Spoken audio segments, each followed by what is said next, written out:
Hatha Yoga, or the Yogi Philosophy of Physical Well-Being, by William Walker Atkinson as Yogi Ramacharaka. Chapter 1. What is Hatha Yoga? The science of yoga is divided into several branches. Among the best-known and leading divisions are 1. Hatha Yoga, 2. Raja Yoga, 3. Karma Yoga, 4. Jnana Yoga. This book is devoted only to the first named, and we will not attempt to describe the others at this time, although we will have something to say upon all of these great branches of yoga in future writings.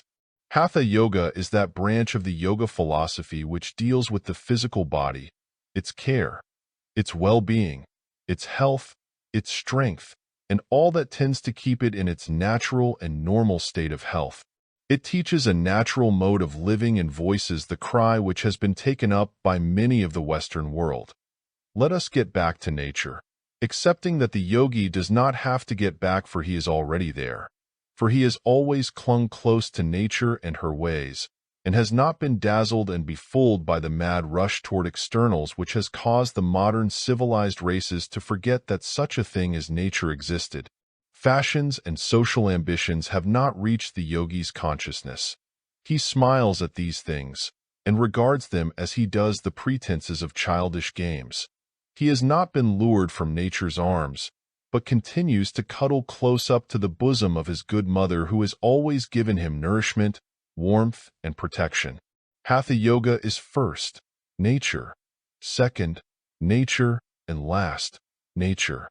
When confronted with a choice of methods, plans, theories, etc., apply to them the touchstone, which is the natural way, and always choose that which seems to conform the nearest to nature.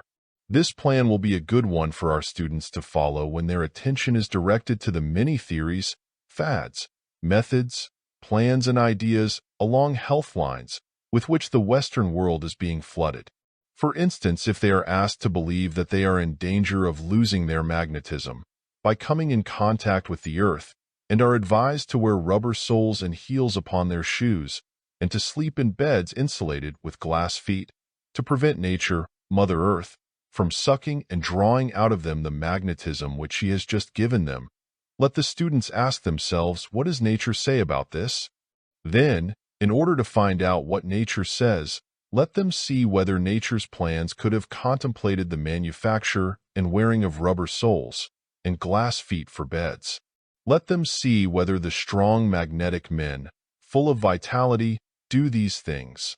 Let them see whether the most vigorous races in the world have done these things. Let them see whether they feel debilitated from lying down on the grassy sward, or whether the natural impulse of man is not to fling reclining on the bosom of their good Mother Earth, and whether the natural impulse of man is not to fling himself upon the grassy bank. Let them see whether the natural impulse of childhood is not to run barefoot, whether it does not refresh the feet to take off the shoes, rubber soles and all, and walk around barefooted, whether rubber boots are particularly conducive to magnetism and vitality, and so on. We give this merely as an illustration, not that we wish to waste time in discussing the merits or demerits of rubber soles and glass bed feet as a preservative of magnetism. A little observation will teach the man that all of nature's answers show him that he gets much of his magnetism from the earth, and that the earth is a battery charged with it, and is always willing and anxious to give forth its strength to man, instead of being devoid of it and to be dreaded as being anxious and likely to draw the magnetism from man, its child. Some of these latter-day prophets will next be teaching that the air draws prana from people, instead of giving it to them. So, by all means, apply the nature test to all theories of this kind, our own included, and if they do not square with nature, discard them. The rule is a safe one. Nature knows what it is about. She is your friend and not your enemy. There have been many and most valuable works written on the other branches of the yogi philosophy, but the subject of Hatha Yoga has been dismissed with a brief reference by most of the writers upon yoga. This is largely due to the fact that in India there exists a horde of ignorant mendicants of the lower fakir class, who pose as Hatha Yogis, but who have not the slightest conception of the underlying principles of that branch of yoga. These people content themselves with obtaining control over some of the involuntary muscles of the body, a thing possible to anyone who will devote to it the time and trouble necessary for its accomplishment, thereby acquiring the ability to perform certain abnormal tricks which they exhibit to amuse and entertain, or disgust, Western travelers. Some of their feats are quite wonderful, when regarded from the standpoint of curiosity, and the performers would be worthy applicants for paying positions in the dime museums of America, indeed their feats being very similar to some performed by some of the Western freaks.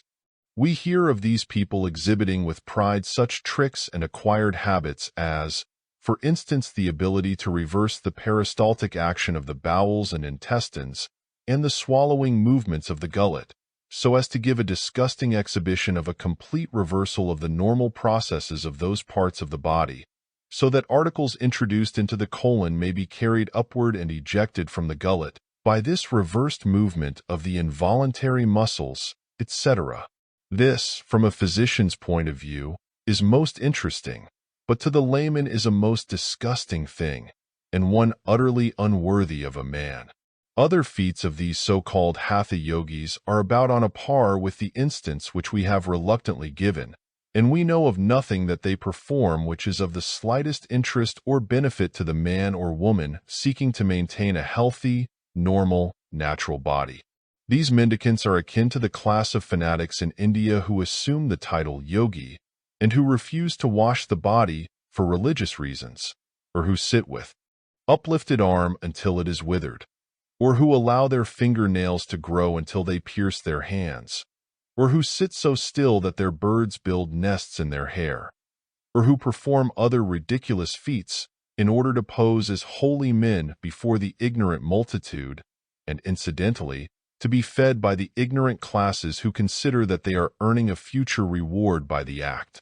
These people are either rank frauds or self-deluded fanatics, and as a class are on a par with a certain class of beggars in American and European large cities who exhibit their self-inflicted wounds and bogus deformities in order to wring pennies from the passerby, who turns his head and drops the coppers in order to get the thing out of his sight. The people whom we have just mentioned are regarded with pity by the real yogis who regard Hatha Yoga as an important branch of their philosophy, because it gives man a healthy body, a good instrument with which to work, a fitting temple for the spirit.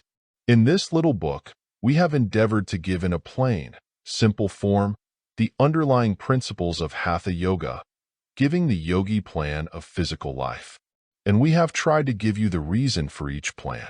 We have found it necessary to first explain to you in the terms of Western physiology the various functions of the body, and then to indicate nature's plans and methods which one should adhere to as far as possible. It is not a doctor book, and contains nothing about medicine, and practically nothing about the cure of diseases, except where we indicate what one should do in order to get back to a natural state. Its keynote is the healthy man, its main purpose to help people to conform to the standard of the normal man. But we believe that that which keeps a healthy man healthy will make an unhealthy man healthy if he follows it. Hatha Yoga preaches a sane, natural, normal manner of living and life, which, if followed, will benefit anyone. It keeps close to nature and advocates a return to natural methods in preference to those which have grown up around us in our artificial habits of living. This book is simple, very simple. So simple, in fact, that many will most likely throw it aside because it contains nothing new or startling. They have probably hoped for some wonderful recital of the far-famed freak tricks of the mendicant yogis, and plans whereby these feats could be duplicated by those who would read it. We must tell such people that this book is not that kind of book. We do not tell you how to assume 74 kinds of postures, nor how to draw linen through the intestines for the purpose of cleaning them out. Contrast this with nature's plans, or how to stop the heart's beating, or to perform tricks with your internal apparatus. Not a bit of such teaching will you find here. We do tell you how to command a rebellious organ to again function properly, and several other things about the control over an involuntary part which has gone on a strike, But we have mentioned these things only in the line of making man a healthy being, not to make a freak of him. We have not said much about disease. We have preferred to hold up to your gaze the healthy man and woman, asking you to look well at them and see what makes them healthy and keeps them healthy. Then we call your attention to what they do and how they do it. Then we tell you to go and do likewise, if you would be like them. That is all we try to do. But that all is about everything that may be done for you. You must do the rest yourself. In other chapters, we tell you why the yogis take care of the body, and also the underlying principle of the Hatha Yoga, that belief in the intelligence behind all life, that trust in the great life principle to carry on its work properly, that belief that if we will but rely on that great principle, and will allow it to work in and through us, all will be well with our bodies. Read on, and you will see what we are trying to say to you. Will get the message with which we have been charged to deliver to you. In answer to the question, with which this chapter is headed, what is Hatha Yoga? We say to you, read this book to the end, and you will understand some little about what it really is. To find out all it is, put into practice the precepts of this book, and you will get a good fair start on the road to that knowledge you seek. End of chapter. Chapter 2. The Yogi's Regard for the Physical Body. To the casual observer, the yogi philosophy presents the apparent anomaly of a teaching which, while holding that the physical body is material and as nothing when compared to the higher principles of man, at the same time devotes much care and importance to the instruction of its students in the direction of the careful attention, nourishment, training, exercise, and improvement of that physical body. In fact, one whole branch of the yogi teachings, Hatha Yoga, is devoted to this care of the physical body and goes into considerable detail regarding the instruction of its students in the principles of this physical training and development. Some Western travelers in the Orient who have seen the care which the yogis bestow upon their bodies, and the time and attention which they devote to the task, have jumped to the conclusion that the yogi philosophy is merely an Oriental form of physical culture, a little more carefully studied, perhaps, but a system having nothing spiritual in it. So much for seeing merely the outer forms, and not knowing enough to look behind the scenes. We scarcely need to explain to our students the real reason for the yogi's care for the body, nor need we apologize for the publication of this little book, which has for its end the instruction of yogi students in the care and scientific development of the physical body. The yogis believe, that the real man is not his body. They know that the immortal I of which each human being is conscious to a greater or lesser degree is not the body which it merely occupies and uses. They know that the body is but as a suit of clothes which the spirit puts on and off from time to time. They know the body for what it is, and are not deceived into the belief that it is the real man.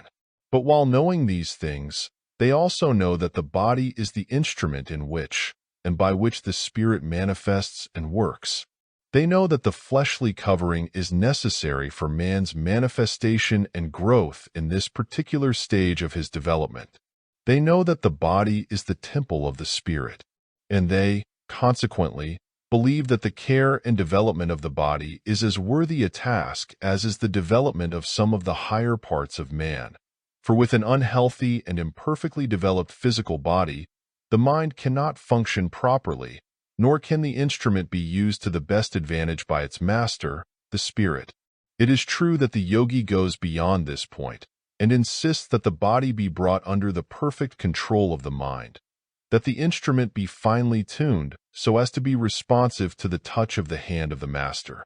But the yogi knows that the highest degree of responsiveness on the part of the body may be obtained only when it, the body, is properly cared for, nourished, and developed. The highly trained body must, first of all, be a strong, healthy body. For these reasons, the yogi pays such great attention and care to the physical side of his nature, and, for the same reason, the Oriental system of physical culture forms a part of the yogi science of Hatha Yoga. The Western physical culture enthusiast develops his body for his body's sake, often believing that the body is he. The yogi develops the body knowing it to be but an instrument for the use of the real part of himself, and solely that he may perfect the instrument to the end that it be used in the work of soul growth. The physical culturist contents himself with mere mechanical movements and exercises for developing the muscles. The yogi throws mind into the task and develops not only the muscle but every organ, cell, and part of his body as well. Not only does he do this, but he obtains control over every part of his body and acquires mastery over the involuntary part of his organism as well as over the voluntary, something of which the average physical culturist knows practically nothing. We trust to point out to the Western student the way of the yogi teachings regarding the perfecting of the physical body, and feel assured that he who will follow us carefully and conscientiously will be amply rewarded for his time and trouble, and will acquire the feeling of mastery over a splendidly developed physical body, of which body he will feel as proud as does the master violinist of the Stradivarius, which responds almost with intelligence to the touch of his bow, or as does the master artisan over some perfect tool which enables him to create beautiful and useful things for the world. End of chapter. Chapter 3. The Work of the Divine Architect. The yogi philosophy teaches that God gives to each individual a physical machine adapted to his needs, and also supplies him with the means of keeping it in order and of repairing it if his negligence allows it to become inefficient. The yogis recognize the human body as the handiwork of a great intelligence. They regard its organism as a working machine, the conception and operation of which indicates the greatest wisdom and care. They know that the body is because of a great intelligence, and they know that the same intelligence is still operating through the physical body, and that as the individual falls in with the working of the divine law, so will he continue in health and strength. They also know that when man runs contrary to that law, inharmony and disease result. They believe that it is ridiculous to suppose that this great intelligence caused the beautiful human body to exist, and then ran away and left it to its fate, for they know that the intelligence still presides over each and every function of the body, and may be safely trusted and not feared. That intelligence, the manifestation of which we call nature or the life principle, and similar names, is constantly on the alert to repair damage, heal wounds, knit together broken bones, to throw off harmful materials which have accumulated in the system, and in thousands of ways to keep the machine in good running order.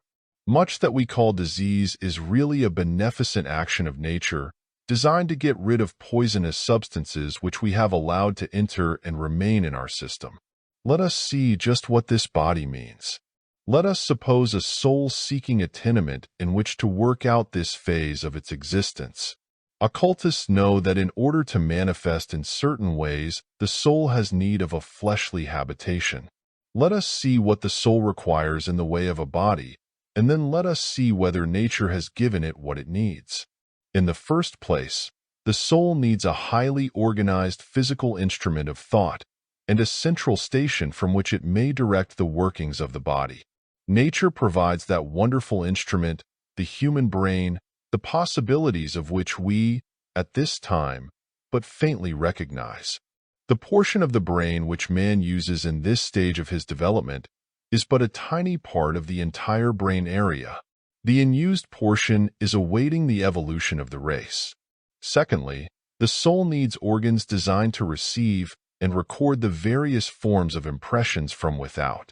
Nature steps in and provides the eye, the ear, the nose, the organs of taste, and the nerves whereby we feel.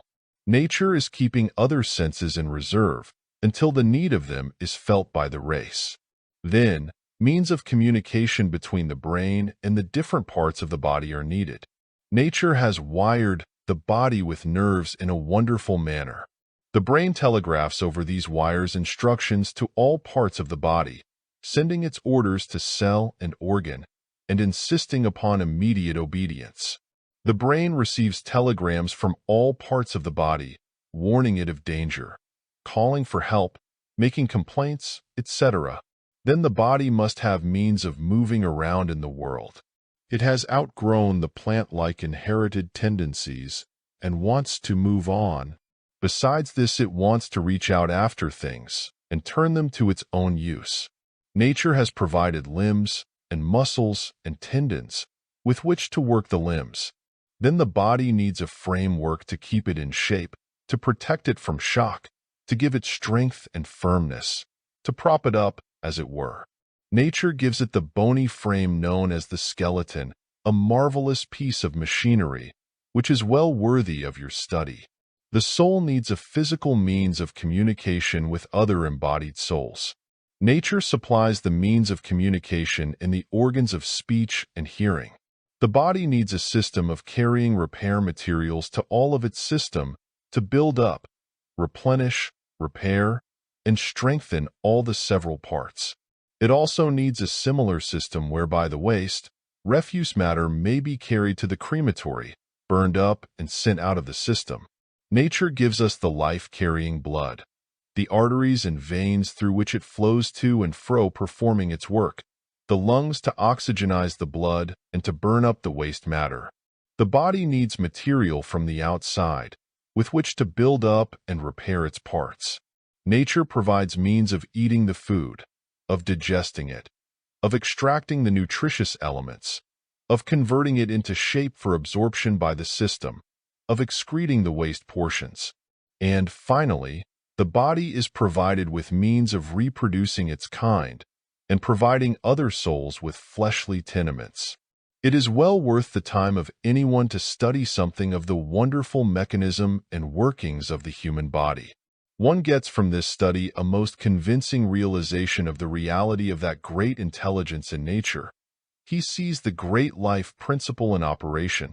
He sees that it is not blind chance or haphazard happening, but that it is the work of a mighty intelligence. Then he learns to trust that intelligence and to know that that which brought him into physical being will carry him through life, that the power which took charge of him then has charge of him now and will have charge of him always. As we open ourselves to the inflow of the great life principle, so will we be benefited. If we fear it or trust it not, we shut the door upon it and must necessarily suffer. End of chapter. Chapter 4. Our Friend, the Vital Force. Many people make the mistake of considering disease as an entity, a real thing, an opponent of health. This is incorrect. Health is the natural state of man, and disease is simply the absence of health. If one can comply with the laws of nature, he cannot be sick. When some law is violated, abnormal conditions result, and certain symptoms manifest themselves, into which symptoms we give the name of some disease. That which we call disease is simply the result of nature's attempt to throw off or dislodge the abnormal condition in order to resume normal action. We are so apt to consider and speak of disease as an entity. We say that it attacks us, that it seats itself in an organ, that it runs its course, that it is very malignant, that it is quite mild, that it persistently resists all treatment, that it yields readily, etc., etc. We speak of it as if it were an entity possessed of character, disposition, and vital qualities. We consider it as something which takes possession of us and uses its power for our destruction. We speak of it as we would a wolf in a sheepfold, a weasel in the chicken roost, a rat in the granary, and go about fighting it as we would one of the animals above mentioned. We seek to kill it, or at least to scare it away. Nature is not fickle or unreliable. Life manifests itself within the body in pursuance to well-established laws and pursues its way, slowly, rising until it reaches its zenith, then gradually going down the decline until the time comes for the body to be thrown off like an old, well-used garment, when the soul steps out on its mission of further development. Nature never intended that a man should part with his body until a ripe old age was attained, and the yogis know that if nature's laws are observed from childhood, the death of a young or middle-aged person from disease would be as rare as his death from accident.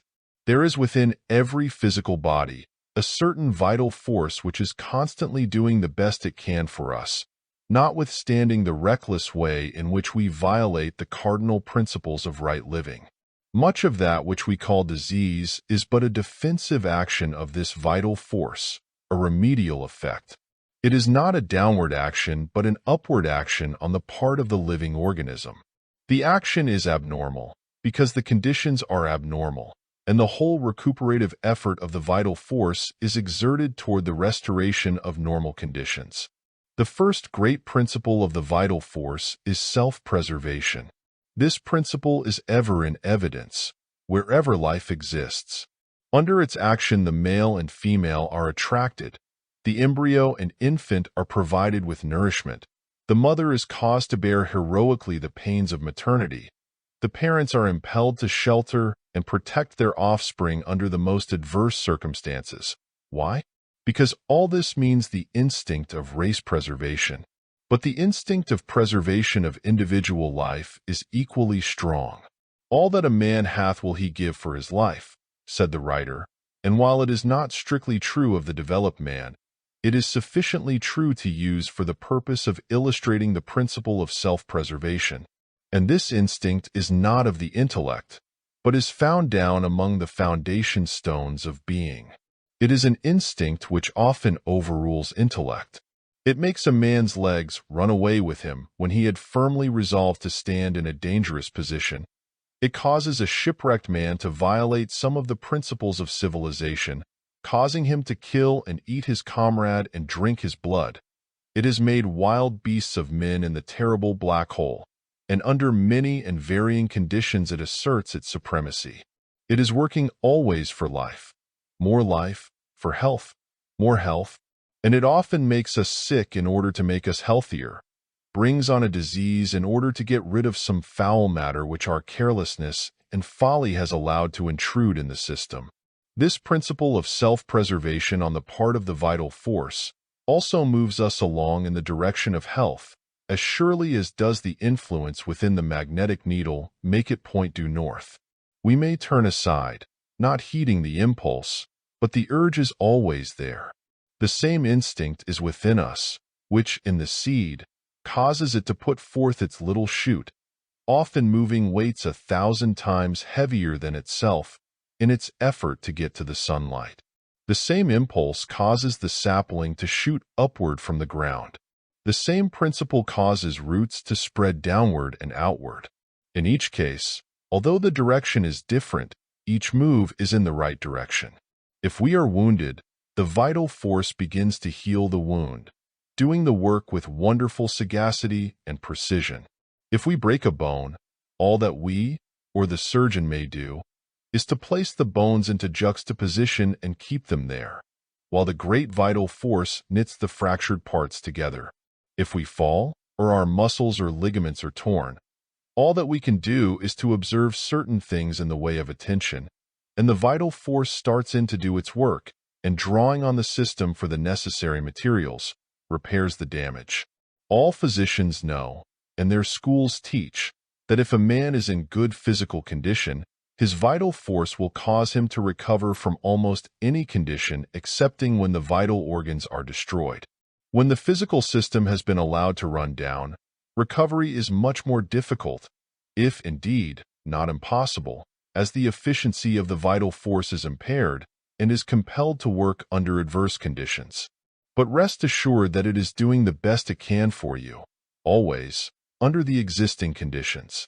If vital force cannot do for you all that it aims to do, it will not give up the attempt as hopeless, but will accommodate itself to circumstances and make the best of it.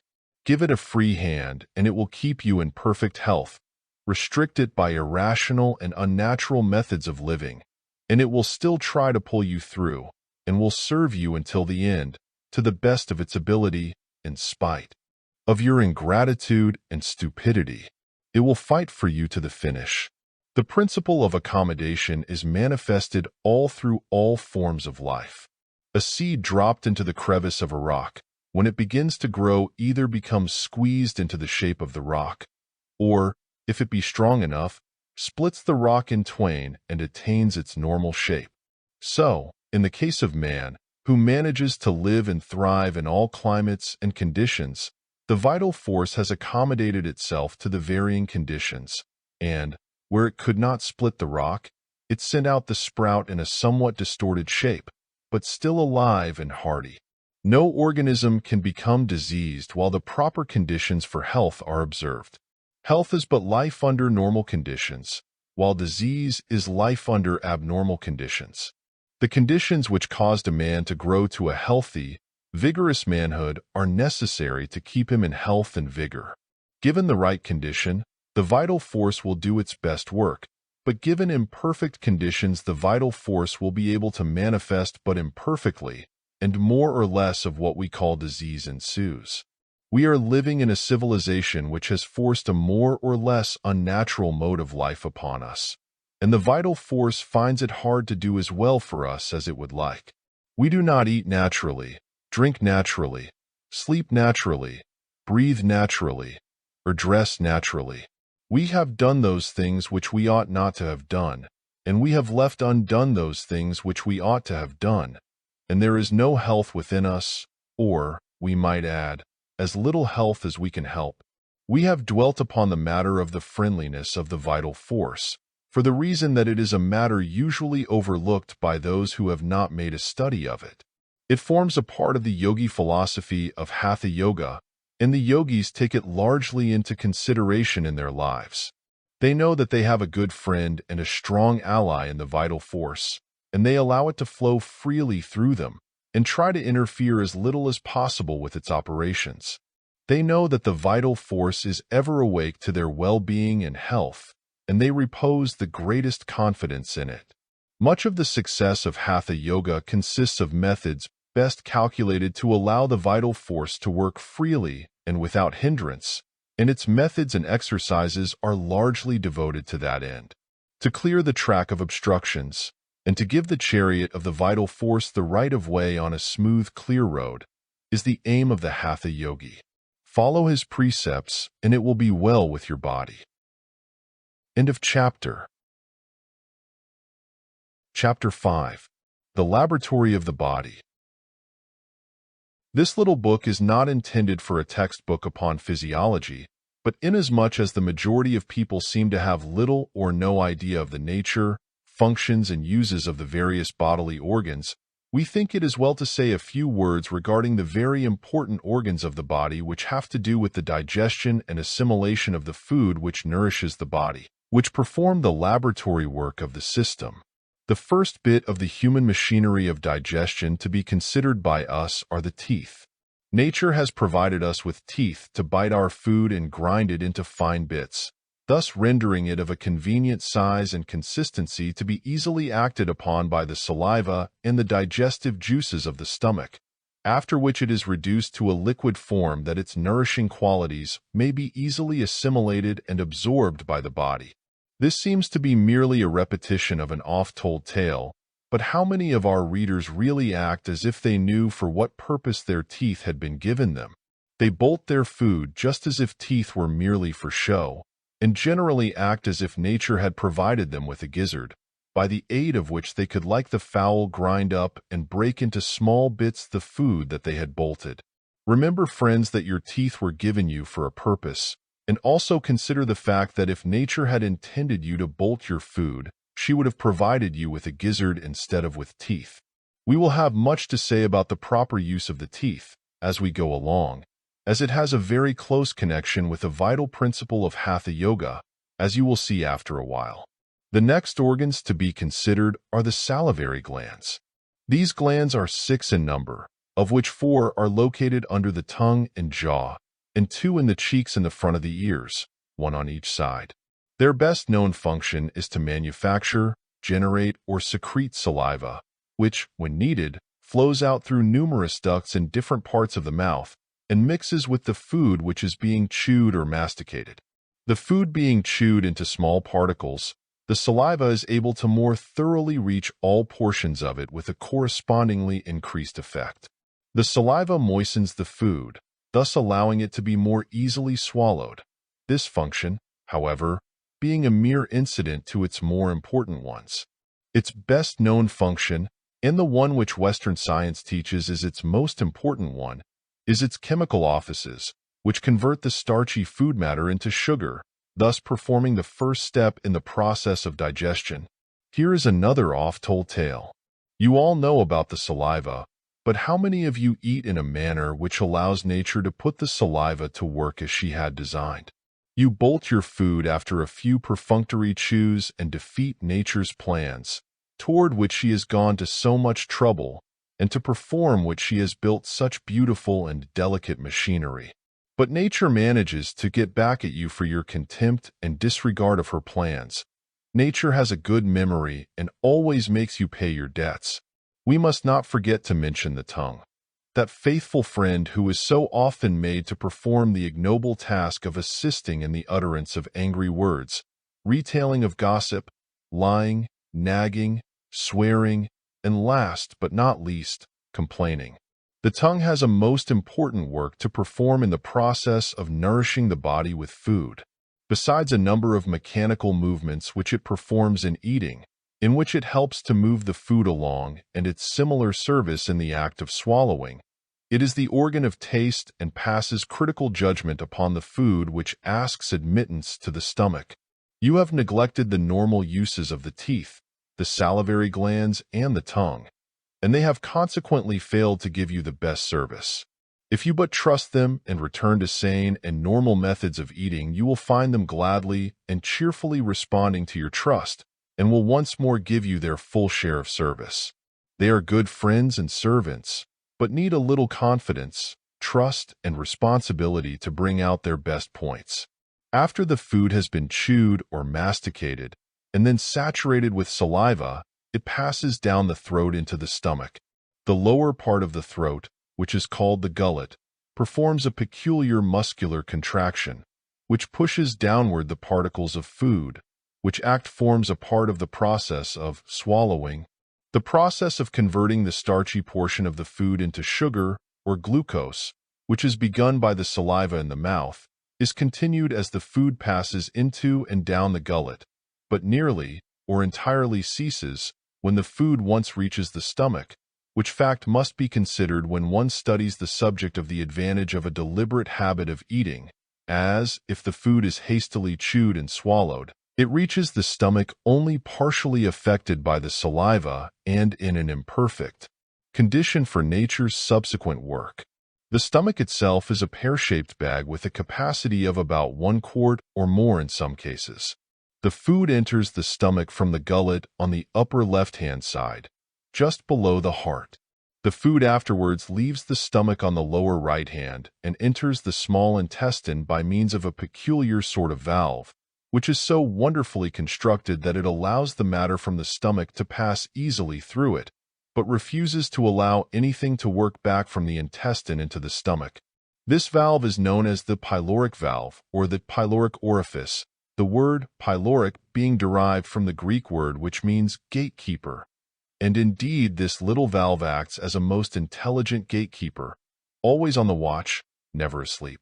The stomach is a great chemical laboratory in which the food undergoes chemical changes which allow it to be taken up by the system and changed into a nourishing material which is converted into rich, red blood which courses all over the body, building up, repairing, strengthening, and adding to all the parts and organs.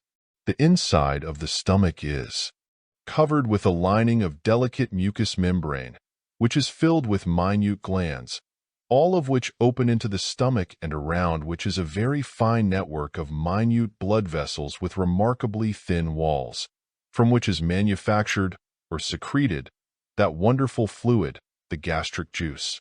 The gastric juice is a powerful liquid acting as a solvent upon what is called the nitrogenous portions of the food.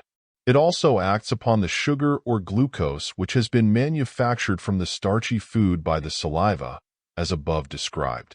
It is a bitter sort of liquid, containing a chemical product called pepsin, which is its active agent, and which plays a most important part in the digestion of the food. In a normal, healthy person, the stomach manufactures or secretes about 1 gallon of gastric juice in 24 hours, and uses same in the process of digestion of the food. When the food reaches the stomach, the little glands, before mentioned, pour out a sufficient supply of the gastric juice, which mixes up with the mass of food in the stomach. Then the stomach sets up sort of a churning motion, which moves the pulpy food round and round, from end to end, from side to side, twisting and turning it, churning and kneading it, until the gastric juice penetrates every part of the mass and is well mixed up into it. The instinctive mind does some wonderful work in the stomach movements and works like a well-oiled machine. And if the stomach has been treated to properly prepared, well-chewed food, properly insalivated, the machine is able to turn out a fine job. But if, as so often happens, the food is of a quality not fit for the human stomach, or if it has been but half-chewed or bolted, or if the stomach has been stuffed by a gluttonous owner, there is going to be trouble. In such a case, instead of the normal process of digestion being performed, the stomach is unable to do its work and fermentation results, and the stomach becomes the holder of a fermenting, putrefying, rotting mass, and yeast pot it has been called under such circumstances. If people could but form an idea of what a cesspool they maintain in their stomachs, they would cease to shrug their shoulders and look bored whenever the subject of rational and sane habits of eating are mentioned. This putrefying ferment, arising from abnormal habits of eating, often becomes chronic and results in a condition which manifests itself in the symptoms of what is called dyspepsia or similar troubles. It remains in the stomach for a long time after the meal, and then when the next meal reaches the stomach, the fermentation continues until the stomach actually becomes a perpetually active yeast pot. This condition, of course, results in an impairment of the normal functioning of the stomach, the surface of which becomes slimy, soft, thin, and weak. The glands become clogged, and the whole digestive apparatus of the stomach becomes impaired and broken down. In such event, the half-digested food passes out into the small intestine, tainted with the acids arising from fermentation, and the result is that the whole system becomes gradually poisoned and imperfectly nourished. The food mass, saturated with the gastric juice which has been poured upon it and kneaded and churned into it, leaves the stomach by the pyloric orifice on the lower right-hand side of the stomach and enters the small intestine. The small intestine is a tube-like canal ingeniously coiled upon itself so as to occupy but a comparatively small space, but which is really from 20 to 30 feet in length. Its inner walls are lined with a velvety substance, and through the greater part of its length this velvety lining is arranged in transverse shelf-like folds, which maintain a sort of winking motion, swaying backward and forward in the intestinal fluids, retarding the passage of the food and providing an increased surface for secretion and absorption. The velvety condition of this mucus lining is caused by numerous minute elevations, something like the surface of a piece of plush, which are known as the intestinal villi, the office of which will be explained a little further on. As soon as the food mass enters the small intestine, it is met with a peculiar fluid called the bile, which saturates it and is thoroughly mixed up with it. The bile is a secretion of the liver and is stored up ready for use in a strong bag, known as the gallbladder. About 2 quarts of bile per day is used in saturating the food as it passes into the small intestine. Its purpose is to assist the pancreatic juice in preparing the fatty parts of the food for absorption and also to aid in the prevention of decomposition and putrefaction of the food as it passes through the small intestine and the neutralization of the gastric juice which has already performed its work. The pancreatic juice is secreted by the pancreas, an elongated organ situated just behind the stomach, and its purpose is to act upon the fatty portions of the food and to render them possible of absorption from the intestines along with the other parts of the food nourishment. About 1 1/2 pints is used daily in this work. The hundreds of thousands of plush-like hairs upon the velvety lining of the small intestine above alluded to, and which are known as villi, maintain a constant waving motion, passing through and in the soft, semi-liquid food which is passing through the small intestine. They are constantly in motion, licking up and absorbing the nourishment that is contained in the food mass and transmitting it to the system. The several steps whereby the food is converted into blood and is carried to all parts of the system are as follows: mastication, insalivation, deglutition, stomach and intestinal digestion, absorption, circulation, and assimilation. Let us run over them again hastily that we may not forget them. Mastication is performed by the teeth. It is the chewing process, the lips, tongue, and cheeks assisting in the work. It breaks up the food into small particles and enables the saliva to reach it more thoroughly. Insalivation is the process of saturating the masticated food with the saliva which pours into it from the salivary glands. The saliva acts upon the cooked starch in the food, changing it into dextrine and then into glucose, thus rendering it soluble. This chemical change is rendered possible by the action of the ptyalin in the saliva acting as a ferment and changing the chemical constitution of those substances for which it has an affinity. Digestion is performed in the stomach and small intestines and consists in the conversion of the food mass into products capable of being absorbed and assimilated. Digestion begins when the food reaches the stomach. The gastric juice then pours out copiously and, becoming mixed up with and churned into the food mass, it dissolves the connective tissue of meat, releases fat from its envelopes by breaking them up, and transforms some of the albuminous material, such as lean meat, the gluten of wheat and white of eggs, into albuminose, in which form they are capable of being absorbed and assimilated. The transformation occasioned by stomach digestion is accomplished by the chemical action of an organic ingredient of the gastric juice, called pepsin, in connection with the acid ingredients of the gastric juice. While the process of digestion is being performed by the stomach, the fluid portion of the food mass, both that which has entered the stomach as fluids which have been drunken, as well as the fluids liberated from the solid food in the process of digestion, is rapidly taken up by the absorbents of the stomach and is carried to the blood, while the more solid portions of the food mass are churned up by the muscular action of the stomach, as we have stated. In about a half hour, the solid portions of the food mass begin slowly to leave the stomach in the form of a grayish, pasty substance called chyme, which is a mixture of some of the sugar and salts of the food, of transformed starch or glucose, of softened starch, of broken fat and connective tissue, and of albuminose. The chyme, leaving the stomach, enters the small intestine, as we have described, and comes in contact with the pancreatic and intestinal juices, and with the bile, and intestinal digestion ensues.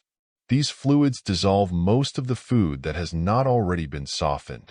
Intestinal digestion resolves the chyme into three substances, known as 1.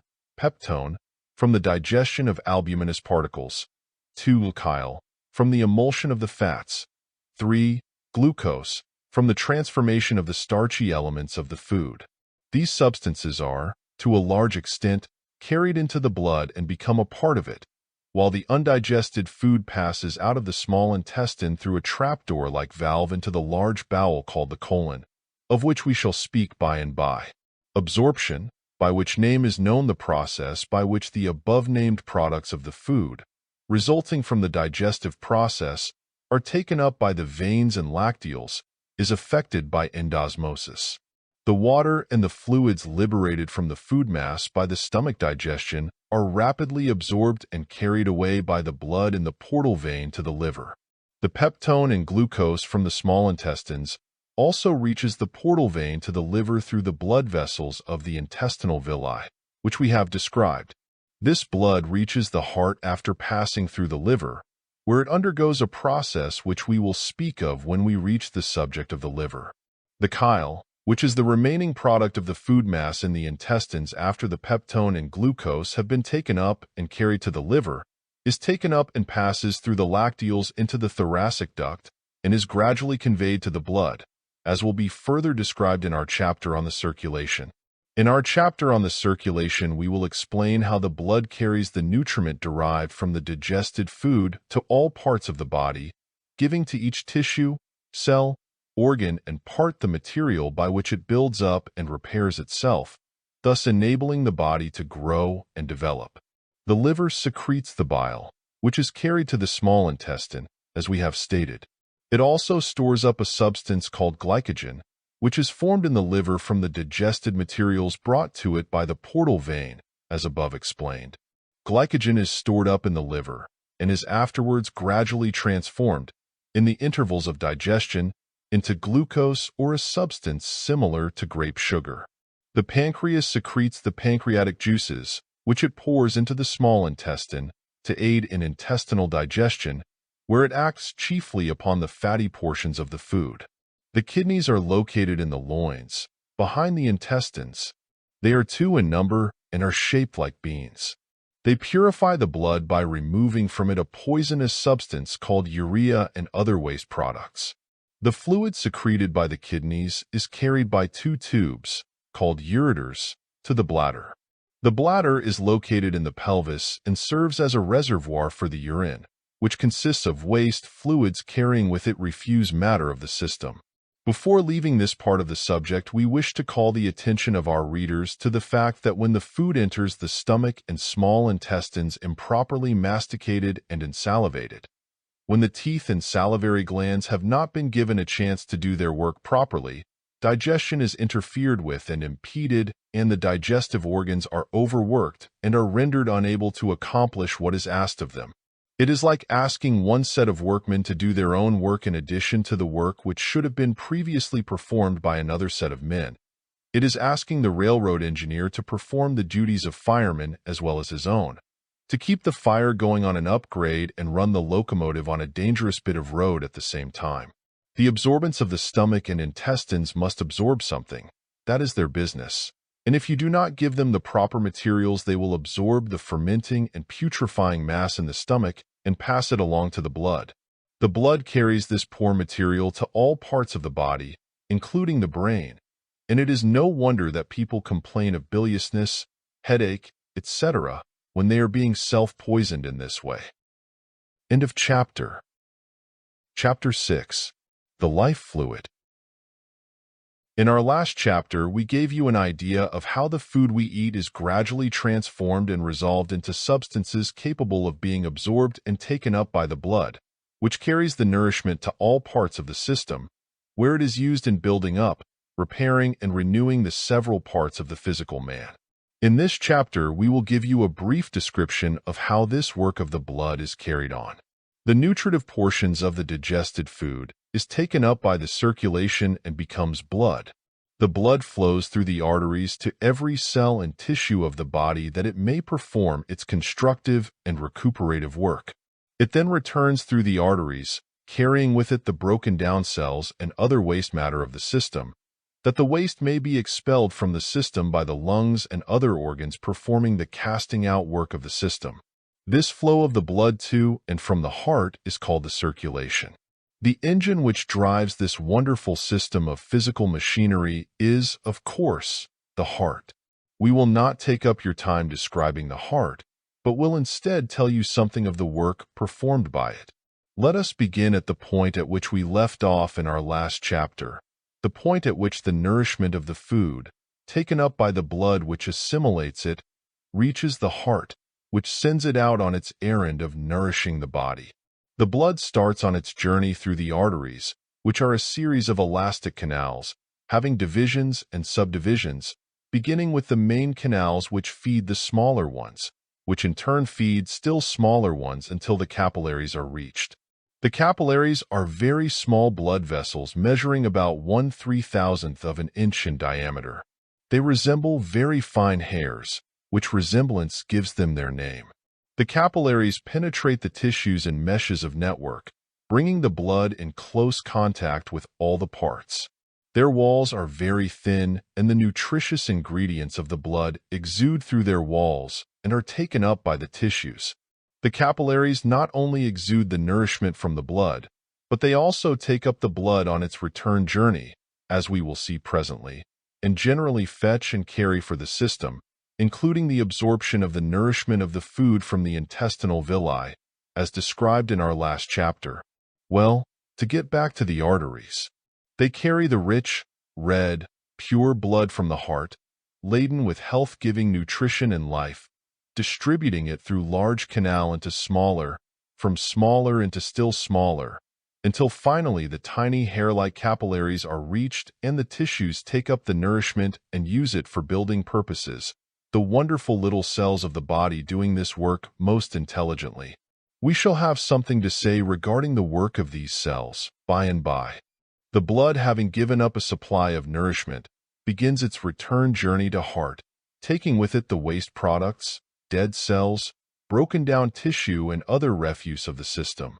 It starts with the capillaries, but this return journey is not made through the arteries, but by a switch-off arrangement it is directed into the smaller veinlets of the venous system, or system of veins, from whence it passes to the larger veins and on to the heart. Before it reaches the arteries again, on a new trip, however, something happens to it. It goes to the crematory of the lungs, in order to have its waste matter and impurities burn up and cast off. In another chapter, we will tell you about this work of the lungs. Before passing on, however, we must tell you that there exists another fluid which circulates through the system. This is called the lymph, which closely resembles the blood in composition. It contains some of the ingredients of the blood which have exuded from the walls of the blood vessels and some of the waste products of the system, which, after being cleansed and made over by the lymphatic system, re-enter the blood and are again used. The lymphs circulate in thin vein-like canals, so small that they cannot be readily seen by the human eye, until they are injected with quicksilver. These canals empty into several of the large veins, and the lymph then mingles with the returning blood on its way to the heart. The chyle, after leaving the small intestine, see last lesson, mingles with the lymph from the lower parts of the body and gets into the blood in this way, while the other products of the digested food pass through the portal vein and the liver on their journey, so that, although they take different routes, they meet again in the circulating blood. So, you will see, the blood is the constituent of the body which, directly or indirectly, furnishes nourishment and life to all the parts of the body. If the blood is poor or the circulation weak, nutrition of some parts of the body must be impaired, and diseased conditions will result. The blood supplies about 1/10 of man's weight. Of this amount, about 1/4 is distributed in the heart, lungs, large arteries, and veins, about 1/4 in the liver, about 1/4 in the muscles, the remaining quarter being distributed among the remaining organs and tissues. The brain utilizes about 1/5 of the entire quantity of blood. Remember, always, in thinking about the blood, that the blood is what you make it by the food you eat and the way you eat it. You can have the very best kind of blood, and plenty of it, by selecting the proper foods and by eating such food as nature intended you to do. Or, on the other hand, you may have very poor blood and an insufficient quantity of it by foolish gratification of the abnormal appetite and by improper eating not worthy of the name of any kind of food. The blood is the life, and you make the blood. That is the matter in a nutshell. Now, let us pass on to the crematory of the lungs and see what is going to happen to that blue, impure venous blood, which has come back from all parts of the body, laden with impurities and waste matter. Let us have a look at the crematory. End of chapter. Chapter 7. The crematory of the system. The organs of respiration consist of the lungs and the air passages leading to them. The lungs are 2 in number and occupy the pleural chamber of the thorax, one on each side of the median line, being separated from each other by the heart, the greater blood vessels, and the larger air tubes. Each lung is free in all directions, except at the root, which consists chiefly of the bronchi, arteries and veins connecting the lungs with the trachea and heart. The lungs are spongy and porous, and their tissues are very elastic. They are covered with a delicately constructed but strong sac, known as the pleural sac, one wall of which closely adheres to the lung and the other to the inner wall of the chest, and which secretes a fluid which allows the inner surfaces of the walls to glide easily upon each other in the act of breathing. The air passages consist of the interior of the nose, pharynx, larynx, windpipe or trachea, and the bronchial tubes. When we breathe, we draw in the air through the nose, in which it is warmed by contact with the mucous membrane, which is richly supplied with blood, and after it has passed through the pharynx and larynx, it passes into the trachea or windpipe, which subdivides into numerous tubes called the bronchial tubes, bronchia, which, in turn, subdivide into and terminate in minute subdivisions in all the small air spaces in the lungs, of which the lungs contain millions. A writer has stated that if the air cells of the lungs were spread out over an unbroken surface, they would cover an area of 14,000 square feet. The air is drawn into the lungs by the action of the diaphragm, a great, strong, flat, sheet-like muscle stretched across the chest, separating the chest box from the abdomen. The diaphragm's action is almost as automatic as that of the heart, although it may be transformed into a semi-voluntary muscle by an effort of the will. When it expands, it increases the size of the chest and lungs, and the air rushes into the vacuum thus created.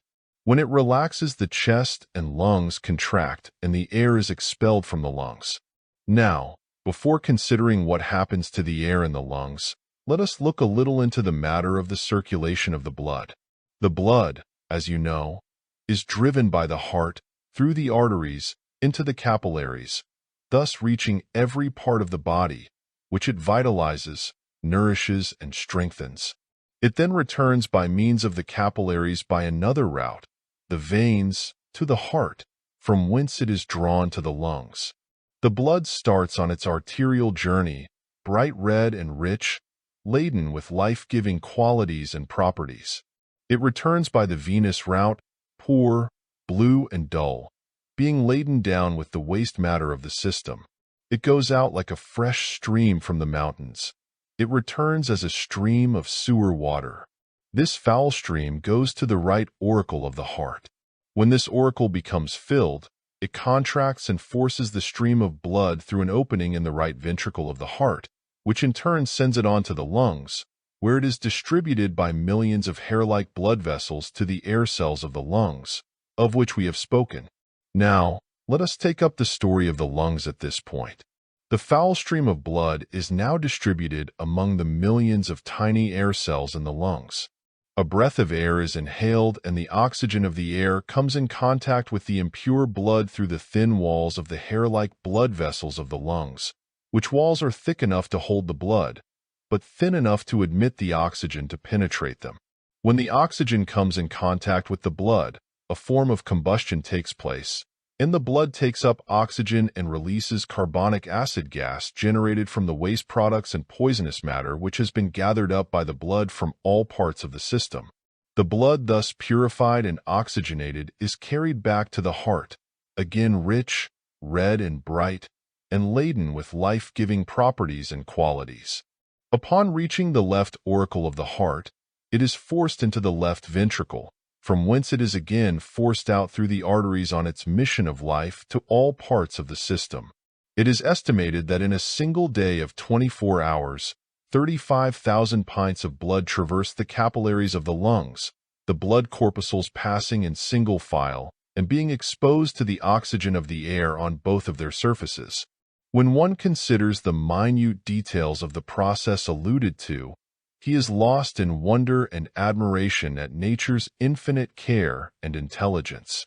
It will be seen that unless fresh air in sufficient quantities reaches the lungs, the foul stream of venous blood cannot be purified, and consequently not only is the body thus robbed of nourishment, but the waste products which should have been destroyed are returned to the circulation and poison the system, and death ensues. Impure air acts in the same way, only in a lessened degree. It will also be seen that if one does not breathe in a sufficient quantity of air, the work of the blood cannot go on properly, and the result is that the body is insufficiently nourished and disease ensues, or a state of imperfect health is experienced. The blood of one who breathes improperly is, of course, of a bluish, dark color, lacking the rich redness of pure arterial blood.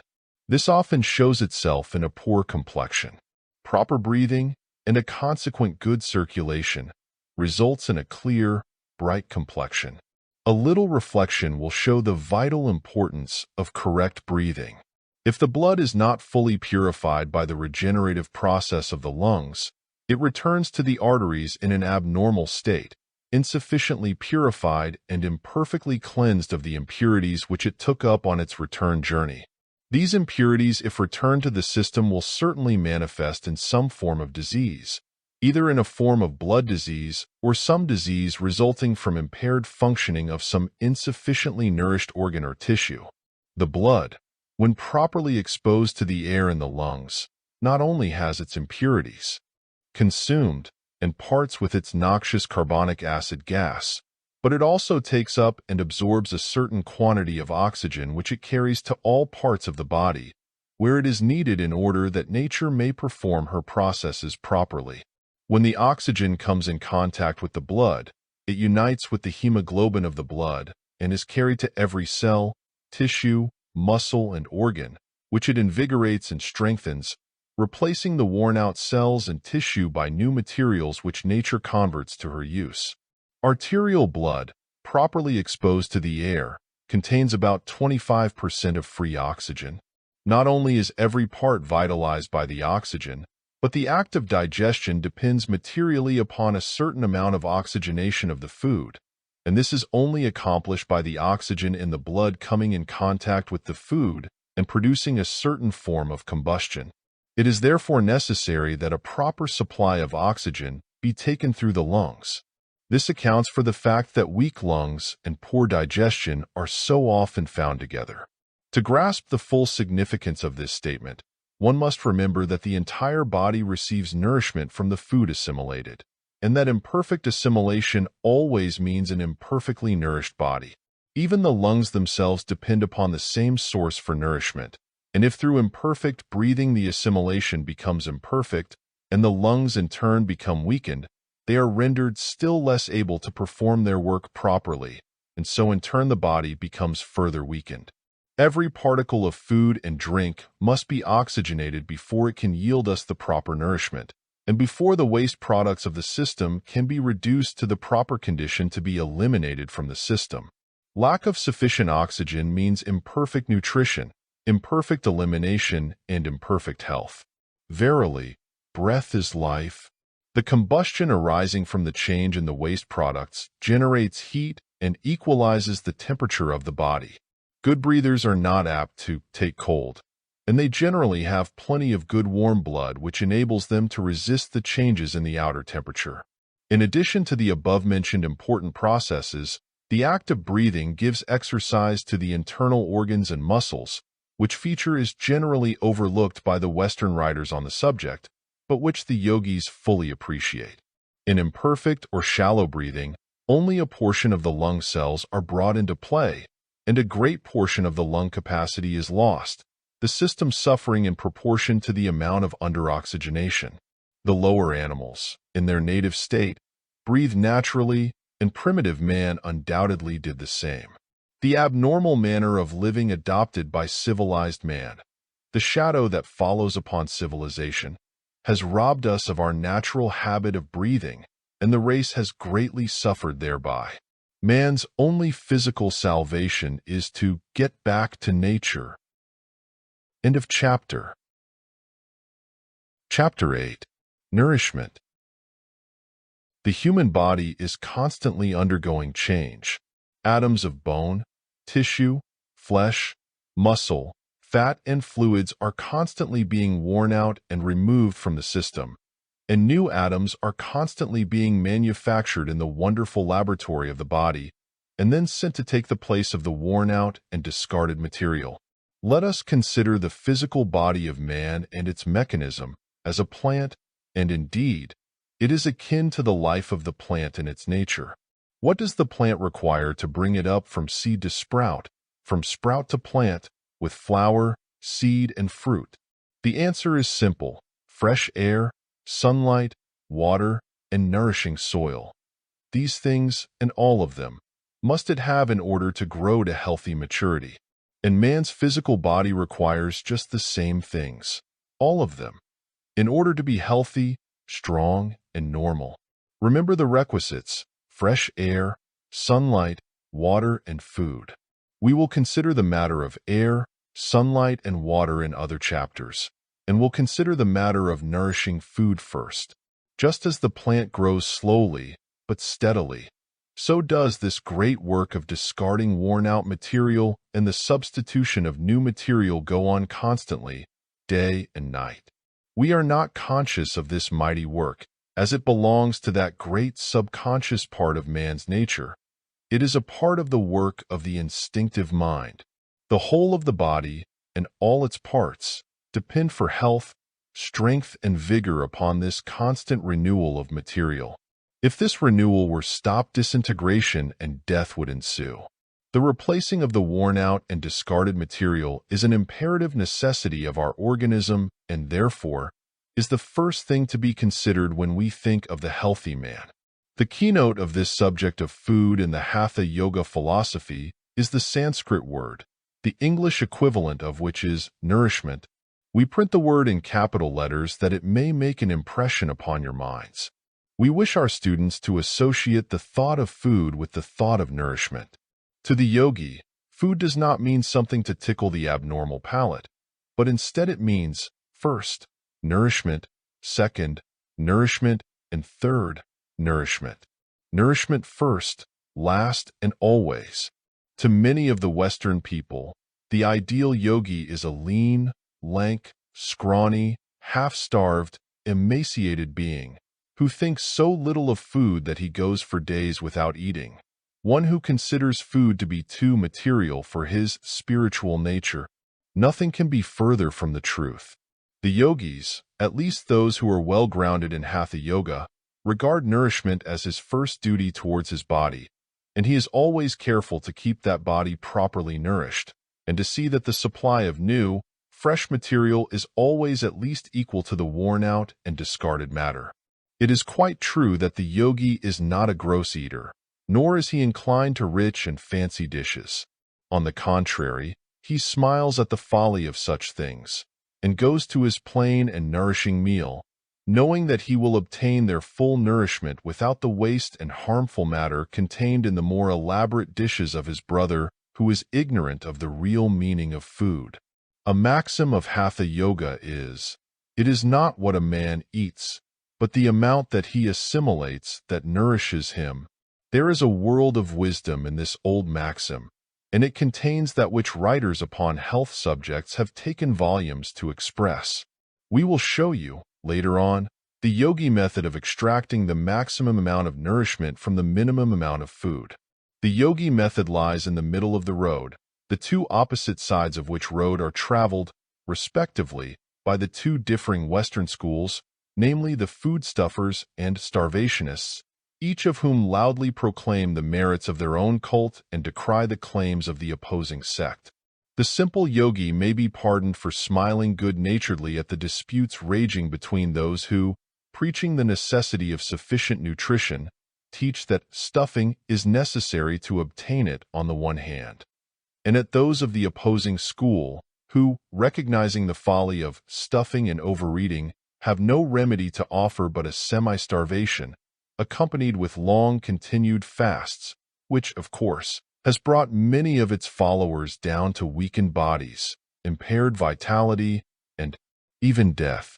To the yogi, the evils of malnutrition, on the one hand, and overeating on the other, do not exist. These questions have been settled for him centuries ago by the old yogi fathers, whose very names have been almost forgotten by their followers of today. Remember, now, please, once and for all, that Hatha Yoga does not advocate the plan of starving oneself, but, on the contrary, knows and teaches that no human body can be strong and healthy unless it is properly nourished by sufficient food eaten and assimilated. Many delicate, weak, and nervous people owe their impaired vitality and diseased condition to the fact that they do not obtain sufficient nourishment. Remember, also, that Hatha Yoga rejects as ridiculous the theory that nourishment is obtained from stuffing, gorging, or overeating, and views with wonder and pity these attributes of the glutton, and sees nothing in these practices but the manifestation of the attributes of the unclean swine, utterly unworthy of the developed man. To the yogi, understanding man should eat to live, not live to eat. The yogi is an epicure, rather than a gourmand. For while eating the plainest food, he has cultivated and encouraged his natural and normal taste, so that his hunger imparts to these simple viands a relish sought after, but not obtained, by those who hunt after rich and expensive triumphs of the chef. While eating for nourishment as his main object, he manages to make his food yield him a pleasure unknown to his brother, who scorns the simple fare. In our next chapter, we will take up the subject of hunger and appetite, two entirely different attributes of the physical body, although to most persons the two appear to mean almost the same thing. End of chapter. Chapter 9. Hunger versus Appetite. As we said at the conclusion of the preceding chapter, hunger and appetite are two entirely different attributes of the human body.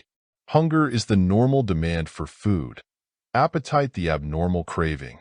Hunger is like the rosy hue upon the cheek of the healthy child. Appetite is like the rouged face of the woman of fashion. And yet most people use the terms as if their meaning were identical. Let us see wherein lies the difference. It is quite difficult to explain the respective sensations or symptoms of hunger and appetite to the average person who has attained the age of maturity, for the majority of persons of that age have had their natural taste or hunger instinct perverted by appetite to such an extent that they have not experienced the sensation of genuine hunger for many years and have forgotten just what it felt like. And it is hard to describe a sensation unless one can call up in the mind of his hearer the recollection of the same, or a similar sensation, experienced at some time in the past.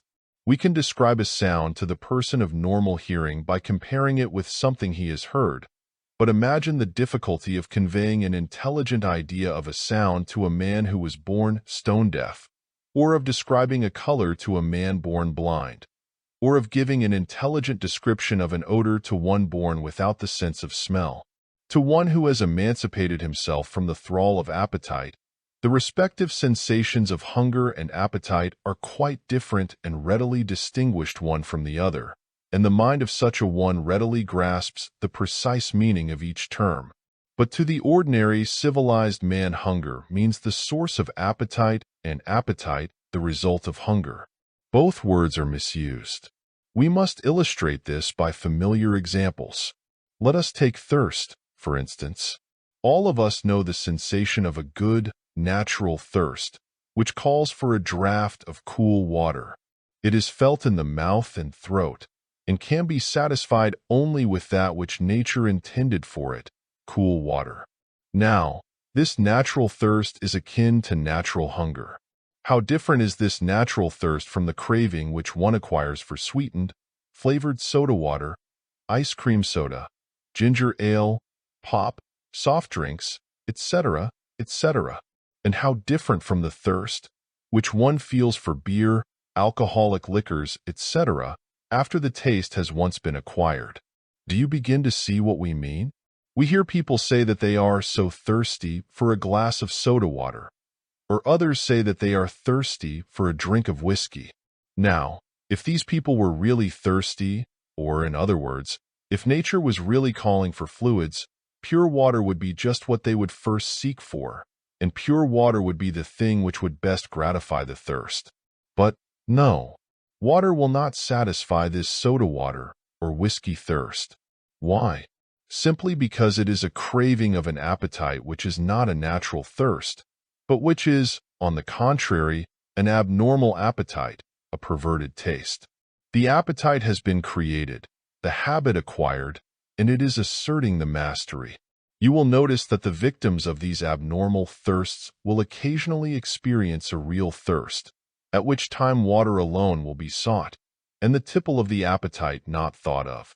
Just think a moment. Is not this so with you? This is not a lecture directed against the fancy drink habit or a temperance sermon, but just an illustration of the difference between a natural instinct and an acquired habit or appetite. Appetite is an acquired habit of eating or drinking, and has but little to do with real hunger or thirst. A man acquires an appetite for tobacco in any of its forms, or for liquor, or for chewing gum, or for opium, morphine, cocaine, or similar drugs. And an appetite once acquired becomes, if anything, stronger than that natural demand for food or drink.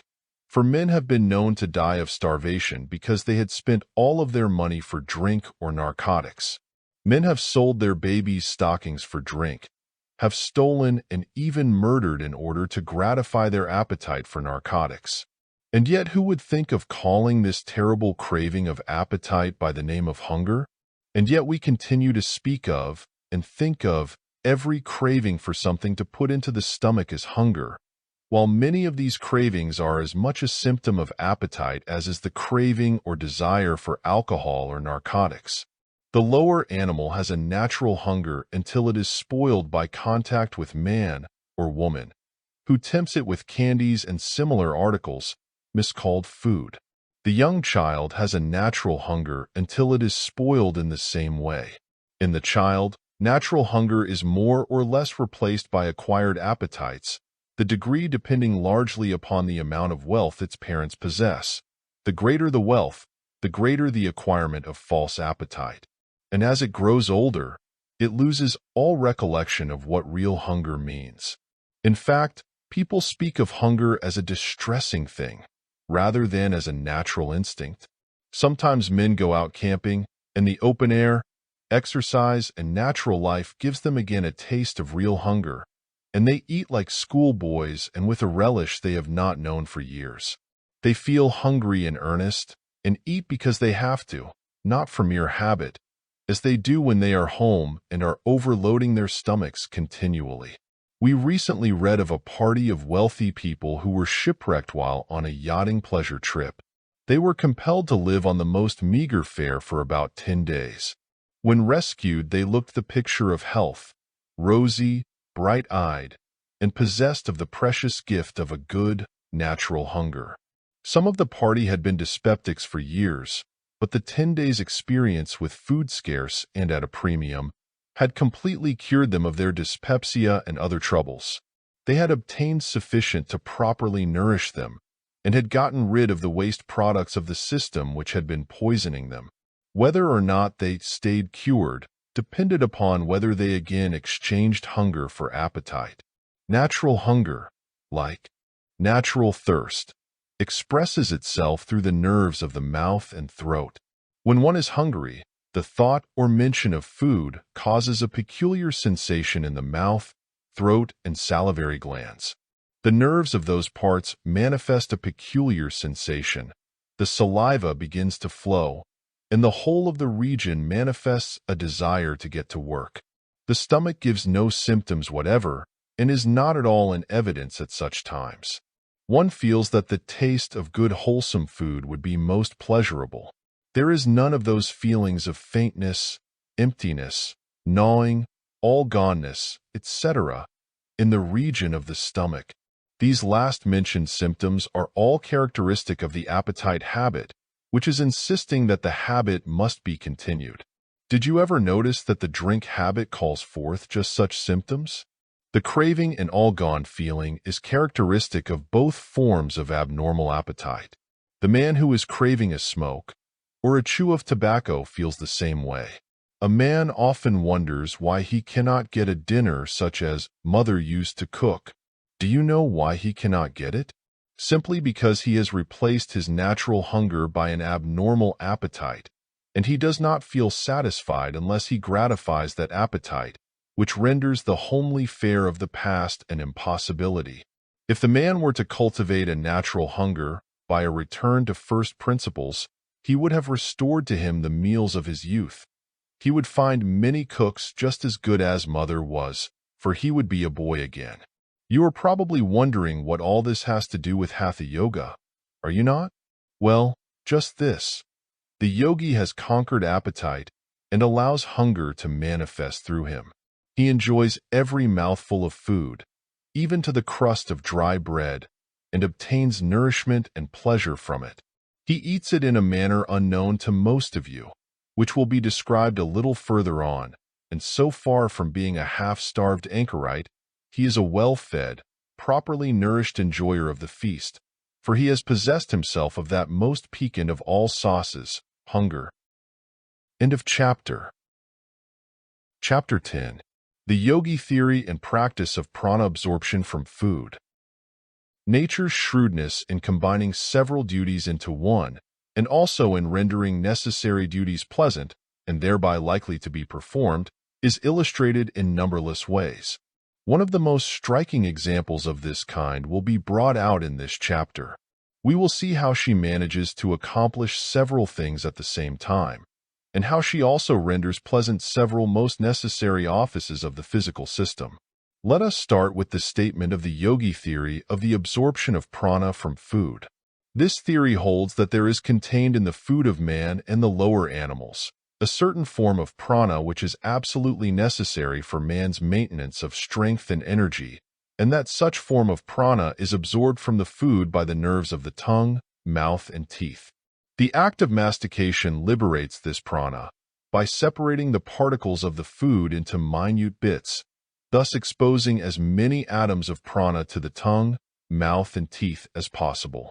Each atom of food contains numerous electrons of food prana, or food energy, which electrons are liberated by the breaking up process of mastication and the chemical action of certain subtle chemical constituents of the saliva, the presence of which have not been suspected by modern scientists, and which are not discernible by the tests of modern chemistry, although future investigators will scientifically prove their existence.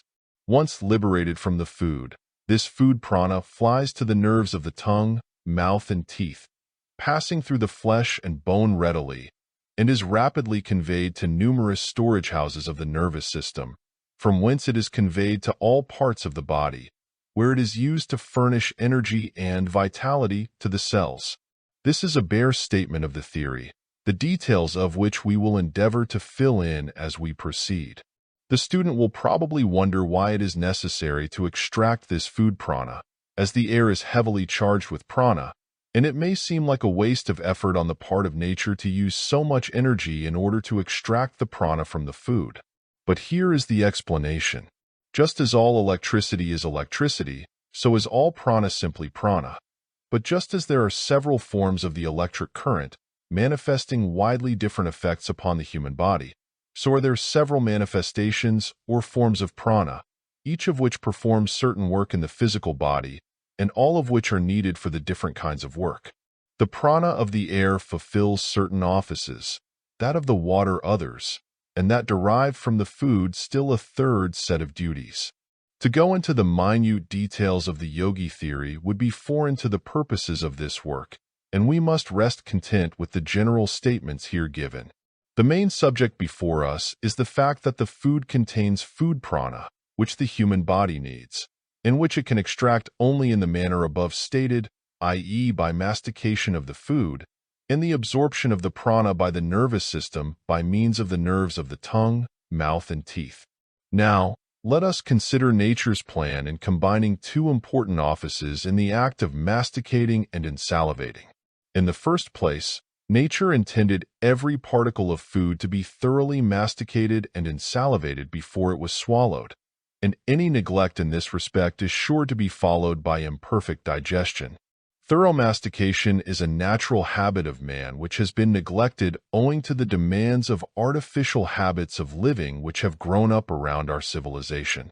Mastication is necessary to break up the food that it may be more easily swallowed, and also that it may be mixed with the saliva and the digestive juices of the stomach and small intestines. It promotes the flow of saliva, which is a most necessary part of the process of digestion. Insalivation of food is part of the digestive process, and certain work is done by the saliva which cannot be performed by the other digestive juices. Physiologists teach most positively that thorough mastication and proper insalivation of the food are prerequisites of normal digestion and form a most necessary part of the process. Certain specialists have gone much further and have given to the process of mastication and insalivation much more importance than have the general run of physiologists.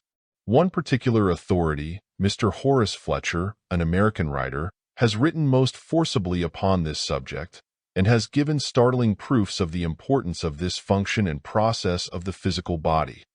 In fact, Mr. Fletcher advises a particular form of mastication which corresponds very closely to the yogi custom, although he advises it because of its wonderful effect upon the digestion, whereas the yogis practice a similar system upon the theory of the absorption of food prana.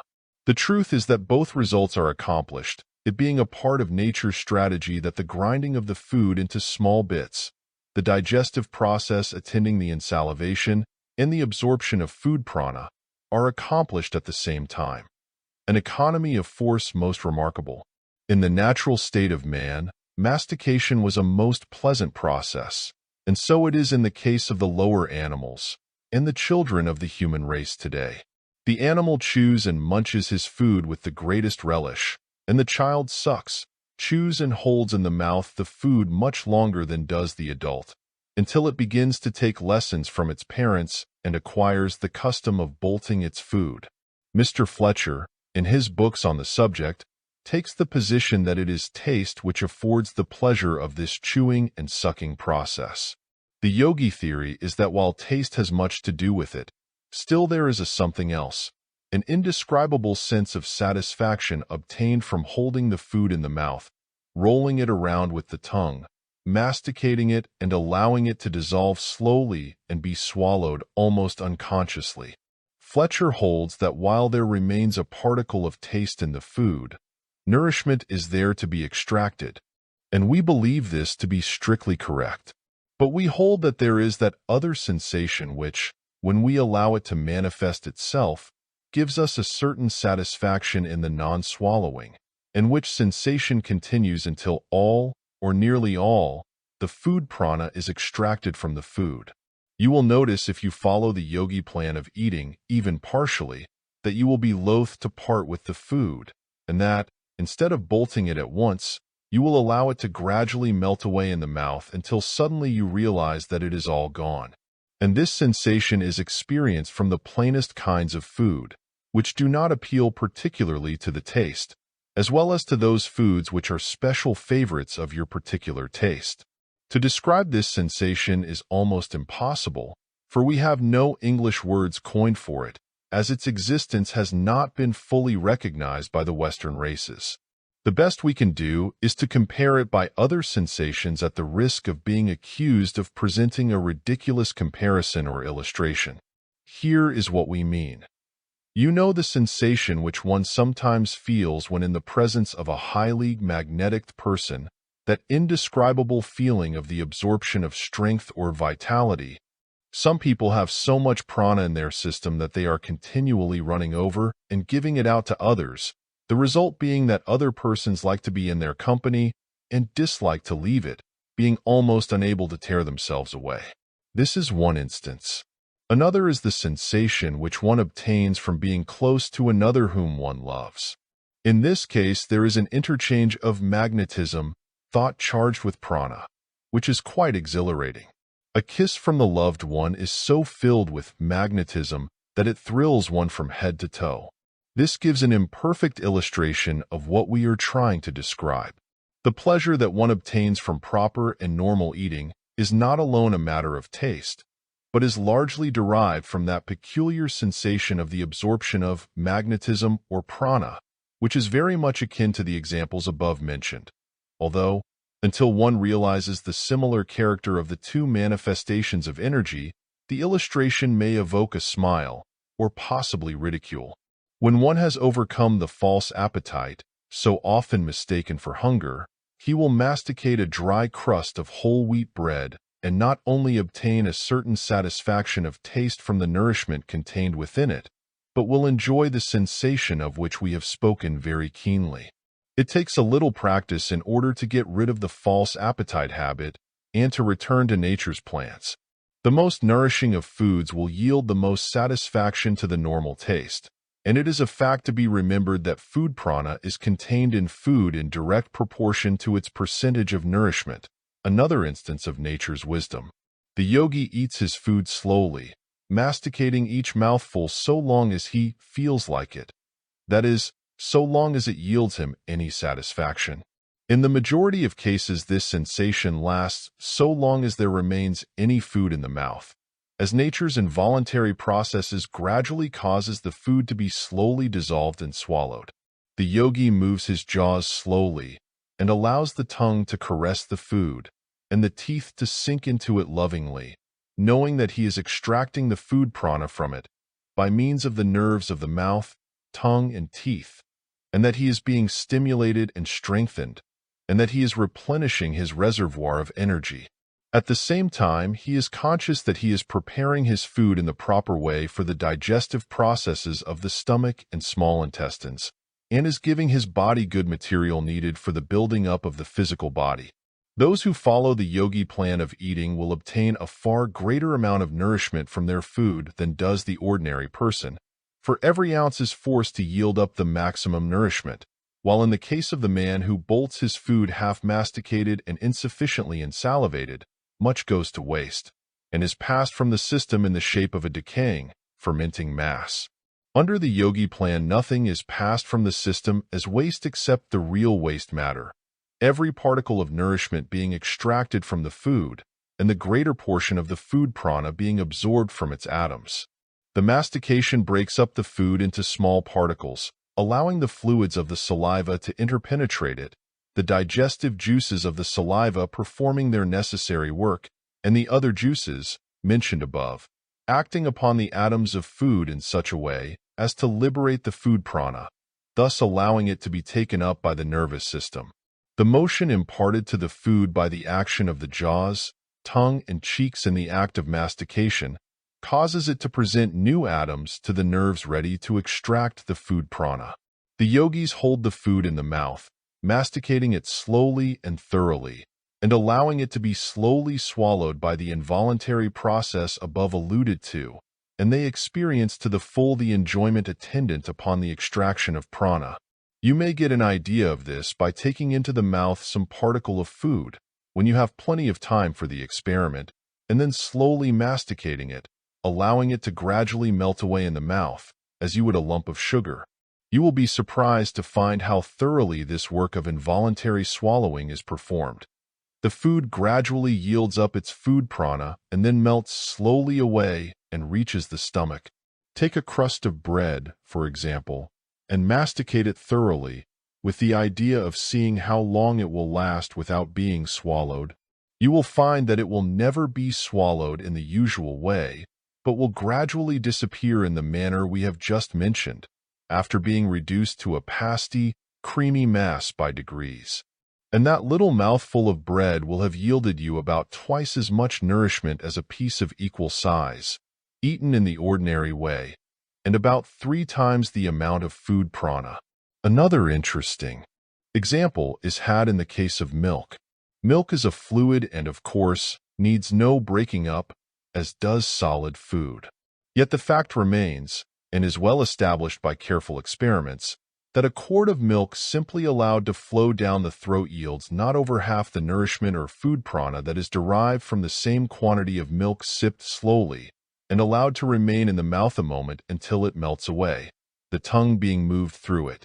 The babe drawing the milk from the nipple of either the breast or the bottle, of course, does so by a sucking motion, which moves the tongue and cheeks, and produces a flow of fluid from the glands, which liberates the food prana and has also a chemical digestive effect upon the milk itself, notwithstanding the fact that true saliva is not secreted in the young babe, and does not appear until the teeth show themselves.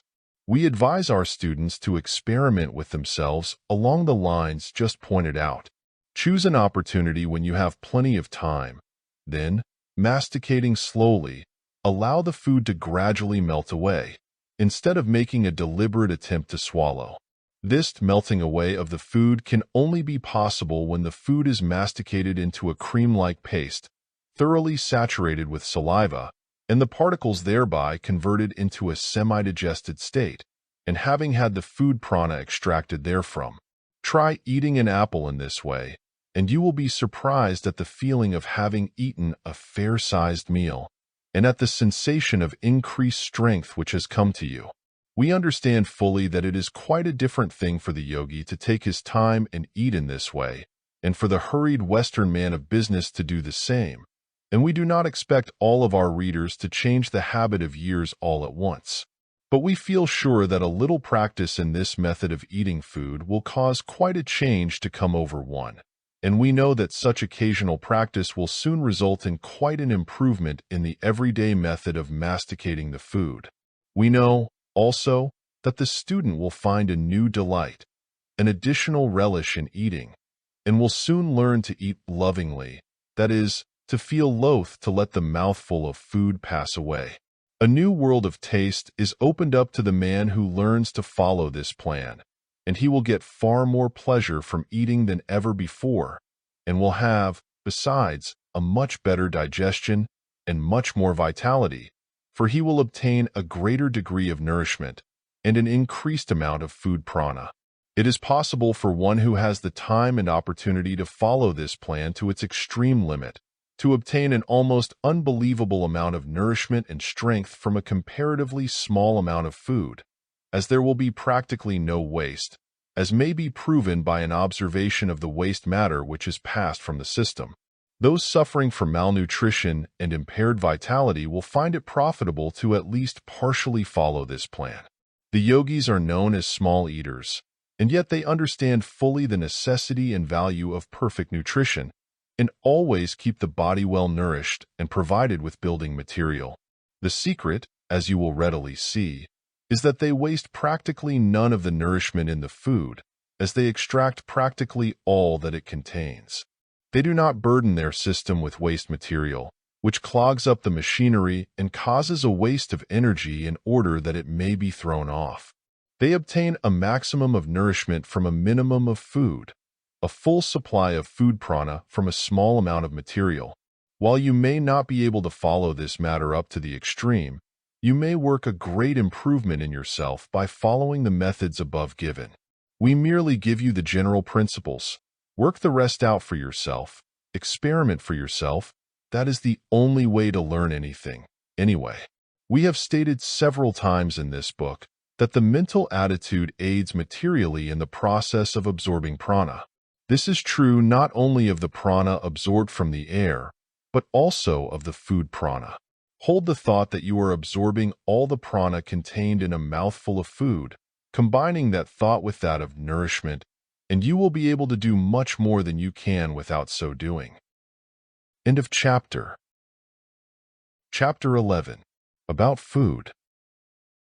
We intend to leave the matter of the choice of food an open question with our students.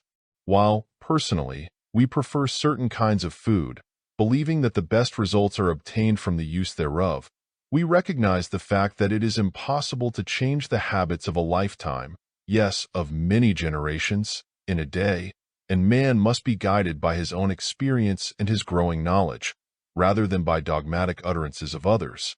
The yogis prefer a non-animal diet, both from hygienic reasons and the oriental aversion to eating the flesh of animals. The more advanced of the yogi students prefer a diet of fruit, nuts, olive oil, etc., together with a form of unleavened bread made from the entire wheat.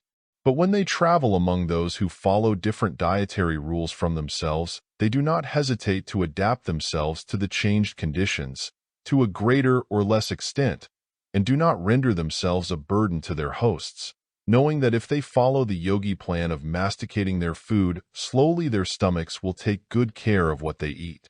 In fact, some of the most indigestible things in the modern menu may be safely eaten if the above-mentioned system is adopted. And we write this chapter in the spirit of the traveling yogi. We have no wish to force arbitrary rules upon our students. Man must grow into a more rational method of eating, rather than have it forced upon him suddenly. It is hard for one to adopt a non-meat diet if he has been used to animal flesh all his life, and it is equally difficult for one to take up an uncooked dietary list if he has been eating cooked dishes all his life. All we ask of you is to think a little on the subject and to trust your own instinct regarding the choice of food, giving yourself as great a variety as possible. The instinct, if trusted, will usually cause you to select that which you need for that particular meal, and we would prefer to trust the instinct rather than to bind ourselves to any fixed, unchangeable dietary. Eat pretty much what you feel like, providing you masticate it thoroughly and slowly, and give yourself a wide range of choice. We will speak in this chapter of a few things which the rational man will avoid, but will do so merely in the way of general advice. In the matter of non-meat eating, we believe that mankind will gradually grow to feel that meat is not its proper diet, but we believe that one must outgrow that feeling, rather than to have it beaten out of him, for if he longs for the flesh pots of Egypt, it is about as bad as if he really participated in the feast. Man will cease to desire meat as he grows, but until that time comes, any forced restraint of the meat habit will not do him much good. We are aware that this will be considered heterodox by many of our readers, but we cannot help that fact. Our statements will stand the test of experience. If our students are interested in the question of the relative advantages of particular kinds of foods, let them read some of the very good works which have been written upon the subject of recent years. But let them read upon the several sides of the question, and avoid being carried away by the particular fad of the writer whose book is before them. It is instructive and interesting to read of the comparative food values of the various articles upon our tables, and such knowledge will gradually tend to a more rational dietary.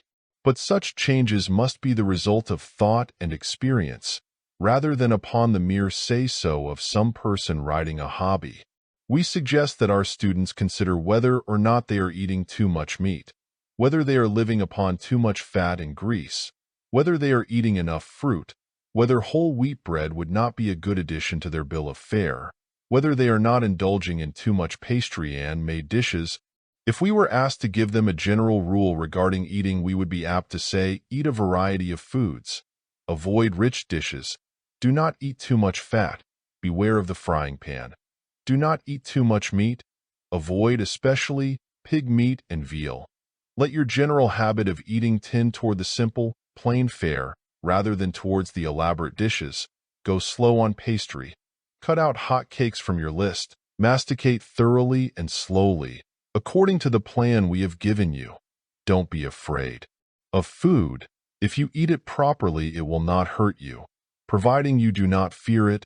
We think it better to make the first meal of the day a light one, as there is very little waste to repair in the morning, as the body has been at rest all night. If possible, take a little exercise before breakfast. If you once return to the natural habit of proper mastication and experience the sensation that comes from proper eating, the abnormal appetites which have been acquired will fall from you and natural hunger will return. When natural hunger is with you, the instinct will be very keen in picking out nutritious food for you, and you will feel inclined toward that which will give you just the nourishment you need at any particular time. Man's instinct is a good guide, providing it has not been spoiled by the indulgence in the absurd dishes so common in these days, which create false appetite. If you feel out of sorts, do not be afraid to cut out a meal and give the stomach a chance to get rid of what it has on hand. One can go without eating for a number of days without danger, although we do not advise prolonged fasts. We feel, however, that in sickness it is wise to give the stomach a rest, in order that the recuperative energy may be directed toward the casting out of the waste matter which has been causing the trouble. You will notice that the animals stop eating while they are sick and lie around until health is restored when they return to their meals. We may take this lesson from them with considerable profit. We do not wish students to become food cranks who weigh, measure, and analyze every mouthful of food. We consider this an abnormal method and believe that such a course generates fear thought and fills the instinctive mind with all sorts of erroneous ideas. We think it a much better plan to use ordinary precautions and judgment in the selection of one's food, and then to bother no more about the matter, but eat with the thought of nourishment and strength in your minds, masticating the food as we have stated, and knowing that nature will do its work well. Keep as close to nature as possible, and let her plans be your standard of measurement. The strong, healthy man is not afraid of his food, and neither should be the man who wishes to be healthy. Keep cheerful, breathe properly, eat properly, live properly, and you will not have occasion to make a chemical analysis of every mouthful of food. Do not be afraid to trust to your instinct, for that is the natural man's guide, after all. End of chapter. Chapter 12. The Irrigation of the Body. One of the cardinal principles of the Hatha Yoga philosophy of health is the intelligent use of nature's great gift to living things, water. It should not be necessary to even call the attention of men to the fact that water is one of the great means of maintaining normal health, but man has become so much a slave to artificial environments, habits, customs, etc., that he has forgotten nature's laws. His only hope is to return to nature. The little child knows, instinctively, the use of water and insists upon being furnished with it, but as it grows older it gets away from the natural habit and falls into the erroneous practices of the older people around it. This is particularly true of those living in large cities, where they find unpalatable the warm water drawn from faucets, and so gradually become weaned away from the normal use of fluids. Such persons gradually form new habits of drinking, or not drinking, and, putting off nature's demands, they at last are not conscious of them. We often hear people say, "But why should we drink water? We do not get thirsty?" But had they continued in nature's paths, they would get thirsty. And the only reason why they do not hear nature's calls is because they have so long turned a deaf ear to her that she has become discouraged and cries less loudly. Besides, their ears have ceased to recognize the vibrations, being so much taken up with other things. It is astonishing to find how people neglect this important feature of life. Many drink scarcely any fluids, and even say that they do not think it is good for them. This has gone so far that we know of one so-called health teacher who puts forth the astounding theory that thirst is a disease and counsels people against the use of fluids at all, stating that the use of them is unnatural. We will not attempt to argue with such teachings. Their folly must be apparent to anyone who will look at the natural life habits of man and the lower animals. Let man go back to nature, and he will see water drinking all around him, in all forms of life, from the plant up to the highest mammal. So much importance does the yogi attach to the proper use of drinking water, that he considers it one of the first principles of health. He knows that a large percentage of sick people are sick because of their lack of the fluids which the body requires. Just as the plant needs water, as well as the food derived from the soil and air, to bring it to healthy maturity, so does man require the proper amount of fluids to keep him in health, or to bring him again to health in case he has lost it. Who would think of depriving a plant of water? And who would be so cruel as to fail to provide the faithful horse with the requisite amount of water? And yet, man, while giving the plant and the animal that which his common sense teaches him they require, will deprive himself of the life-giving fluid, and will suffer the consequences, just as would the plant and horse under similar conditions. Keep this example of plant and horse before you when you consider the question of drinking water. Let us see what water is used for in the body, and then make up our minds whether or not we have been living normal lives in this respect. In the first place, about 70% of our physical body is water. A certain amount of this water is being used up by our system and leaves the body constantly, and every ounce that is used up must be replaced by another ounce if the body is to be kept in a normal condition. The system is continuously excreting water through the pores of the skin, in the shape of sweat and perspiration. Sweat is the term applied to such excretion when it is thrown off so rapidly that it gathers and collects in drops. Perspiration is the term applied when the water is continuously and unconsciously evaporated from the skin. Perspiration is continuously being evaporated from the skin, and experiments have shown that when it is prevented, the animal dies. In one of the festivals of ancient Rome, a boy was covered with gold leaf, from head to foot, in order to represent one of the gods. He died before the gold leaf could be removed, the perspiration being unable to penetrate the varnish and the leaf. Nature's function was interrupted, and the body being unable to function properly, the soul threw off its fleshly tenement. Sweat and perspiration are shown by chemical analysis to be loaded with the waste products of the system, the refuse and filth of the body, which, without a sufficient supply of fluids in the system, would remain in the body, poisoning it and bringing disease and death as a consequence. The repair work of the body is continually going on, the used up and worn out tissue being carried off and replaced by fresh, new material from the blood, which has absorbed it from the nutrition in the food. This waste must be cast out of the body, and nature is quite particular that it shall be gotten rid of. She does not favor the storing up of garbage in the system. If this waste matter is allowed to remain in the system, it becomes a poison and breeds diseased conditions. It serves as a breeding place and a feeding ground for germs, microbes, spores, and bacteria, and all the rest of that family. Germs do not bother the clean and healthy system to any great extent, but let them come around one of these water haters, and it finds his or her body full of uncast-off refuse and filth, and they settle down to business. We will have something more to say along this line when we come to the subject of bathing. Water plays a most important part in the everyday life of the Hatha Yoga. He uses it internally and externally. He uses it to keep healthy, and he teaches its value to bring about healthy conditions where disease has impaired the natural functioning of the body. We will touch upon the use of water in several parts of this book. We wish to impress upon our students the importance of the subject, begging them not to pass it by as unimportant because it is so simple. 7 out of 10 of our readers need this advice. Do not pass it by. This means both perspiration and sweat are necessary. Also, to dissipate the excessive bodily heat by their evaporation, and thus keep down the bodily temperature to a normal degree. The perspiration and sweat also, as we have stated, assist in carrying off the waste products of the system, the skin being, in fact, a supplementary organ to the kidneys. And without water, the skin would, of course, be unable to perform this function.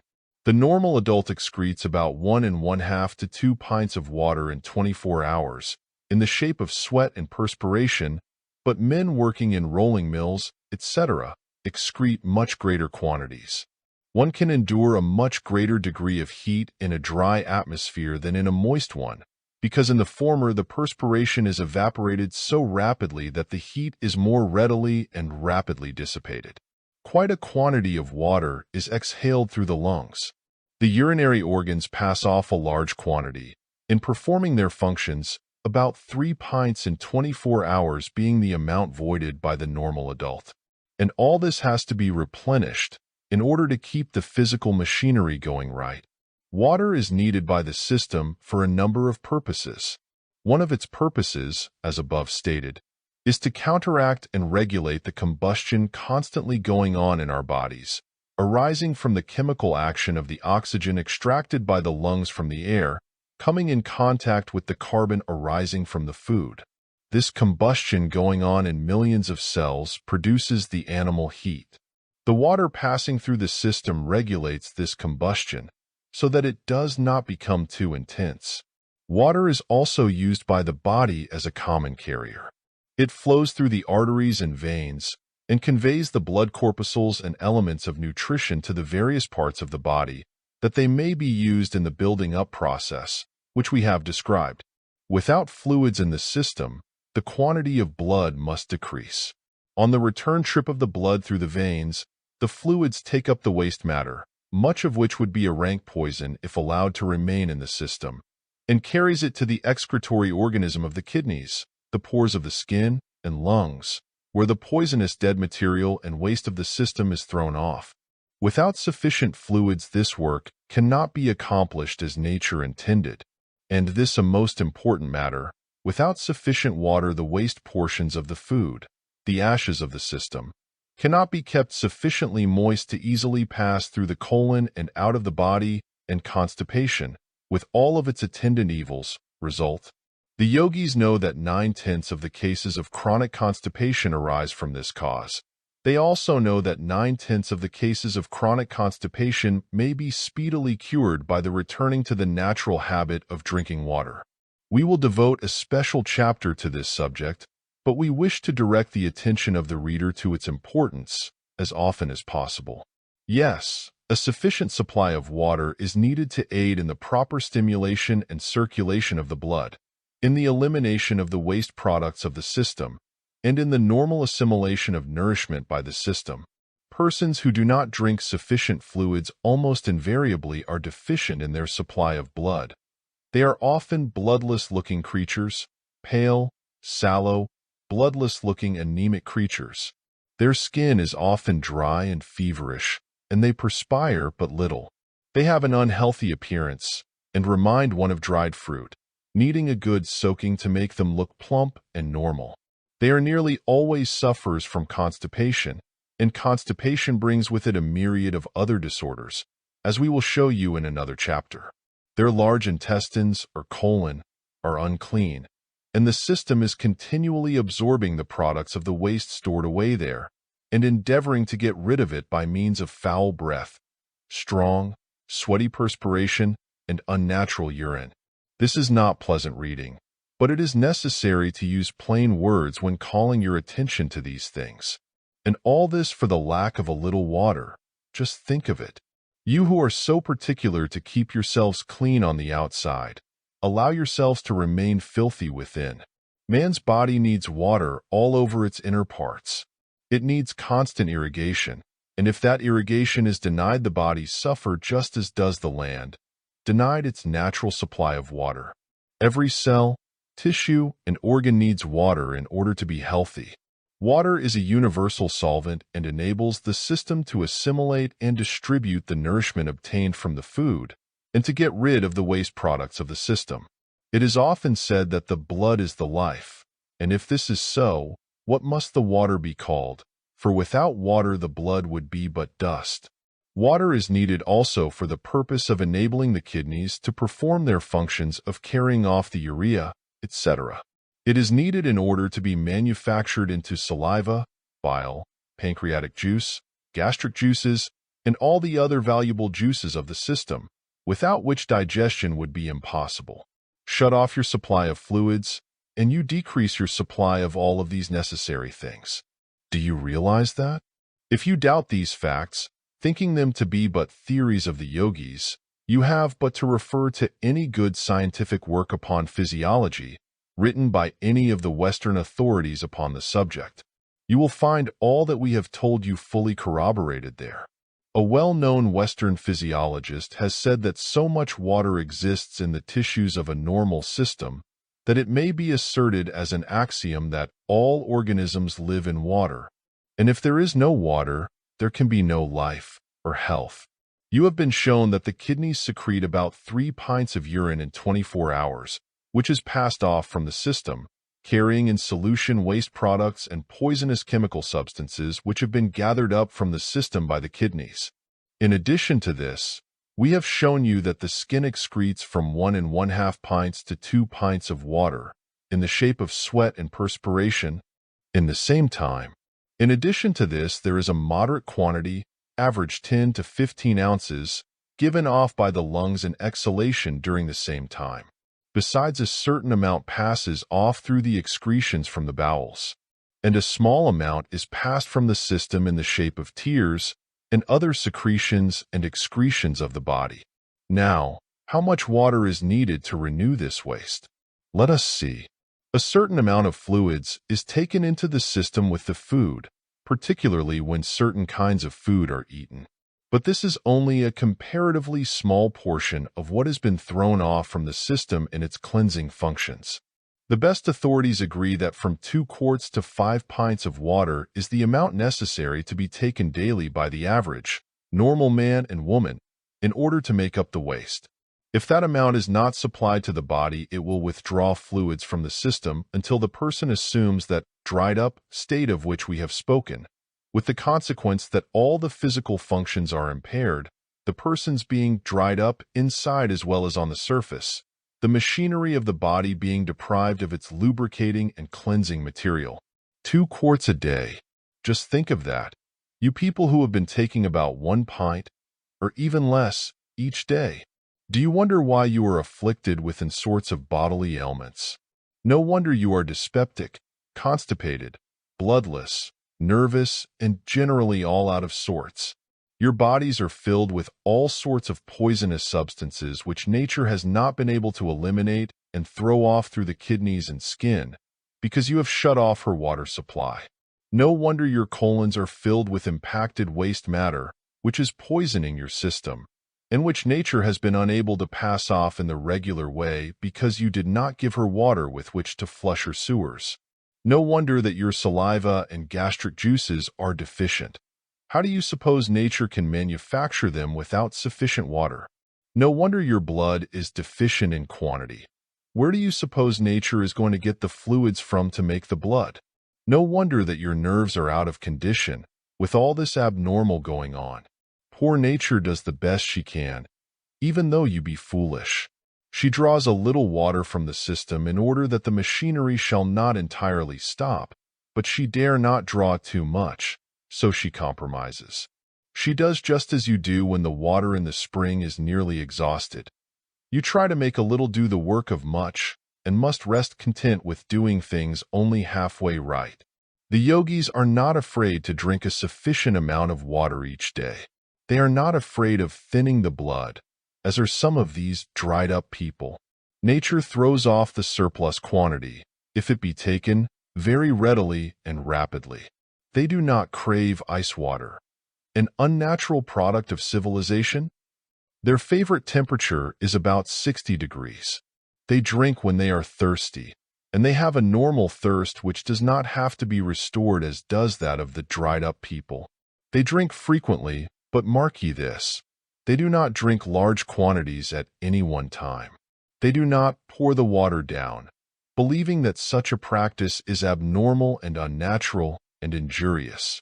They drink it in small quantities, though often during the day. When working, they often keep a vessel of water near them and frequently sip therefrom. Those who have neglected their natural instincts for many years have almost forgotten the natural habit of water drinking and need considerable practice to regain it. A little practice will soon begin to create a demand for water, and you will in time regain the natural thirst. A good plan is to keep a glass of water near you and take an occasional sip from it, thinking at the same time what you are taking it for. Say to yourself, I am giving my body the fluids it requires to do its work properly, and it will respond by bringing normal conditions back to me, giving me good health and strength, and making me a strong, healthy, natural man or woman. The yogis drink a cupful of water the last thing before going to bed at night. This is taken up by the system and is used in cleansing the body during the night, the waste products being excreted with the urine in the morning. They also drink a cupful immediately after arising in the morning, the theory being that by taking the water before eating it cleanses the stomach and washes away the sediment and waste which have settled during the night. They usually drink a cupful about an hour before each meal, following it by some mild exercise, believing that this prepares the digestive apparatus for the meal and promotes natural hunger. They are not afraid of drinking a little water even at meals. Imagine the horror of some of our health teachers when they read this, but are careful not to wash down their food with water. Washing down the food with water not only dilutes the saliva, but causes one to swallow his food imperfectly insalivated and masticated, makes it go down before nature is ready, and interferes with the yogi method of masticating the food. See chapter on same. The yogis believe that only in this way is water harmful when taken at meals, and for the reason given alone, they take a little at each meal to soften up the food mass in the stomach, and that little does not weaken the strength of the gastric juices, etc. Many of our readers are familiar with the use of hot water as a means of cleansing a foul stomach. We approve of its use in that way, when needed, but we think that if our students will carefully follow the yogi plan of living, as given in this book, they will have no foul stomachs needing cleansing. Their stomachs will be good, healthy ones. As a preliminary toward rational eating, the sufferer may find it advantageous to use hot water in this way. The best way is to take about 1 pint, slowly sipping it, in the morning before breakfast or about 1 hour before other meals. It will excite a muscular action in the digestive organs, which will tend to pass from the system the foul matter stored up there, which the hot water has loosened up and diluted, as well. But this is only a temporary expedient. Nature did not contemplate hot water as steady beverage, and water at ordinary temperature is all that she requires in health, and that she requires to maintain health. But when health has been lost through disobedience to her laws, hot water is a good thing with which to clean house before resuming natural habits. We will have more to say about the use of water in bathing, outward application, etc. in other parts of this book. This chapter is devoted to its internal offices. In addition to the properties, offices, and uses of water, as above given, we will add that water contains prana in considerable quantities, a portion of which it parts within the system, particularly if the system demands it and extracts it. One often feels the need of a cupful of water as a stimulant, the reason being that for some reason the normal supply of prana has become depleted, and nature, recognizing that it may obtain prana rapidly and easily from water, causes the demand. You all remember how at times a cup of cool water has acted as a powerful stimulant and refreshers to you, and how it enabled you to return to your work with renewed vigor and energy. Do not forget water when you feel used up. Used in connection with yogi breathing, it will give a man fresh energy quicker than will any other method. In sipping water, let it remain in the mouth a moment before swallowing. The nerves of the tongue and mouth are the first and quickest to absorb the prana, and this plan will prove advantageous, particularly when one is tired. This is worth remembering. End of chapter.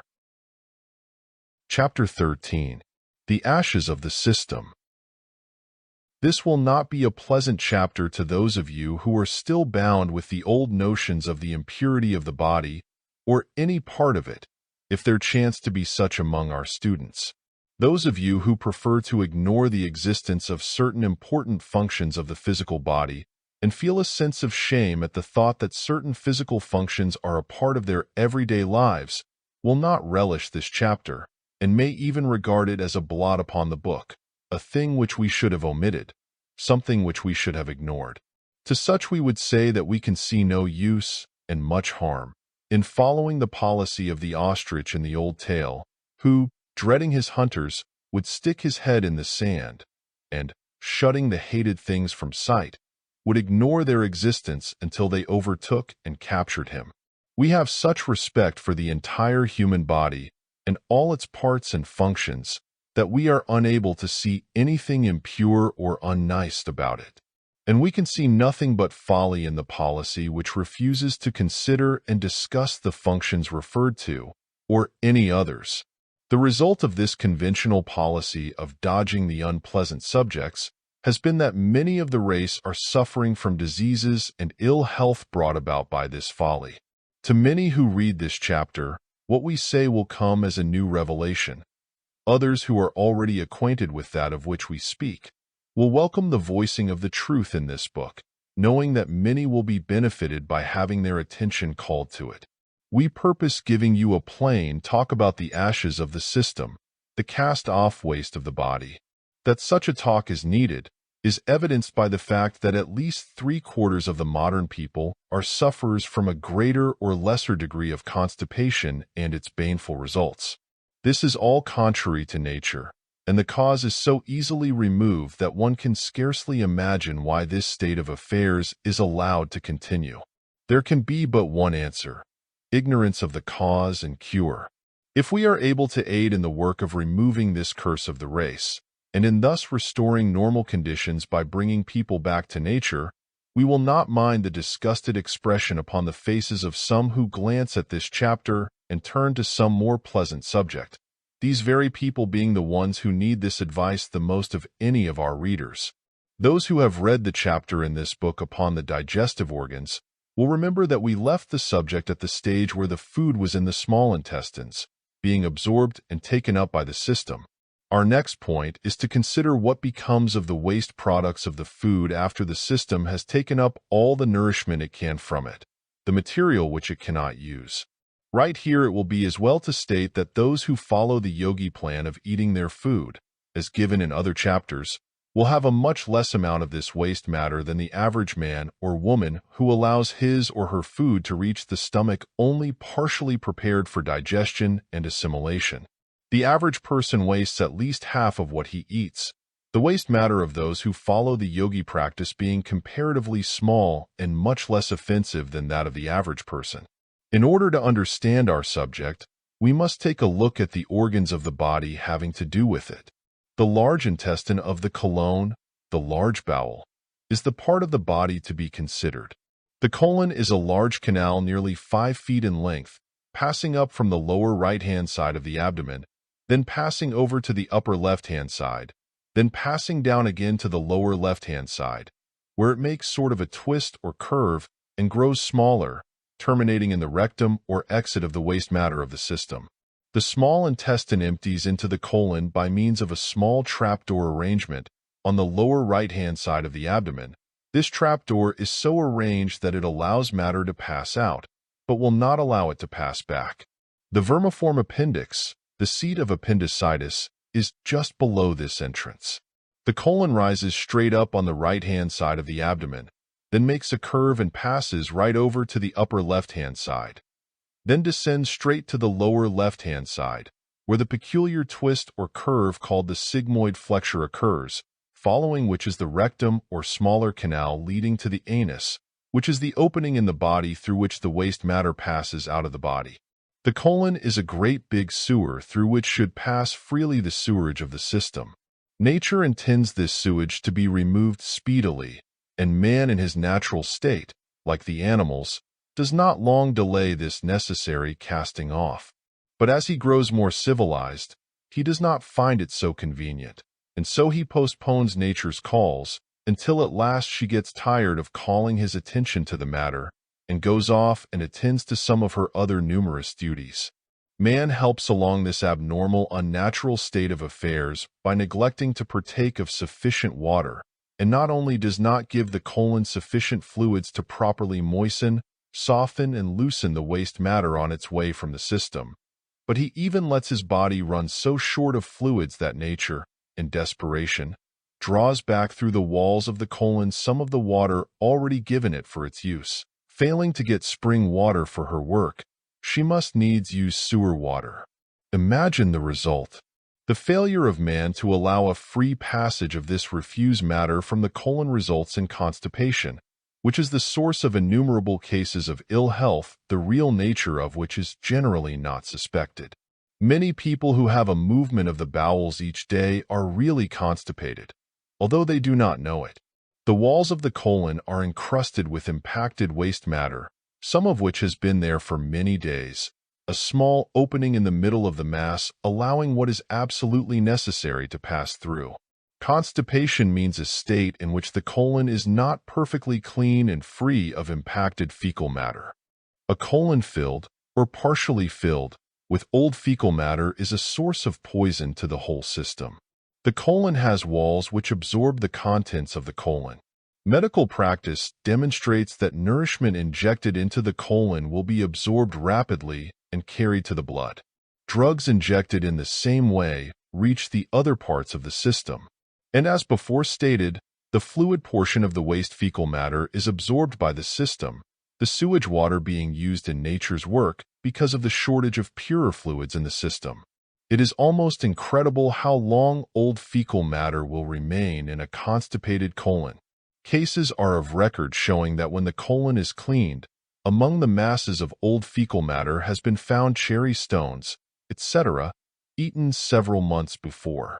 Cathartics do not remove this old fecal matter, as they simply loosen up what is in the stomach and small intestines, and pass it off through the little opening in the hardened fecal matter with which the walls of a badly constipated colon is lined. In some persons the colon is impacted with hardened feces, almost as solid as soft coal, to such an extent that their abdomens become swollen and hard. This old waste matter becomes sometimes so foul that it becomes the breeding place of worms and even maggots, and the colon is filled with their eggs. The waste matter, or feces, which is passed into the colon from the small intestine, is of a pasty substance, and if the bowels are clear and clean, and the movements natural, it should pass from the system in but a trifle more solid state and of a light color. The longer fecal matter is retained in the colon, the harder and drier it becomes, and the darker in color. When sufficient fluids are not taken, and nature's calls are ignored until a more convenient time, and then forgotten, a drying up and hardening process ensues. When later the movement is had, only a portion of the feces passes out, the balance remaining to clog up the colon. Next day a little more is added, and so on, until a case of chronic constipation is manifested, with all its attendant evils, such as dyspepsia, biliousness, liver troubles, kidney troubles. In fact, all diseases are encouraged, and many of them directly caused by this filthy condition of the colon. Half of the cases of female trouble are caused or aggravated by this condition. The absorption by the blood of the fecal matter in the system is occasioned in two ways. First, the desire and need of the body for fluids. Second, a desperate effort of nature to throw off the waste matter by the skin, the kidneys, and the lungs. Foul perspiration and foul breath are often caused by this effort of nature to get rid of what should have passed from the colon. Nature recognizes the great source of danger of allowing this foul mass to stay in the system, and so resorts to the desperate plan of throwing it off in other ways, even at the risk of half poisoning the blood and body in so doing. The best proof of the number of physical ailments and disease caused by this unnatural state of the colon is the fact that when the cause is once removed, people begin to recover from many ailments apparently unconnected with the cause. In addition to the fact that diseases are caused and encouraged by this state of the colon, it is a fact that one is far more likely to contract contagious diseases and diseases like typhoid fever, etc., by reason of a neglected colon furnishing a fine breeding place for the germs of these diseases. In fact, a man who keeps his colon clean and healthy is believed to run but very little risk of diseases of this kind. Just imagine what must be the result when we carry a sewer around inside of us. Is it any wonder that diseases which are occasioned by filthy conditions outside thrive on like condition inside of the body? Use a little reason, friends. Now that we have said enough to call your attention to the seat of many troubles, we could fill hundreds of pages with still stronger remarks on this subject. You are perhaps in a condition to ask, well, I believe that all this is true, and that it explains much that has been troubling me, but what must I do to get rid of that foul condition, and to regain and keep normal health in this respect? Well, our answer is, first get rid of the abnormal filthy accumulation, and then keep yourself sweet and clean and healthy by following nature's laws. We will endeavor to show you how to do both of these things. If the colon is but slightly filled with impacted feces, one may get rid of it by increasing the fluids and by encouraging regular movements, and by treating the intelligence of the cells of the stomach, as hereinafter described. But, as over half of the people who are mentally asking us this question have colons more or less filled with old, hardened, impacted, fecal matter of an almost green color, which has been there for months, perhaps longer, we must give them a more radical remedy. As they have gone away from nature in contracting this trouble, we must aid nature somewhat in restoring lost conditions, so that she may thereafter have a clean colon to work with. We will go to the animal kingdom for a suggestion. Many centuries ago, the natives of India noticed that certain birds of the ibis family, a long-billed bird, would return from journeys into the interior in a wretched condition, which was due either to their eating some berry which was very constipating, or else having been where there was no water to drink, possibly both. This bird would reach the rivers in an almost exhausted condition, scarcely able to fly from weakness. The bird would fill its bill and mouth with water from the river, and then, inserting the bill into the rectum, would inject the water into the bowel, which would relieve it in a few moments.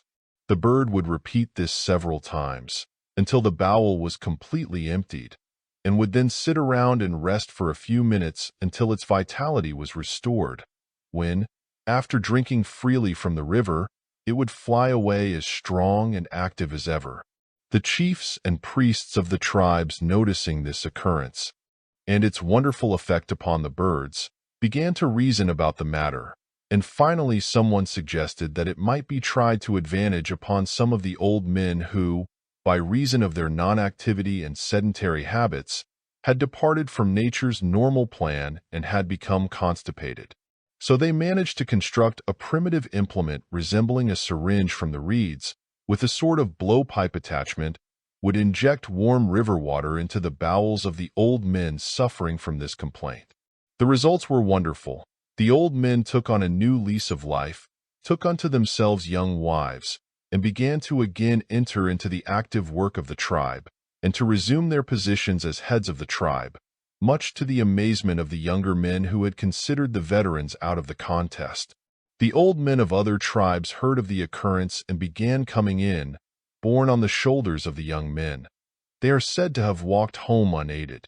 From all the accounts handed down, these primitive injections must have been of a most heroic character, for they speak of the use of gallons of water, and by the time the treatment was concluded the colon of the old tribesmen must have been thoroughly cleaned out, and in a condition which would give the system no more poisons. But we are not going to advocate such heroic treatment. We are not tribesmen, remember. Yes, the abnormal condition calls for a temporary aid to nature in getting rid of this foul accumulation in the colon. And the best way to get rid of it once and for all is to follow the example of the ibis and the old Hindu tribesmen with the aid of perfected 20th century apparatus. All that is needed is an ordinary cheap rubber syringe. If you have a fountain syringe, so much the better, but a cheap bulb syringe will do the work. Take a pint of pretty warm water, as warm as the hand can bear with comfort. Inject the water into the bowel with the syringe. Then hold the water in the colon for a few minutes, and then let it pass from the system. The nighttime is the best for this practice. The next night take a quart of warm water and use it the same way. Then skip a night, and the second night after, try 3 pints. Then skip 2 nights, and the third night after try 2 quarts. You will gradually get used to retaining this quantity of water in the colon, and the larger amount will pretty well clean out the old matter, the smaller injections washing away the looser fragments, and generally dislodging and breaking up the hardened mass. Do not be afraid of the 2 quarts. Your colon will hold much more, and some persons use gallon injections, but we consider this rather too much. Knead the abdomen before and after the injection, and practice the yogi complete breath after you get through, in order to stimulate you and generally equalize the circulation. The result of these injections will not appeal to the aesthetic tastes of people, but the question is to get rid of the filth once and for all. The contents of the colon brought away by these initial injections are often of a most offensive and unpleasant nature, but certainly it is much better to have this filth out of your system than in it. It is just as foul when in you as when it is expelled. We have known of cases in which great lumps of fecal matter, hard and green as corroded copper, passed from people, and the stench arising from the vessel was such as to bring a most convincing proof of what harm had been wrought upon the system by its retention. No, this is not pleasant reading, but it is necessary in order to make you realize the importance of this internal cleaning. You will find that during the week in which you are cleansing the colon, you will have little or no natural movements of the bowels. Do not let this worry you, for it is caused by the water washing away that which ordinarily would have been evacuated in the stool. In a couple of days after the cleansing process is completed, you will begin to get down to natural and normal movements. Now, right here, we wish to call your attention to the fact that we are not advocating the continuous use of the syringe. We do not consider it a natural habit and fail to see its necessity, as we believe that natural habits persisted in will cause anyone to regain the normal movement of the bowels without the use of any outside help. We advocate the syringe only as a preliminary measure in order to clear away past accumulations. We see no harm, however, in the use of the syringe, say once a month, as a preventative of a recurrence of the old conditions. There are several schools of teachers in America who advocate the use of the syringe as a daily duty.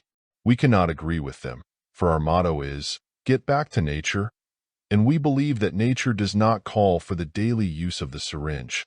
The yogis believe that plenty of pure, fresh water, and a regular habit of going to stool, and a little talking up to the bowels, will do all that is necessary to keep one free from constipation. After you are through with the week of syringe treatment, and even before that, start the normal use of drinking water, as we have explained in our chapter on that subject.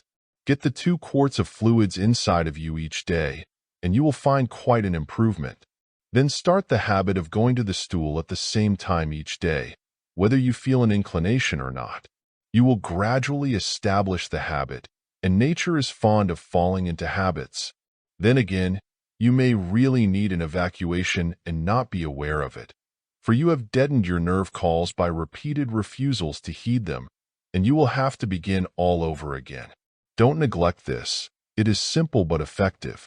You will find it advantageous to give yourself autosuggestions while sipping your cup full of water. Say to yourself, I am drinking this water in order to supply my system with the fluids it needs. It will make my bowels move freely and regularly, as nature intended. Carry the idea in your mind of what you are trying to accomplish, and you will be apt to get your results quicker. Now for an idea which may seem absurd to you, unless you understand the philosophy back of it. We will tell you how to do it now, and talk about the philosophy in another chapter. This consists in talking up to the bowel. Give the abdomen, along the lines of the colon, several gentle slaps with the hand, and say to it, yes, talk to it here, you colon. I've given you a good cleaning out and made you fresh and clean. I am giving you all the fluids you need to do your work properly.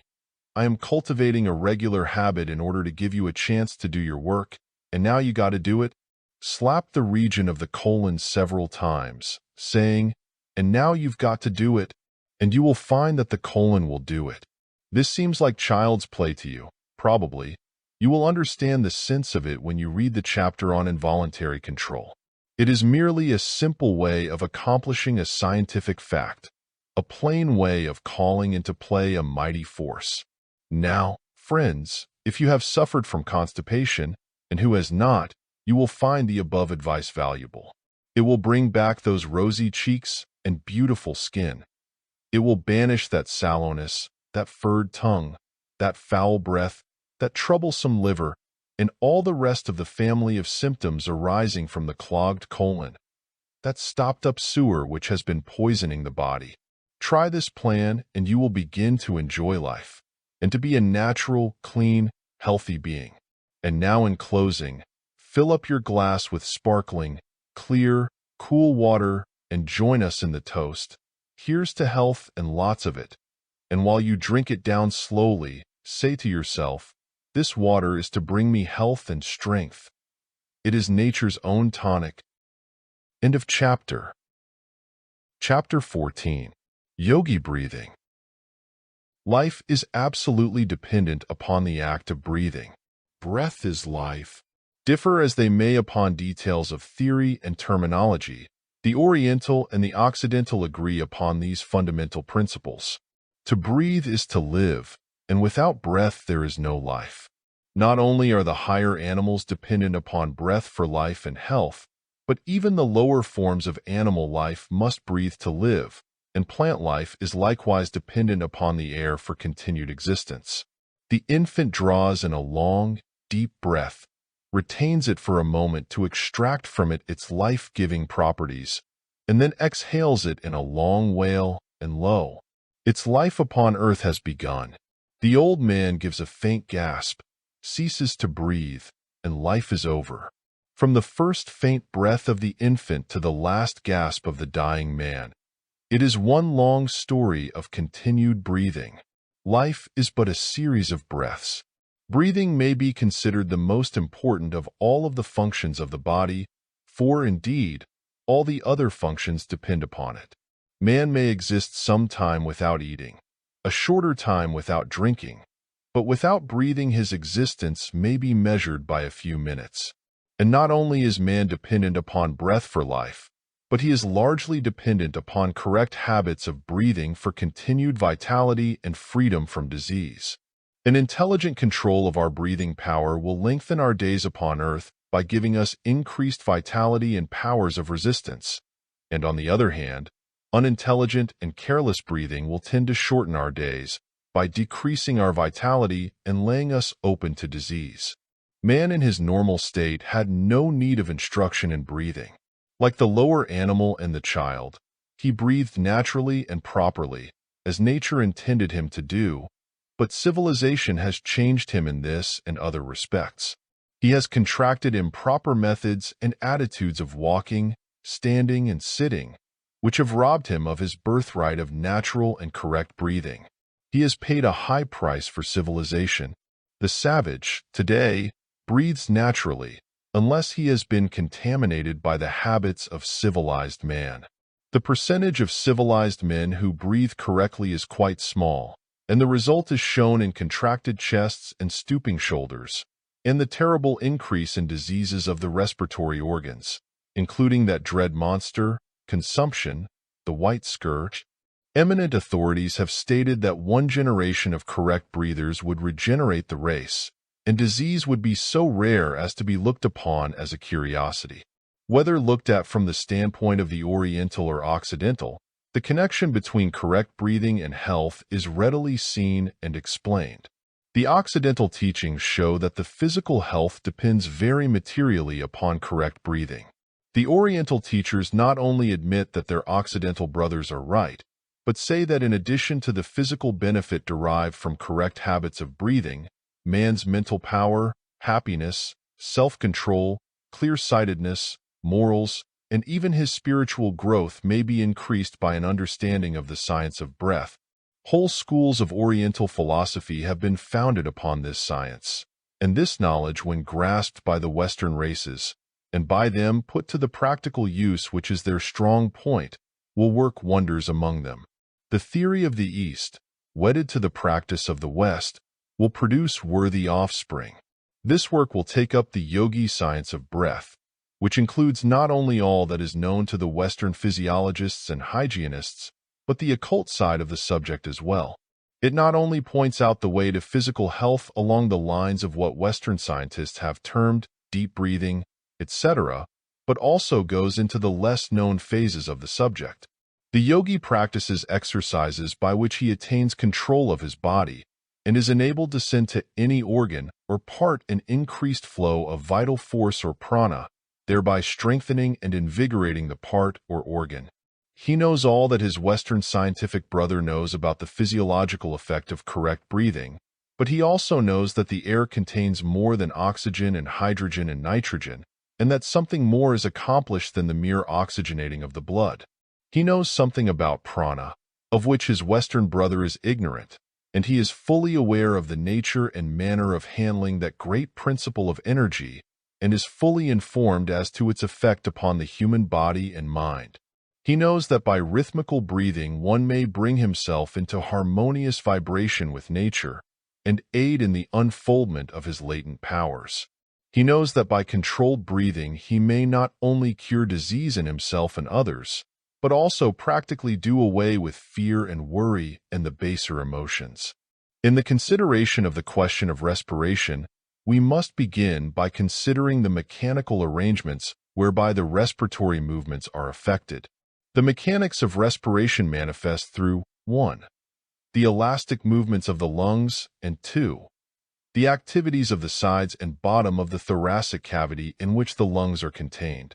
The thorax is that portion of the trunk between the neck and the abdomen, the cavity of which, known as the thoracic cavity, is occupied mainly by the lungs and heart. It is bounded by the spinal column, the ribs with their cartilages, the breastbone, and below by the diaphragm. It is generally spoken of as the chest.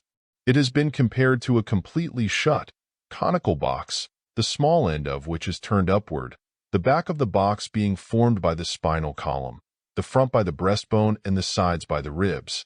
The ribs are 24 in number, 12 on each side, and emerge from each side of the spinal column.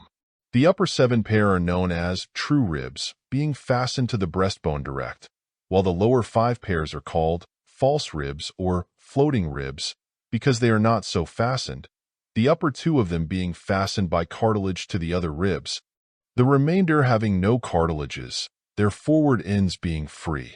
The ribs are moved in respiration by two superficial muscular layers, known as the intercostal muscles.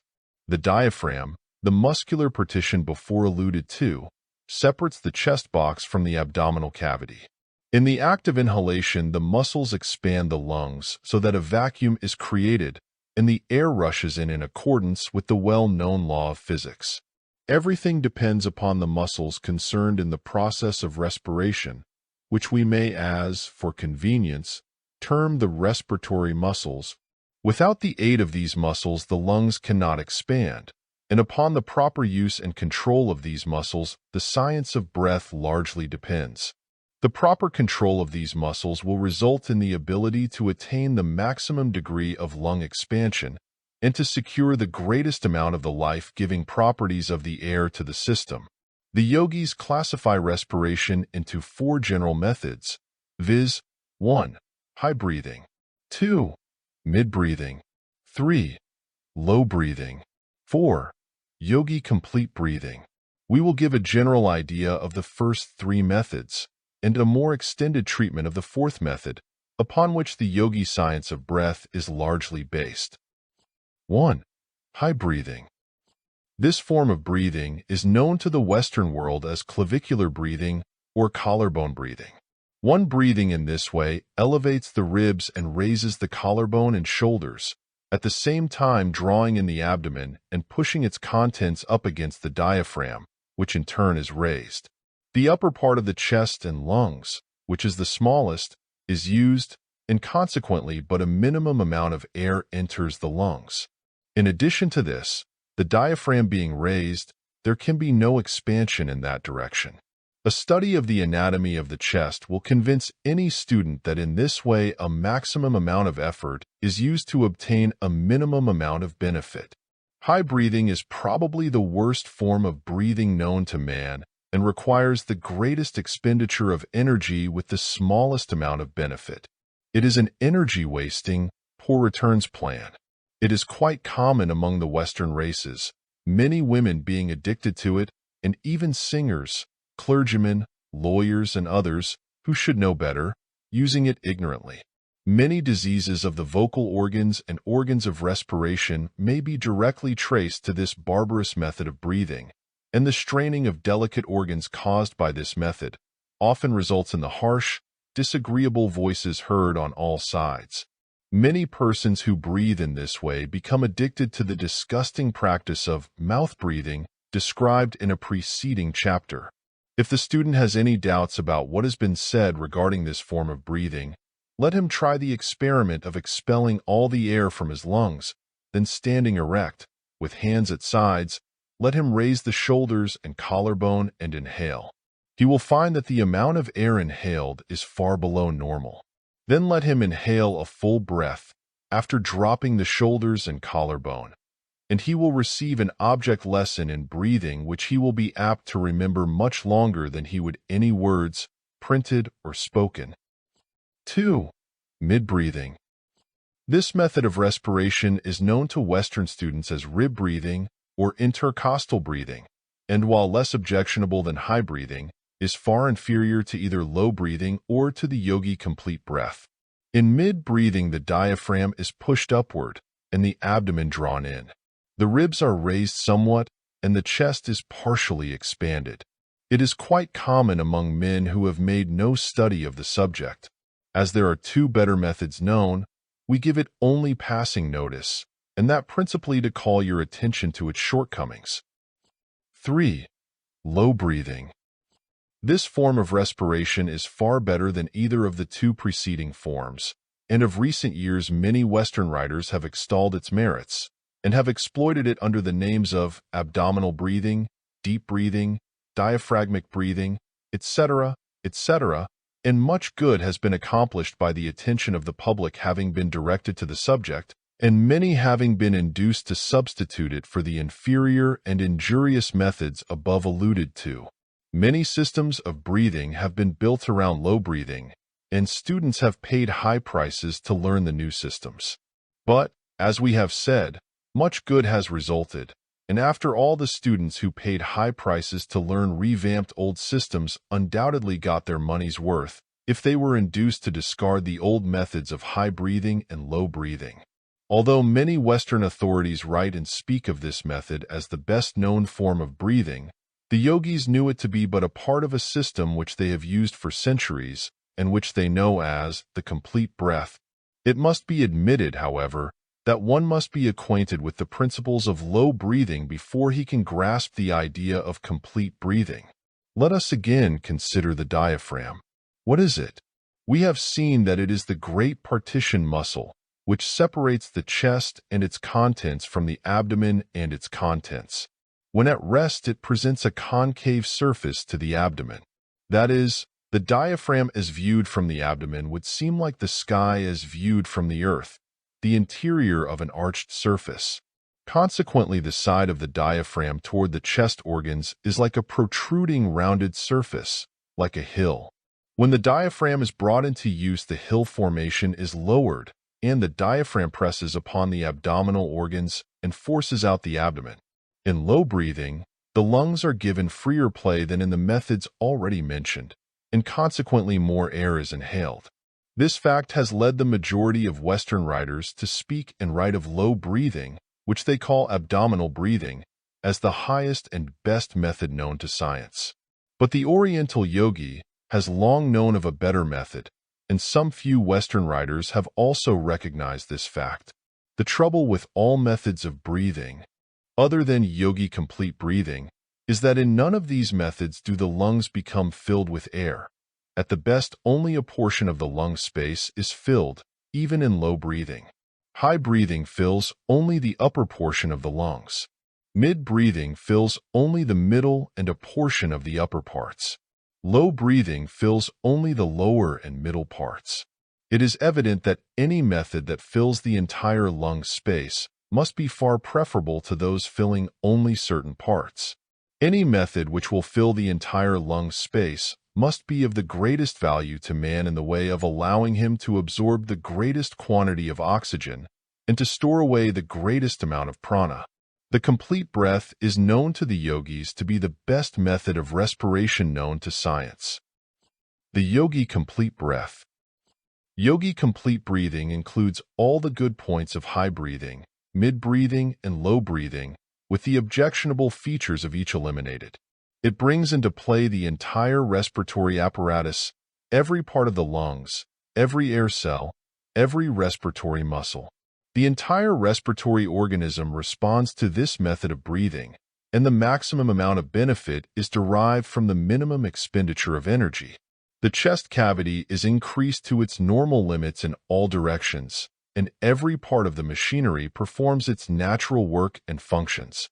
One of the most important features of this method of breathing is the fact that the respiratory muscles are fully called into play, whereas in the other forms of breathing only a portion of these muscles are so used.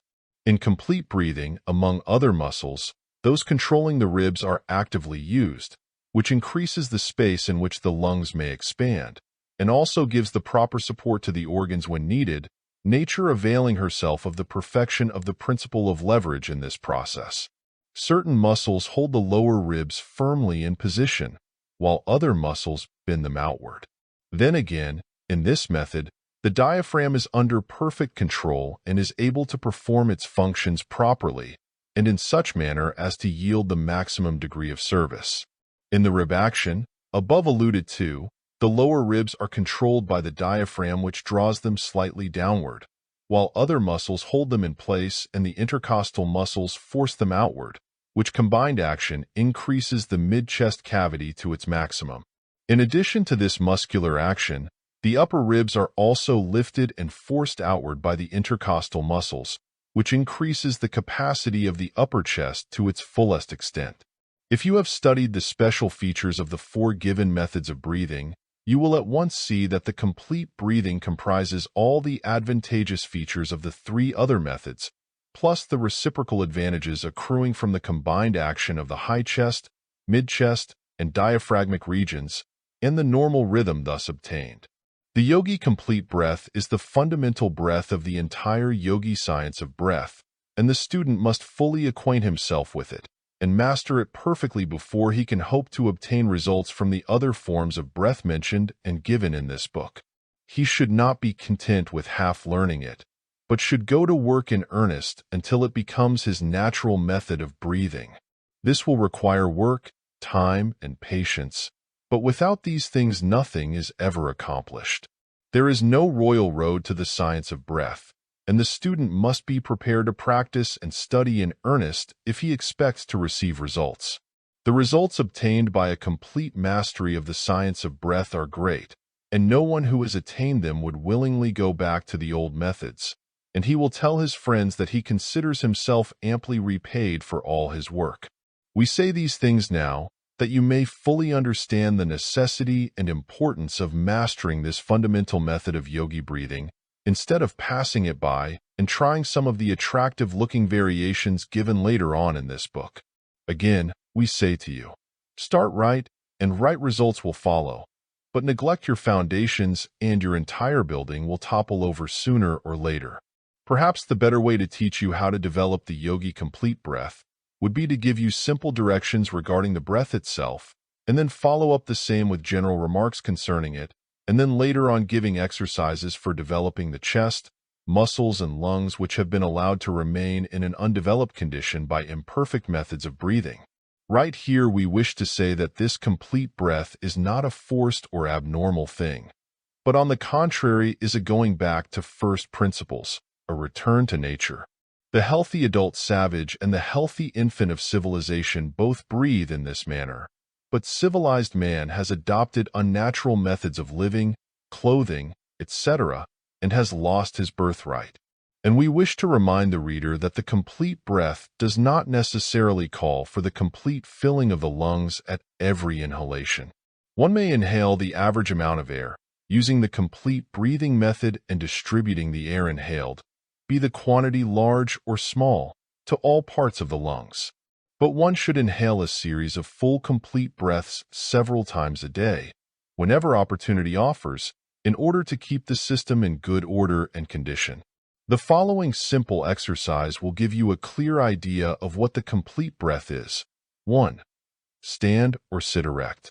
Breathing through the nostrils, inhale steadily, first filling the lower part of the lungs, which is accomplished by bringing into play the diaphragm, which descending exerts a gentle pressure on the abdominal organs, pushing forward the front walls of the abdomen.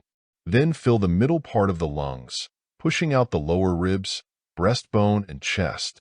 Then fill the higher portion of the lungs, protruding the upper chest, thus lifting the chest, including the upper 6 or 7 pairs of ribs.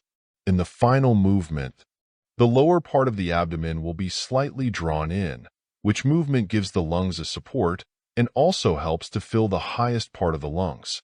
At first reading, it may appear that this breath consists of 3 distinct movements. This, however, is not the correct idea.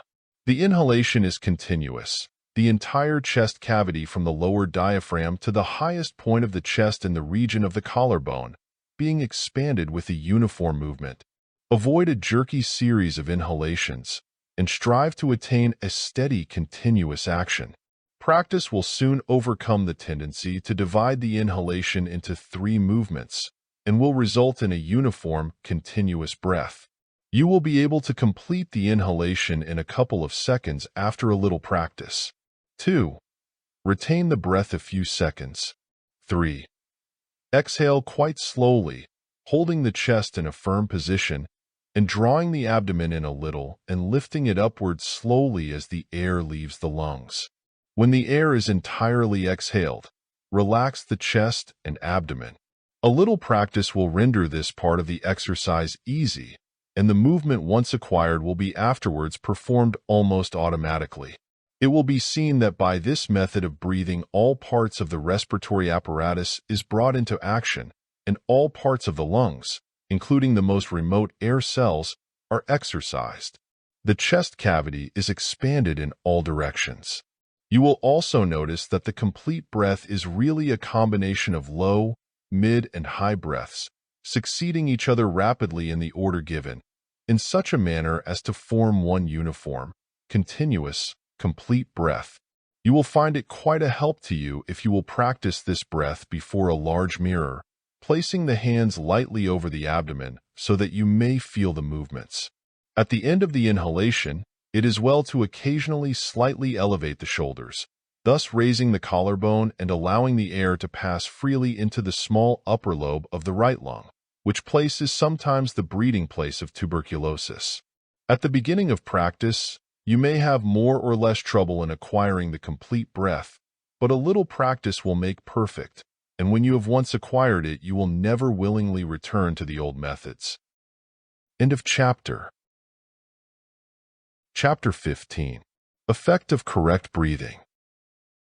Scarcely too much can be said of the advantages attending the practice of the complete breath, and yet the student who has carefully read the foregoing pages should scarcely need to have pointed out to him such advantages. The practice of the complete breath will make any man or woman immune to consumption and other pulmonary troubles, and will do away with all liability to contract colds, as well as bronchial and similar weaknesses. Consumption is due principally to lowered vitality attributable to an insufficient amount of air being inhaled. The impairment of vitality renders the system open to attacks from disease germs. Imperfect breathing allows a considerable part of the lungs to remain inactive, and such portions offer an inviting field for bacilli, which invading the weakened tissue soon produce havoc. Good, healthy lung tissue will resist the germs, and the only way to have good, healthy lung tissue is to use the lungs properly. Consumptives are nearly all narrow-chested. What does this mean? Simply that these people were addicted to improper habits of breathing, and consequently their chests failed to develop and expand. The man who practices the complete breath will have a full, broad chest, and the narrow-chested man may develop his chest to normal proportions if he will but adopt this mode of breathing. Such people must develop their chest cavities if they value their lives. Colds may often be prevented by practicing a little vigorous, complete breathing whenever you feel that you are being unduly exposed. When chilled, breathe vigorously a few minutes, and you will feel a glow all over your body. Most colds can be cured by complete breathing and partial fasting for a day. The quality of the blood depends largely upon its proper oxygenation in the lungs, and if it is underoxygenated, it becomes poor in quality and laden with all sorts of impurities, and the system suffers from lack of nourishment and often becomes actually poisoned by the waste products remaining uneliminated in the blood. As the entire body, every organ and every part, is dependent upon the blood for nourishment, impure blood must have a serious effect upon the entire system. The remedy is plain. Practice the Yogi complete breath. The stomach and other organs of nutrition suffer much from improper breathing.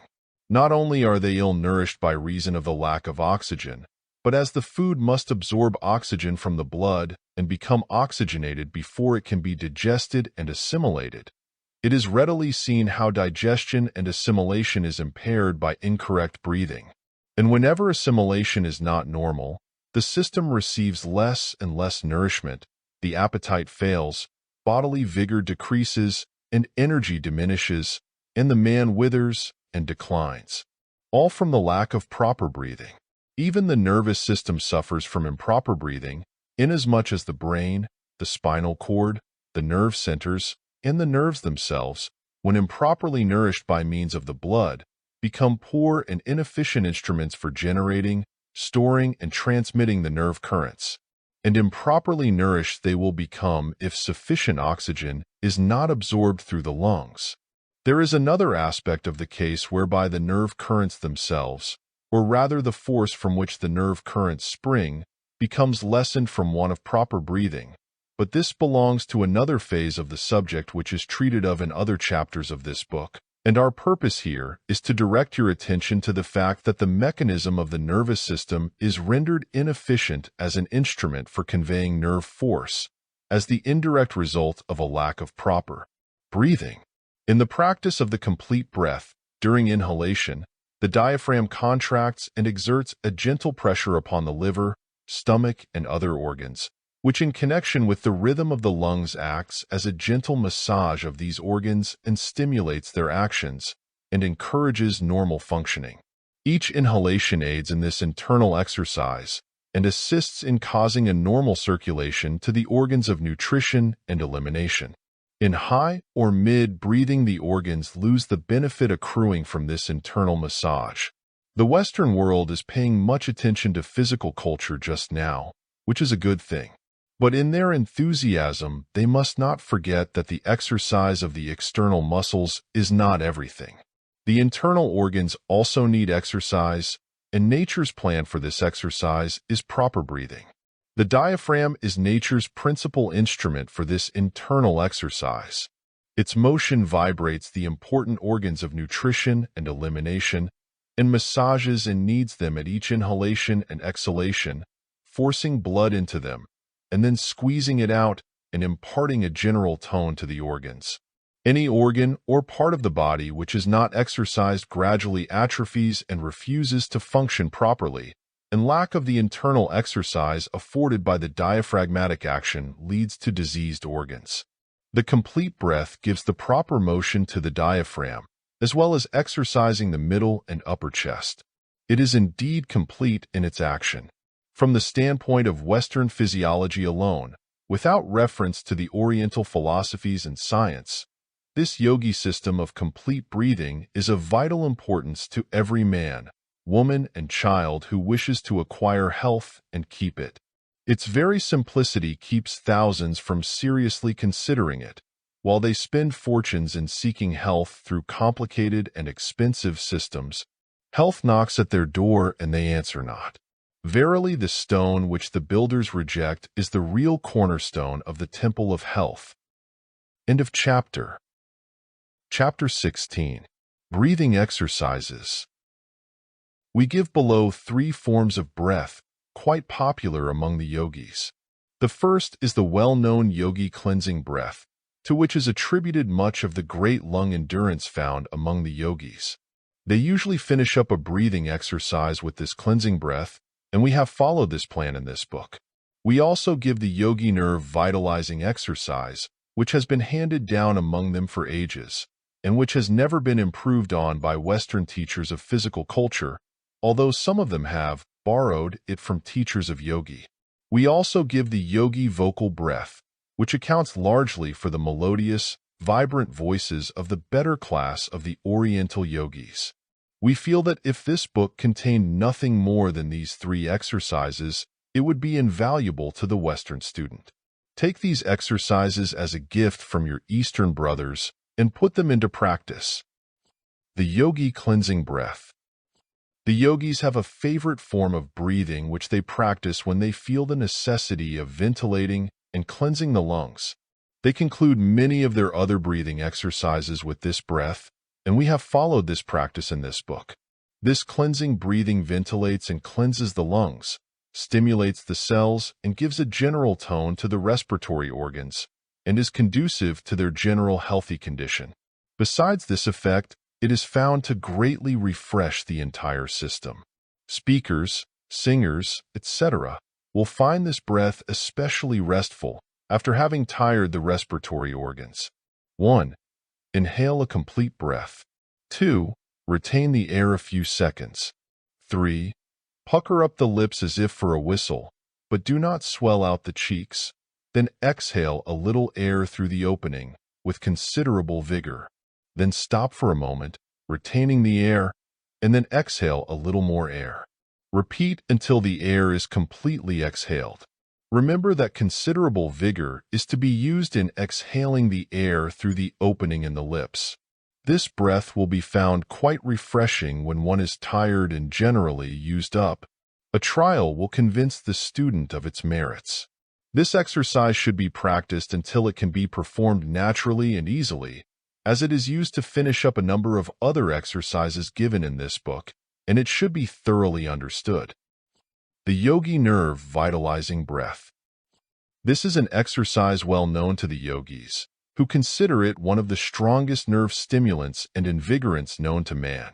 Its purpose is to stimulate the nervous system, develop nerve force, energy, and vitality.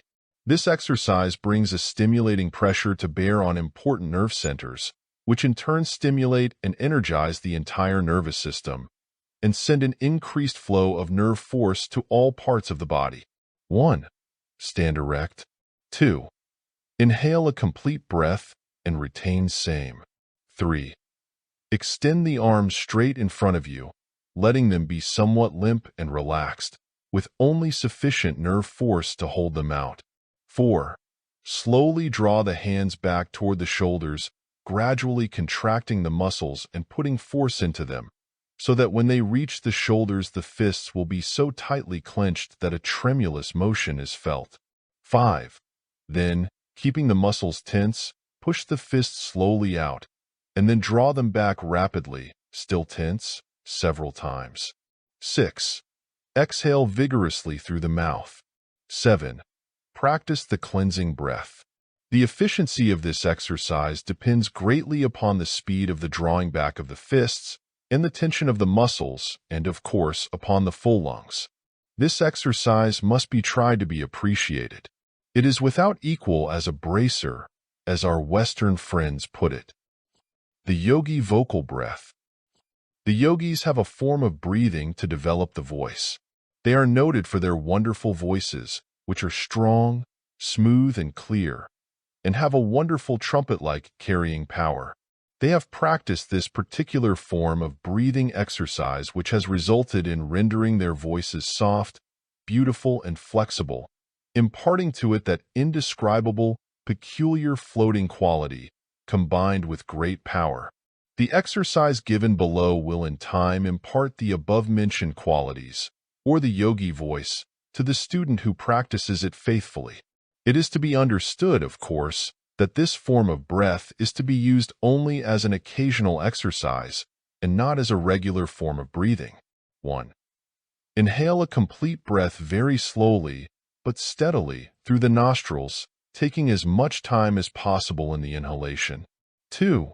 Retain for a few seconds. 3. Expel the air vigorously in one great breath through the wide-opened mouth. 4. Rest the lungs by the cleansing breath. Without going deeply into the yogi theories of sound production and speaking and singing, we wish to say that experience has taught them that the timbre, quality, and power of a voice depends not alone upon the vocal organs in the throat, but that the facial muscles, etc., have much to do with the matter. Some men with large chests produce but a poor tone, while others with comparatively small chests produce tones of amazing strength and quality. Here is an interesting experiment worth trying. Stand before a glass and pucker up your mouth and whistle, and note the shape of your mouth and the general expression of your face. Then sing or speak as you do naturally and see the difference.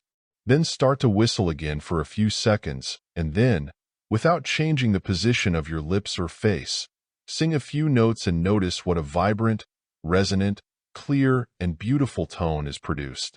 The following are the 7 favorite exercises of the yogis for developing the lungs, muscles, ligaments, air cells, etc.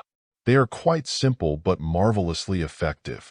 Do not let the simplicity of these exercises make you lose interest, for they are the result of careful experiments and practice on the part of the yogis, and are the essence of numerous intricate and complicated exercises, the non-essential portions being eliminated and the essential features retained. 1. The retained breath. This is a very important exercise which tends to strengthen and develop the respiratory muscles as well as the lungs, and its frequent practice will also tend to expand the chest. The yogis have found that an occasional holding of the breath, after the lungs have been filled with the complete breath, is very beneficial, not only to the respiratory organs but to the organs of nutrition, the nervous system, and the blood itself. They have found that an occasional holding of the breath tends to purify the air which has remained in the lungs from former inhalations, and to more fully oxygenate the blood.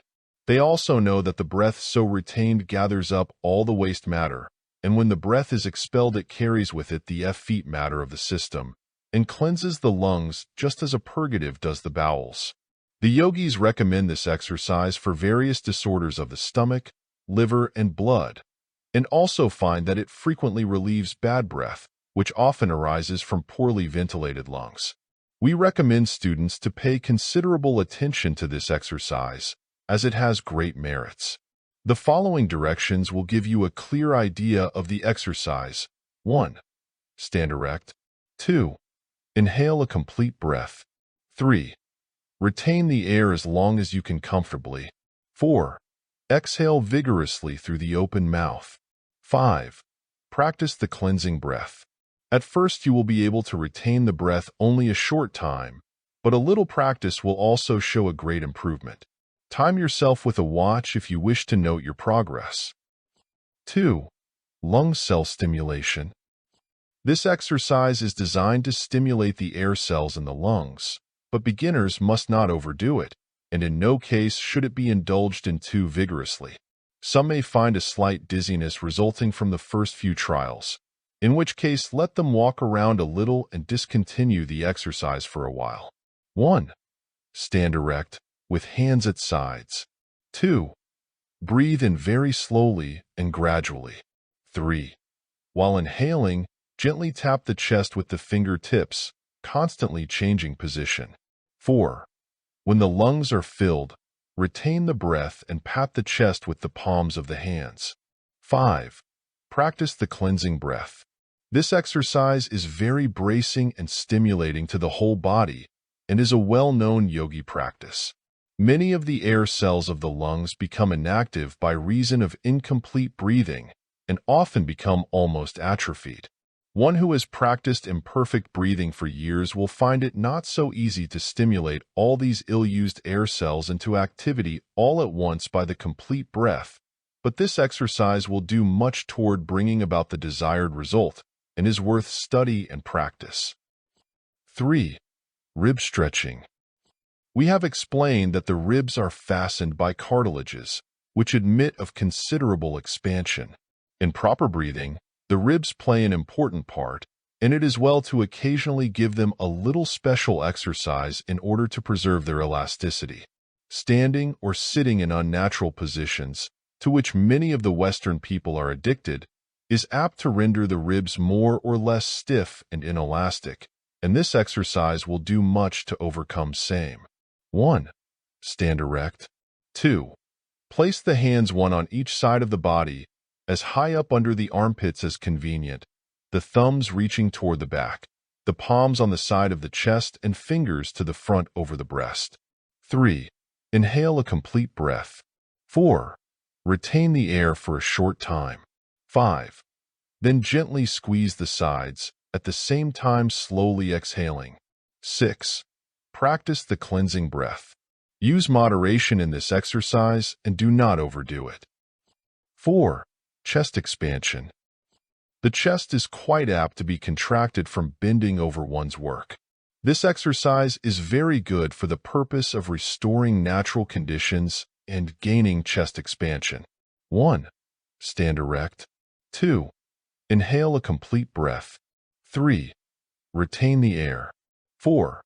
Extend both arms forward and bring the two clenched fists together on a level with the shoulder. 5. Then swing back the fists vigorously until the arms stand out straight sideways from the shoulders. 6. Then bring back to position 4 and swing to position 5. Repeat several times. 7. Exhale vigorously through the opened mouth. 8. Practice the cleansing breath. Use moderation and do not overdo this exercise. 5. Walking exercise. 1. Walk with head up, chin drawn slightly in, shoulders back, and with measured tread. 2. Inhale a complete breath, counting, mentally, 1, 2, 3, 4, 5, 6, 7, 8. 1 count to each step, making the inhalation extend over the 8 counts. 3. Exhale slowly through the nostrils, counting as before, 1, 2, 3, 4, 5, 6, 7, 8, 1 count to a step. 4. Rest between breaths, continuing walking and counting, 1, 2, 3, 4, 5, 6, 7, 8, 1 count to the step. 5. Repeat until you begin to feel tired. Then rest for a while and resume at pleasure. Repeat several times a day. Some yogis vary this exercise by retaining the breath during a 1, 2, 3, 4 count, and then exhale in an 8-step count. Practice whichever plan seems most agreeable to you. 6. Morning exercise. 1. Stand erect in a military attitude, head up, eyes front, shoulders back, knees stiff, hands at sides. 2. Raise body slowly on toes, inhaling a complete breath steadily and slowly. 3. Retain the breath for a few seconds, maintaining the same position. 4. Slowly sink to the first position, at the same time slowly exhaling the air through the nostrils. 5. Practice cleansing breath. 6. Repeat several times, varying by using right leg alone, then left leg alone. 7. Stimulating circulation. 1. Stand erect. 2. Inhale a complete breath and retain. 3. Bend forward slightly and grasp a stick or cane steadily and firmly, and gradually exerting your entire strength upon the grasp. 4. Relax the grasp, return to first position, and slowly exhale. 5. Repeat several times. 6. Finish with the cleansing breath. This exercise may be performed without the use of a stick or cane, by grasping an imaginary cane, using the will to exert the pressure. The exercise is a favorite yogi plan of stimulating the circulation by driving the arterial blood to the extremities and drawing back the venous blood to the heart and lungs that it may take up the oxygen which has been inhaled with the air. In cases of poor circulation, there is not enough blood in the lungs to absorb the increased amount of oxygen inhaled, and the system does not get the full benefit of the improved breathing.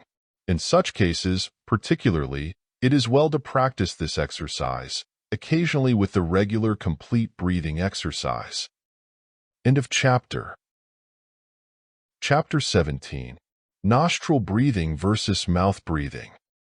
One of the first lessons in the yogi science of breath is to learn how to breathe through the nostrils and to overcome the common practice of mouth breathing.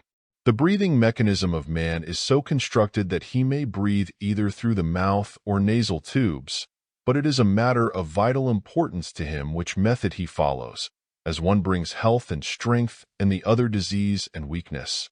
It should not be necessary to state to the student that the proper method of breathing is to take the breath through the nostrils, but alas, the ignorance among civilized people regarding this simple matter is astounding. We find people in all walks of life habitually breathing through their mouths and allowing their children to follow their horrible and disgusting example. Many of the diseases to which civilized man is subject are undoubtedly caused by this common habit of mouth breathing. Children permitted to breathe in this way grow up with impaired vitality and weakened constitutions, and in manhood and womanhood break down and become chronic invalids. The mother of the savage race does better, being evidently guided by her intuition. She seems to instinctively recognize that the nostrils are the proper channels for the conveyal of air to the lungs, and she trains her infant to close its little lips and breathe through the nose. She tips its head forward when it is asleep, which attitude closes the lips and makes nostril breathing imperative. If our civilized mothers were to adopt the same plan, it would work a great good for the race. Many contagious diseases are contracted by the disgusting habit of mouth breathing, and many cases of cold and catarrhal affections are also attributable to the same cause. Many persons who, for the sake of appearances, keep their mouth closed during the day, persist in mouth breathing at night, and often contract disease in this way. Carefully conducted scientific experiments have shown that soldiers and sailors who sleep with their mouths open are much more liable to contract contagious diseases than those who breathe properly through the nostrils. An instance is related in which smallpox became epidemic on a man of war in foreign parts, and every death which resulted was that of some sailor or marine who was a mouth breather, not a single nostril breather succumbing. The organs of respiration have their only protective apparatus, filter, or dust catcher, in the nostrils. When the breath is taken through the mouth, there is nothing from mouth to lungs to strain the air, or to catch the dust and other foreign matter in the air. From mouth to lungs, the dirt or impure substance has a clear track, and the entire respiratory system is unprotected. And, moreover, such incorrect breathing admits cold air to the organs, thereby injuring them. Inflammation of the respiratory organs often results from the inhalation of cold air through the mouth. The man who breathes through the mouth at night always awakens with a parched feeling in the mouth and a dryness in the throat. He is violating one of nature's laws and is sowing the seeds of disease. Once more, remember that the mouth affords no protection to the respiratory organs, and cold air, dust, and impurities and germs readily enter by that door. On the other hand, the nostrils and nasal passages show evidence of the careful design of nature in this respect. The nostrils are two narrow, tortuous channels, containing numerous bristly hairs which serve the purpose of a filter or sieve to strain the air of its impurities, etc., which are expelled when the breath is exhaled. Not only do the nostrils serve this important purpose, but they also perform an important function in warming the air inhaled. The long, narrow, winding nostrils are filled with warm mucous membrane, which coming in contact with the inhaled air warms it so that it can do no damage to the delicate organs of the throat or to the lungs. No animal, excepting man, sleeps with the mouth open or breathes through the mouth, and in fact it is believed that it is only civilized man who so perverts nature's functions, as the savage and barbarian races almost invariably breathe correctly. It is probable that this unnatural habit among civilized men has been acquired through unnatural methods of living, enervating luxuries and excessive warmth.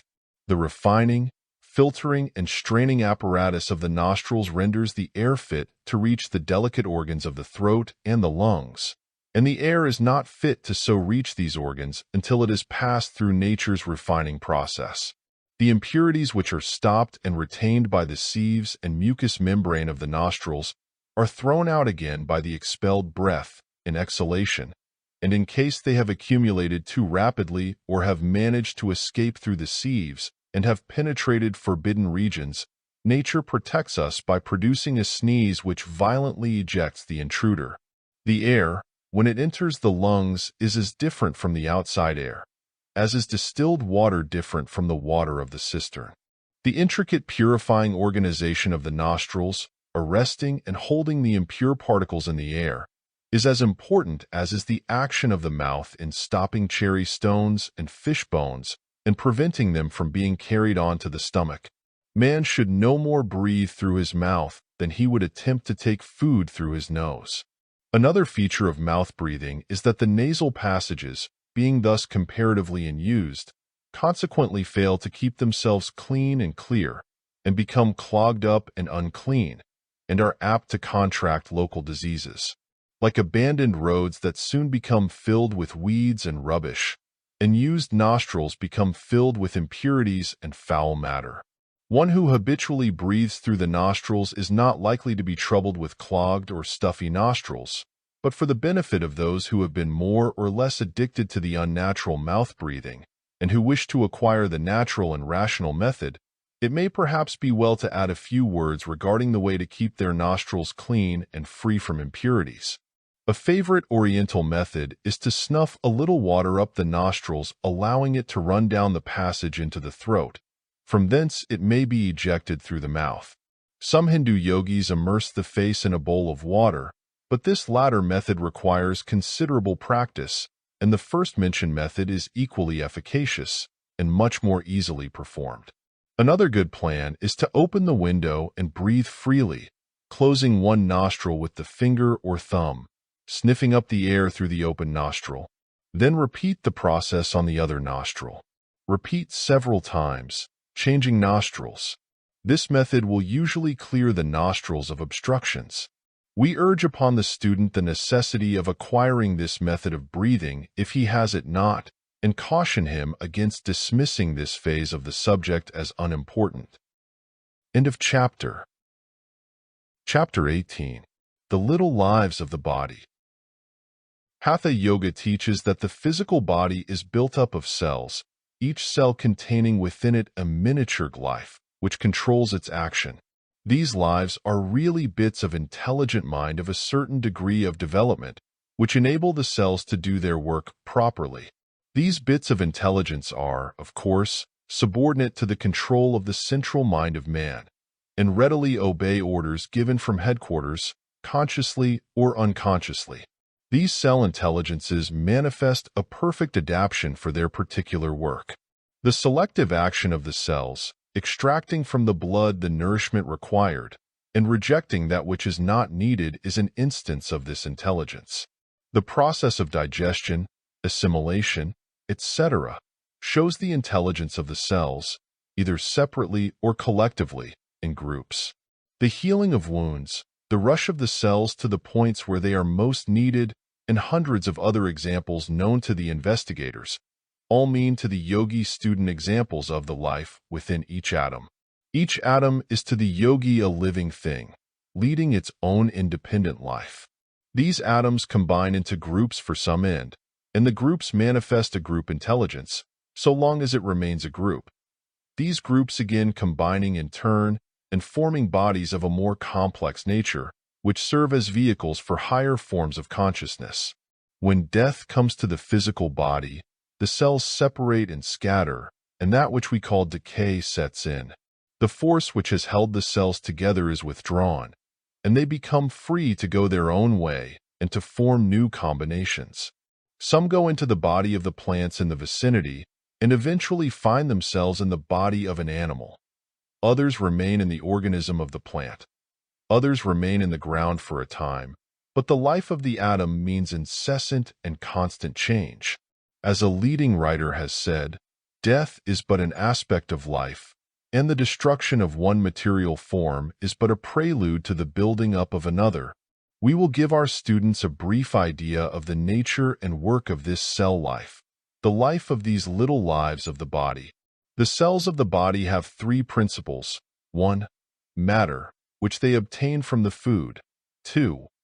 Prana, or vital force, which enables them to manifest action, and which is obtained from the food we eat, the water we drink, and the air we breathe. 3. Intelligence, or mind stuff, which is obtained from the universal mind. We will first take up the material side of cell life. As we have said, every living body is a collection of minute cells. This is, of course, true of every part of the body, from the hard bone to the softest tissue, from the enamel of the tooth to the most delicate part of the mucous membrane. These cells have different shapes, which are regulated by the requirements of its particular office or work. Each cell is, to all intents and purposes, an individual, separate and more or less independent, although subject to the control of cell group mind, large group commands, and, finally, to the central mind of the man, the controlling work, or at least the greater part of it, coming within the control of the instinctive mind. These cells are constantly at work, performing all the duties of the body, each having its own particular work to do, and doing it to the best of its ability. Some of the cells belong to the reserves and are kept under waiting orders, ready for some sudden demand of duty. Others belong to the army of active workers of the cell community and manufacture the secretions and fluids needed in the varied work of the system. Some of the cells are stationary. Others remain so until needed, when they manifest motion. Others are constantly on the move, some making regular trips and some being rovers. Of these moving cells, some perform the work of carriers, some move from place to place doing odd jobs, and others do scavenger work, and still another class belong to the police force, or army, of the cell community. Cell life in the body may be compared to a large colony, operated on a cooperative plan, each cell having its own work to do for the common good, each working for all, and all working for the common welfare. The cells of the nervous system carry messages from one part of the body to the brain and from the brain to another part of the body, being living telegraph wires, as the nerves are composed of minute cells in close contact with each other, having small projections which are in contact with similar projections from other cells, so that they are practically holding hands and forming a chain, along which passes the prana. Of the carriers, moving workers, policemen, soldiers, etc., of the cell community there are millions upon millions in each human body, it being estimated that there are in 1 cubic inch of blood at least 75,000 million of the red blood cells alone, not to speak of the other cells. The community is a large one. The red blood cells, which are the common carriers of the body, float in the arteries and veins, taking up a load of oxygen from the lungs and carrying it to the various tissues of the body, giving life and strength to the parts. On the return journey through the veins, they carry with them the waste products of the system, which are then thrown off by the lungs, etc. Like a merchant vessel, these cells carry a cargo on their outgoing trip and bring a second cargo on their return trip. Other cells force their way through the walls of the arteries and veins and through the tissues on their errand of repair work, etc., upon which they have been sent. Besides the red blood cells, or carriers, there are several other kinds of cells in the blood. Among the most interesting of these are the policemen and soldiers of the cell community. The work of these cells is to protect the system from germs, bacteria, etc., which might cause trouble or disease. When one of these policemen comes in contact with an intruding germ, the police cell enmeshes it, and then proceeds to devour it, if it be not too large. If it be too large for him to get away with, he summons other cells to his assistance, when the combined force gather around the enemy and carry it to some point of the body where it may be thrown out. Boils, pimples, etc., are instances of the throwing out of some intruding enemy or enemies by these policemen of the system. There is much work for the red blood cells to do. They carry the oxygen to the parts of the body. They push along the nourishment obtained from the food to the parts of the body where it is needed to build up and repair. They extract from the nourishment just the elements needed to manufacture gastric juice, saliva, pancreatic juices, bile, milk, etc., etc., and then combine them in the proper proportions for use. They do 1,001 things and are busy continuously like a lot of ants in and around an anthill. The Oriental teachers have long known and taught of the existence and work of these little lives, but it has remained for Western science to dig into the subject in such a way as to bring to light the details of their work. Cells are being born and cells are dying every moment of our existence. Cells reproduce themselves by enlarging and subdividing, the original cell swelling until it finally forms two parts with a small connecting waste. Then the connection parts, and there are two independent cells instead of one. The new cell in turn divides itself up, and so on. Cells enable the body to carry on its work of continual regeneration. Every part of the human body is undergoing a constant change and tissues are being continually renewed. Our skin, bones, hair, muscles, etc., are constantly being repaired and made over. It takes about 4 months to replace our fingernails, about 4 weeks to replace our skin. Every part of our bodies is being worn out and renewed and repaired constantly. And these little workmen, the cells, are the agency performing this wonderful task. Millions of these little workers are ever moving along or working in a fixed position in all parts of our bodies, renewing the worn-out tissues and replacing them with new material and throwing out of the system the worn-out and injurious particles of matter. In the lower animals, nature allows the instinctive mind a fuller scope and a larger field, and as life ascends in the scale, developing the reasoning faculties, the instinctive mind seems to narrow its field. For instance, crabs and members of the spider family are able to grow new feeders, legs, claws, etc. Snails are able to grow even parts of the head, including eyes which have been destroyed. Some fishes are able to regrow tails. Salamanders and lizards are able to grow new tails, including bones, muscle, and parts of the spinal column. The very lowest forms of animal life have practically an unlimited power of restoring lost parts and can practically make themselves entirely over, provided there is left the smallest part of them to build upon. The higher form of animals have lost much of this recuperative power, and man has lost more than any of them owing to his mode of living. Some of the more advanced of the Hatha Yogis, however, have performed some wonderful results along these lines, and anyone, with patient practice, may obtain such control of the instinctive mind and the cells under its control that he may obtain wonderful recuperative results in the direction of renewing diseased parts and weakened portions of the body. But even ordinary man still possesses a wonderful degree of recuperative power, which is constantly being manifested, although the average man pays no attention to it. Let us take the healing of a wound, for example. Let us see how it is performed. It is well worth your consideration and study. It is so common that we are apt to overlook it, and yet so wonderful as to cause the student to realize the greatness of the intelligence displayed and called into force in the work. Let us suppose that a human body is wounded, that is, cut or torn by some outside agency. The tissues, lymphatic and blood vessels, glands, muscles, nerves, and sometimes even the bone, is severed and the continuity interrupted. The wound bleeds, gapes, and causes pain. The nerves carry the message to the brain, calling loudly for immediate help, and the instinctive mind sends messages here and there in the body, calling out a sufficient force of repair workmen who are hurried to the scene of danger. In the meantime, the blood pouring from the injured blood vessels washes away, or at least tries to wash away, the foreign substances that have entered the organism, such as dirt, bacteria, etc., which would act as poisons if allowed to remain. The blood, coming in contact with the outside air, coagulates and forms a sticky sort of substance, somewhat resembling glue, and forms the beginning of the coming crust or scab. The millions of blood cells whose duty it is to do the repair work arrive on the scene on the double quick and at once begin to again connect the tissues, displaying the most wonderful intelligence and activity in their work.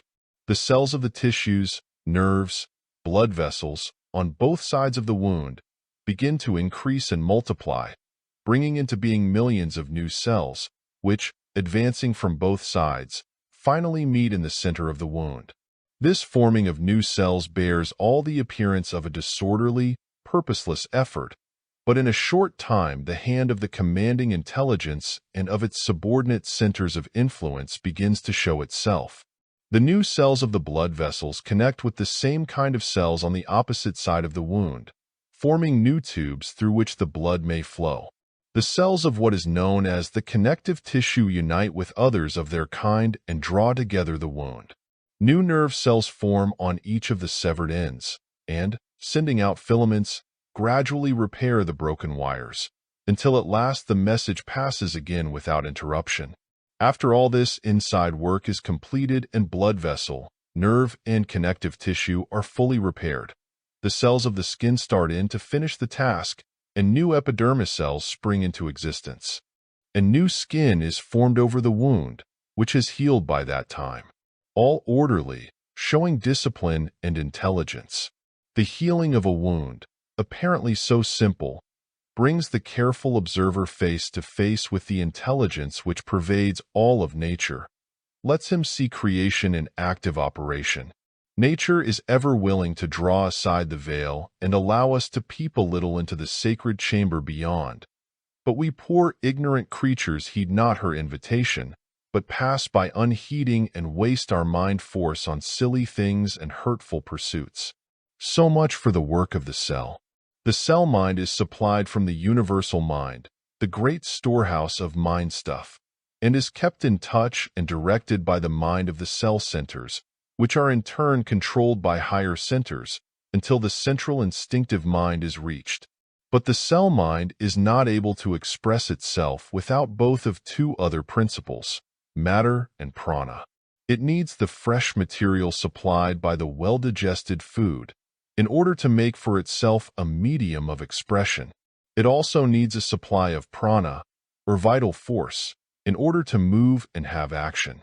The triune principle of life, mind, matter, and force is necessary in the cell as in the man. Mind needs force or energy, prana, in order to manifest itself in action through matter. As in great things so in small, as above so below. In our previous chapters we have spoken of the digestion, and of the importance of giving the blood a goodly supply of nourishing, well-digested food, in order that it might properly perform its work of repairing and building up the parts of the body. In this chapter, we have shown you how the cells use the material in order to do the building, how they use the material to build up themselves, and then how they build themselves in the body.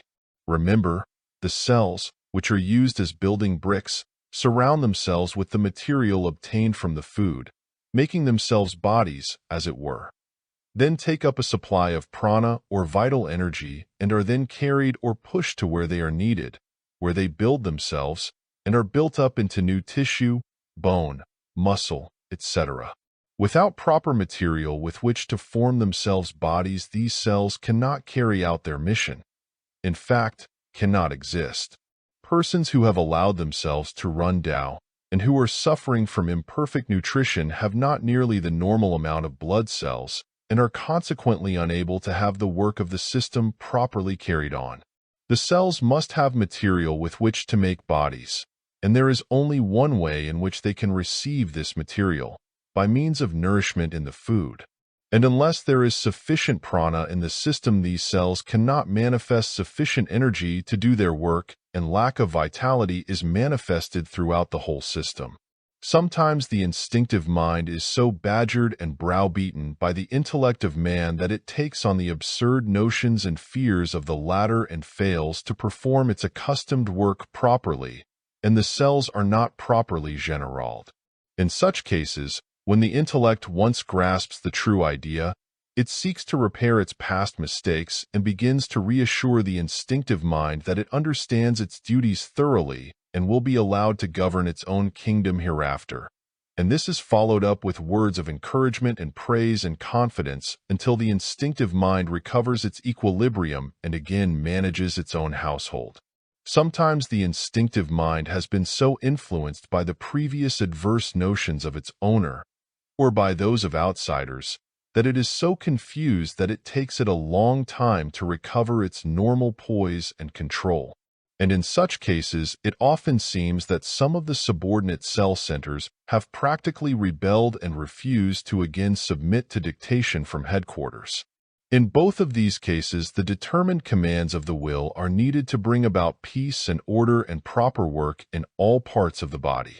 Remember that there is some form of intelligence in every organ and part, and a good strong command from the will generally bring about an improvement in abnormal conditions.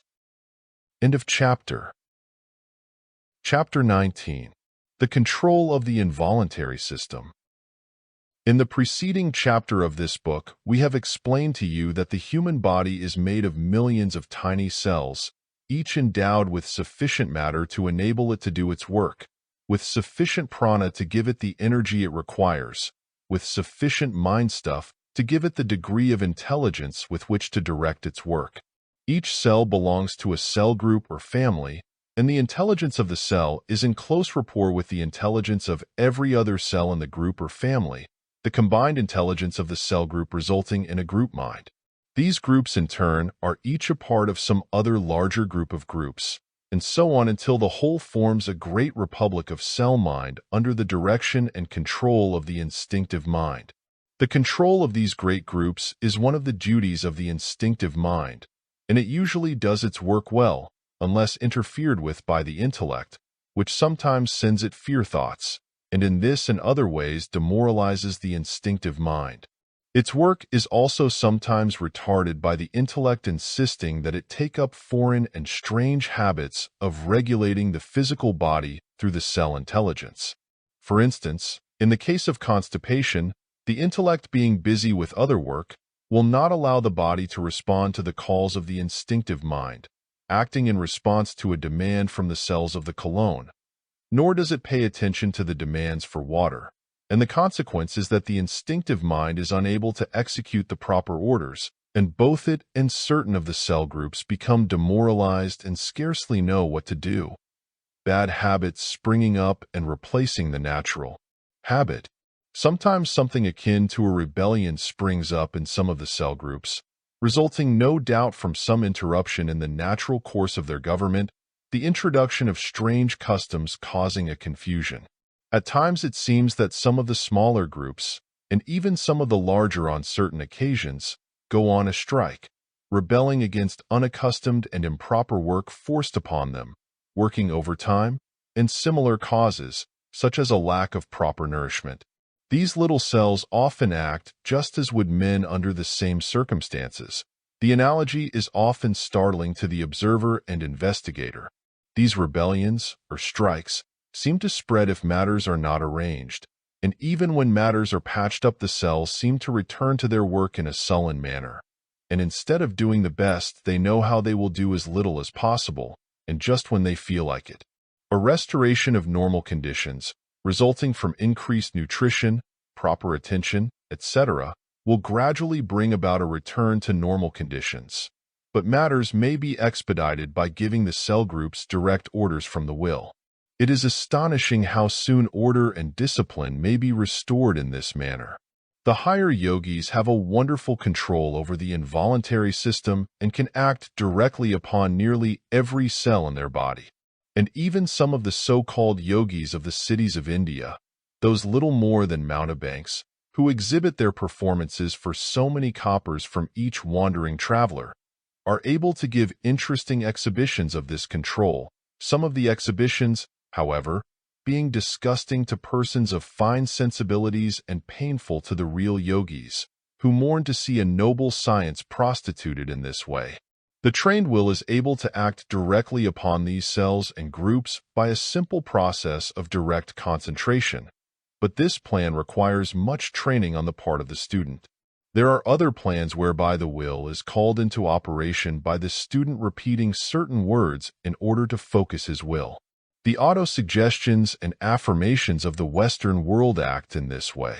The words focus the attention and will upon the center of the trouble, and gradually order is restored among the striking cells, a supply of prana also being projected to the seat of the trouble, thus giving the cells additional energy.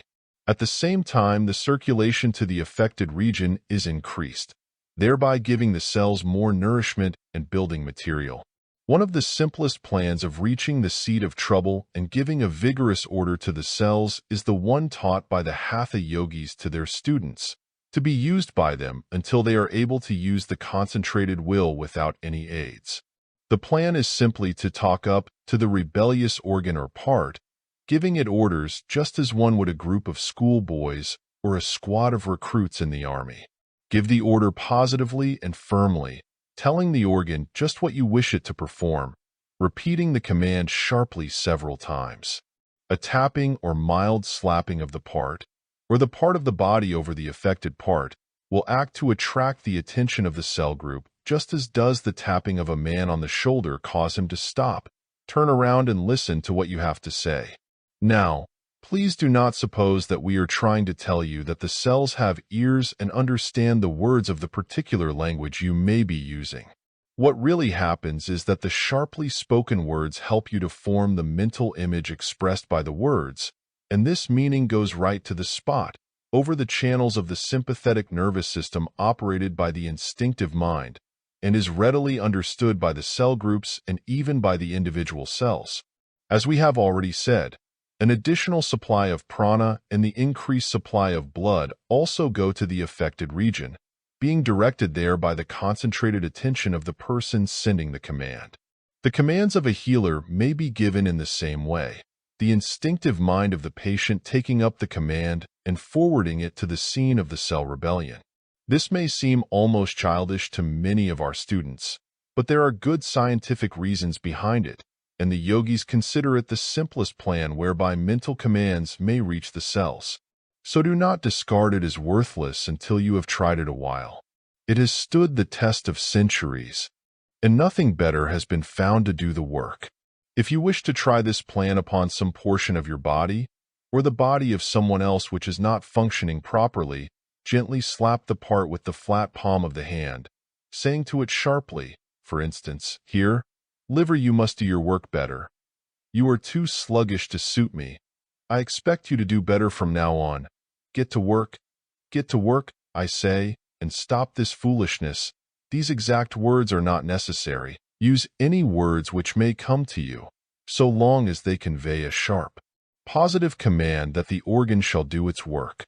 The heart's action may be improved in the same way, but one must proceed in a far more gentle manner, as the cell group of the heart is possessed of a much higher degree of intelligence than that of the liver, for instance, and must be approached in a more respectful manner. Gently remind the heart that you expect it to do its work in a better manner, but speak to it politely and do not attempt to bulldoze it as you would the liver. The heart cell group is the most intelligent of the groups controlling any of the organs. The liver group is the most stupid and less intelligent, being of a decidedly mulish disposition, whereas the heart is like a thoroughbred horse, intelligent and alert. If your liver is rebellious, you must go for it vigorously, remembering its mulish propensities. The stomach is fairly intelligent, although not as much so as the heart. The colon is quite obedient, although patient and long-suffering. One may give the colon commands to evacuate its contents at a certain time every morning, naming the hour.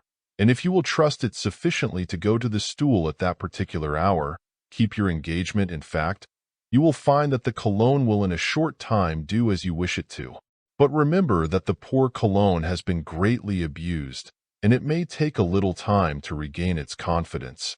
Irregular menstruation may be regulated, and normal habits acquired in a few months by marking the proper date on the calendar, and then each day giving oneself a gentle treatment along the lines above mentioned, telling the cell groups controlling the function that it is now so many days before the expected time, and that you wish them to get ready and do their work, so that when the time arrives everything will be normal.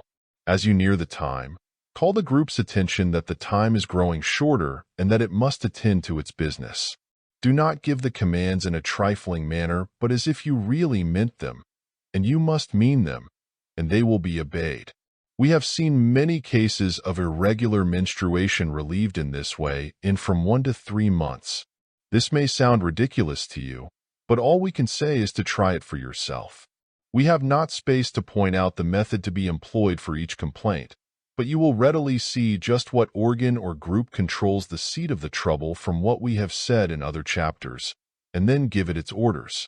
If you do not know what organ is causing the trouble, you at least know the region of the disturbance and may direct your commands to that part of the body. It is not necessary for you to know the name of the organ. Just direct your commands to the spot and say to it, "Hear you," etc. This book is not intended as a treatise upon the cure of disease, its object being to point out the road to health by preventing disease.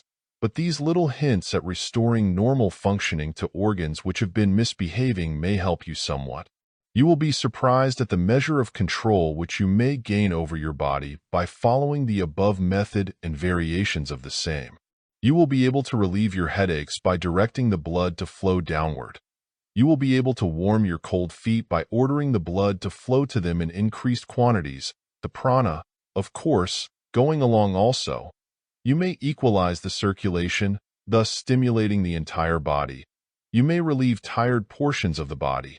In fact, there is no end of the things you may do along this line if you have but the patience to try. If you do not know just what commands to give, you may say to the part, "Hear you, get better. I want this pain to leave. I want you to do better," or something similar. But all this requires practice and patience, of course. There is no royal road to its accomplishment. End of chapter.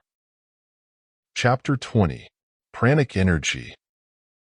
The student will notice, as he reads the chapters of this book, that there is an esoteric and an exoteric side of Hatha Yoga. By esoteric we mean designed for only the specially initiated, private, Webster's Dictionary, and by exoteric we mean external, public, opposite to esoteric, Webster's Dictionary. The exoteric or public side of the subject consists in the theory of the obtaining of nourishment from the food, the irrigating and eliminating properties of water, the advantage of the rays of the sun in prompting growth and health, the benefit of exercise, the advantage of proper breathing, the benefit to be derived from fresh air, etc., etc. These theories are well known to the Western world, as well as to the Eastern. To the non-occultist as well as the occultist, and both recognize their truth and the benefits to be obtained by putting them into practice.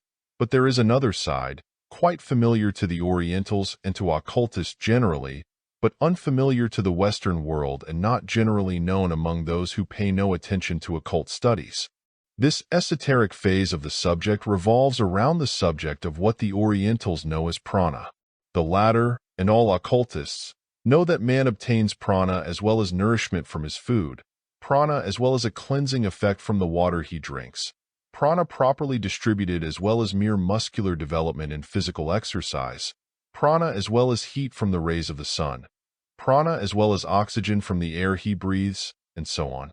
This subject of prana is interwoven with the entire Hatha Yoga philosophy and must be seriously considered by its students. This being the case, we must consider the question, what is prana? We have explained the nature and uses of prana in our little book, Science of Breath, and also in our Yogi Philosophy and Oriental Occultism, more generally known as the Yogi Lessons, 1904. And we dislike to fill the pages of this book with what may seem to be a repetition of that which has appeared in our other books. But in this instance, and a few others, we must reprint what we have already said, for many people who read this book may not have seen our other publications, and to omit any mention of prana would be unfair. And then, a work on Hatha Yoga without a description of prana would be absurd. We will not take up much space in our description, and will try to give only the gist of the subject. Occultists in all ages and lands have always taught, usually secretly to a few followers, that there was to be found in the air, in water, in the food, in the sunlight, everywhere, a substance or principle from which an activity, energy, power, and vitality was derived. They differed in their term and names for this force, as well as in the details of their theories, but the main principle is to be found in all occult teachings and philosophies, and has for centuries past been found among the teachings and practices of the Oriental yogis. We have preferred to designate this vital principle by the name by which it is known among the Hindu teachers and students, gurus and chelists, and have used for this purpose the Sanskrit word prana, meaning absolute energy. Occult authorities teach that the principle which the Hindus term prana is the universal principle of energy or force, and that all energy or force is derived from that principle, or rather, is a particular form of manifestation of that principle. These theories do not concern us in the consideration of the subject matter of this work, and we will therefore confine ourselves to an understanding of prana as the principle of energy exhibited in all living things, which distinguishes them from a lifeless thing. We may consider it as the active principle of life, vital force, if you please. It is found in all forms of life, from the amoeba to man, from the most elementary form of plant life to the highest form of animal life. Prana is all-pervading. It is found in all things having life, and as the occult philosophy teaches that life is in all things, in every atom, the apparent lifelessness of some things being only a lesser degree of manifestation, we may understand their teachings that prana is everywhere in everything. Prana must not be confounded with the ego, that bit of divine spirit in every soul, around which clusters matter and energy. Prana is merely a form of energy used by the ego in its material manifestation. When the ego leaves the body, the prana, being no longer under its control, responds only to the orders of the individual atoms or groups of atoms forming the body, and as the body disintegrates and is resolved to its original elements, each atom takes with it sufficient prana to enable it to form new combinations, the unused prana returning to the great universal storehouse from which it came. With the ego in control, cohesion exists and the atoms are held together by the will of the ego. Prana is the name by which we designate a universal principle, which principle is the essence of all motion, force, or energy, whether manifested in gravitation, electricity, the revolution of the planets, and all forms of life, from the highest to the lowest. It may be called the soul of force and energy in all their forms, and that principle which, operating in a certain way, causes that form of activity which accompanies life. This great principle is in all forms of matter, and yet it is not matter. It is in the air, but it is not the air, nor one of its chemical constituents. It is in the food we eat, and yet it is not the same as the nourishing substances in the food. It is in the water we drink, and yet it is not one or more of the chemical substances which combining make water. It is in the sunlight, but yet it is not the heat or the light rays. It is the energy in all these things, the things acting merely as a carrier. And man is able to extract it from the air, food, water, sunlight, and turn it to good account in his own organism. But do not misunderstand us. We have no intention of claiming that prana is in these things merely that it may be used by man. Far from it, prana is in these things fulfilling the great law of nature, and man's ability to extract a portion of it and use it is merely an incident. The force would exist though man were not. This great principle is in all forms of matter, and yet it is not matter. It is in the air, but it is not the air, nor one of its chemical constituents. Animal and plant life breathe it in with the air, and yet if the air contained it not they would die, even though they might be filled with air. It is taken up by the system along with the oxygen, and yet is not the oxygen. Prana is in the atmospheric air, but it is also elsewhere, and it penetrates where the air cannot reach. The oxygen in the air plays an important part in sustaining animal life, and the carbon plays a similar part with plant life, but prana has its own distinct part to play in the manifestation of life, aside from the physiological functions. We are constantly inhaling the air charged with prana, and are as constantly extracting the latter from the air and appropriating it to our uses. Prana is found in its freest state in the atmospheric air, which when fresh is fairly charged with it, and we draw it to us more easily from the air than from any other source. In ordinary breathing, we absorb and extract a normal supply of prana, but by controlled and regulated breathing, generally known as yogi breathing, we are enabled to extract a greater supply, which is stored away in the brain and nerve centers to be used when necessary. We may store away prana, just as the storage battery stores away electricity. The many powers attributed to advanced occultists is due largely to their knowledge of this fact and their intelligent use of this stored-up energy. The yogis know that by certain forms of breathing they establish certain relations with the supply of prana and may draw on the same for what they require. Not only do they strengthen all parts of their body in this way, but the brain itself may receive increased energy from the same source, and latent faculties be developed and psychic powers attained.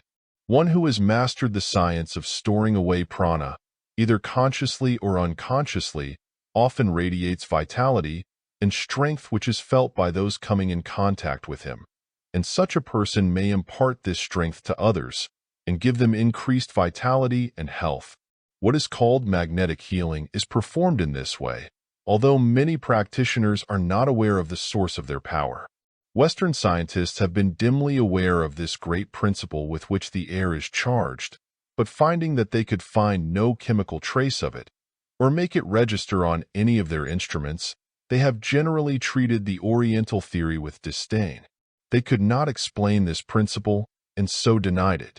They seem, however, to recognize that the air in certain places possesses a greater amount of something, and sick people are directed by their physicians to seek such places in hopes of regaining lost health.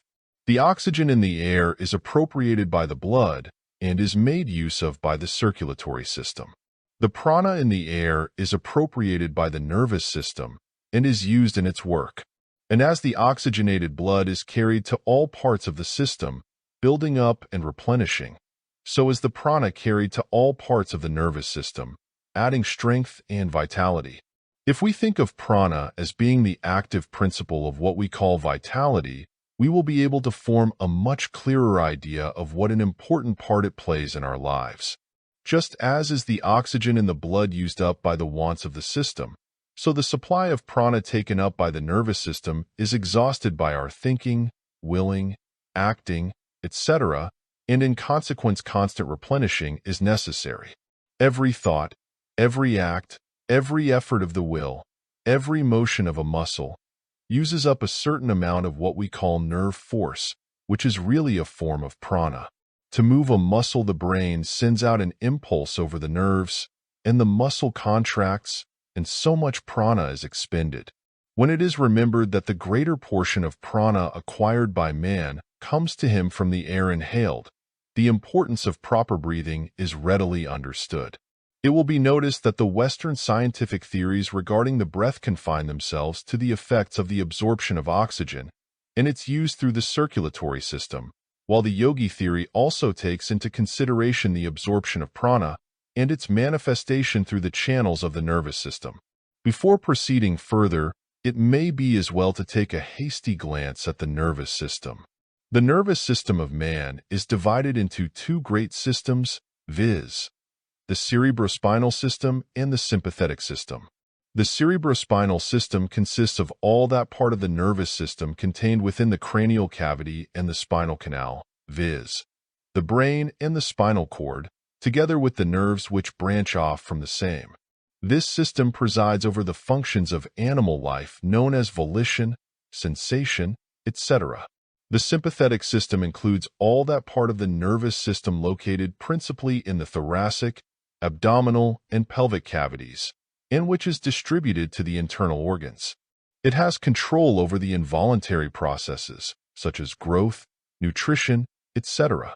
The cerebrospinal system attends to all the seeing, hearing, tasting, smelling, feeling, etc. It sets things in motion. It is used by the ego to think, to manifest consciousness. It is the instrument with which the ego communicates with the outside world.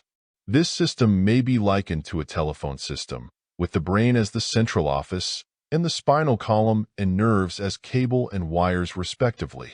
The brain is a great mass of nerve tissue and consists of three parts, viz., the cerebrum or brain power, which occupies the upper, front, middle, and back portion of the skull, the cerebellum or little brain, which fills the lower and back portion of the skull, and the medulla oblongata, which is the broadened commencement of the spinal cord, lying before and in front of the cerebellum. The cerebrum is the organ of that part of the mind which manifests itself in intellectual action. The cerebellum regulates the movements of the voluntary muscles. The medulla oblongata is the upper enlarged end of the spinal cord, and from it and the cerebrum branch forth the cranial nerves which reach to various parts of the head, to the organs of special sense, and to some of the thoracic and abdominal organs, and to the organs of respiration. The spinal cord, or spinal marrow, fills the spinal canal and the vertebral column, or backbone. It is a long mass of nerve tissue, branching off at the several vertebrae to nerves communicating with all parts of the body. The spinal cord is like a large telephone cable, and the emerging nerves are like the private wires connecting therewith. The sympathetic nervous system consists of a double chain of ganglia on the side of the spinal column and scattered ganglia in the head, neck, chest, and abdomen. A ganglion is a mass of nervous matter including nerve cells. These ganglia are connected with each other by filaments, and are also connected with the cerebrospinal system by motor and sensory nerves. From these ganglia numerous fibers branch out to the organs of the body, blood vessels, etc. At various points, the nerves meet together and form what are known as plexuses. The sympathetic system practically controls the involuntary processes, such as circulation, respiration, and digestion. The power or force transmitted from the brain to all parts of the body by means of the nerves is known to Western science as nerve force, although the yogi knows it to be a manifestation of prana. In character and rapidity, it resembles the electric current. It will be seen that without this nerve force, the heart cannot beat, the blood cannot circulate, the lungs cannot breathe, the various organs cannot function. In fact, the machinery of the body comes to a stop without it. Nay, more, even the brain cannot think without prana be present. When these facts are considered, the importance of the absorption of prana must be evident to all, and the science of breath assumes an importance even greater than that accorded it by Western science. The yogi teachings go further than does Western science in one important feature of the nervous system. we allude to what Western science terms the solar plexus, in which it considers as merely one of a series of certain matted nets of sympathetic nerves with their ganglia found in various parts of the body. Yogi science teaches that this solar plexus is really a most important part of the nervous system, and that it is a form of brain, playing one of the principal parts in the human economy. Western science seems to be moving gradually towards a recognition of this fact, which has been known to the yogis of the East for centuries, and some recent Western writers have termed the solar plexus the abdominal brain. The solar plexus is situated in the epigastric region, just back of the pit of the stomach, on either side of the spinal column. It is composed of white and gray brain matter, similar to that composing the other brains of man. It has control of the main internal organs of man, and plays a much more important part than is generally recognized. We will not go into the yogi theory regarding the solar plexus, further than to say that they know it as the great central storehouse of prana. Men have been known to be instantly killed by a severe blow over the solar plexus, and prize fighters recognize its vulnerability and frequently temporarily paralyze their opponents by a blow over this region. The name solar is well bestowed on this brain, as it radiates strength and energy to all parts of the body, even the upper brains depending largely upon it as a storehouse of prana. Sooner or later, Western science will fully recognize the real function of the solar plexus and will accord to it a far more important place than it now occupies in their textbooks and teachings. End of chapter. Chapter 21. Pranic Exercises. We have told you in other chapters of this book how prana may be obtained from the air, food, and water. We have given you detailed instruction in breathing, in eating, in the use of fluids. There remains but little more for us to say upon the subject, but before leaving it, we have thought it well to give you a bit of the higher theory and practice of Hatha Yoga, touching upon the acquirement and distribution of prana. We allude to what has been called rhythmic breathing, which is the keynote to much of the Hatha Yoga practices.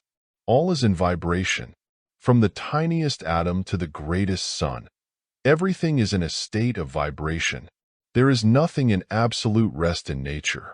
A single atom deprived of vibration would wreck the universe.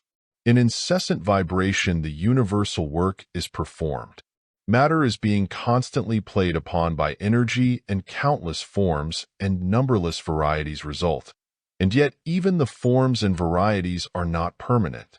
They begin to change the moment they are created, and from them are born innumerable forms, which in turn change and give rise to newer forms, and so on in infinite succession. Nothing is permanent in the world of forms, and yet the great reality is unchangeable. Forms are but appearances. They come, they go, but the reality is eternal and unchangeable. The atoms of the human body are in constant vibration. Unceasing changes are occurring. In a few months, there is almost a complete change in the matter composing the body, and scarcely a single atom now composing your body will be found in it a few months hence. Vibration, constant vibration. Change, constant change. In all vibration is to be found a certain rhythm. Rhythm pervades the universe. The swing of the planets around the sun, the rise and fall of the sea, the beating of the heart, the ebb and flow of the tide, all follow rhythmic laws. The rays of the sun reach us. The rain descends upon us in obedience to the same law. All growth is but an exhibition of this law. All motion is a manifestation of the law of rhythm. Our bodies are as much subject to rhythmic laws as is the planet in its revolution around the sun.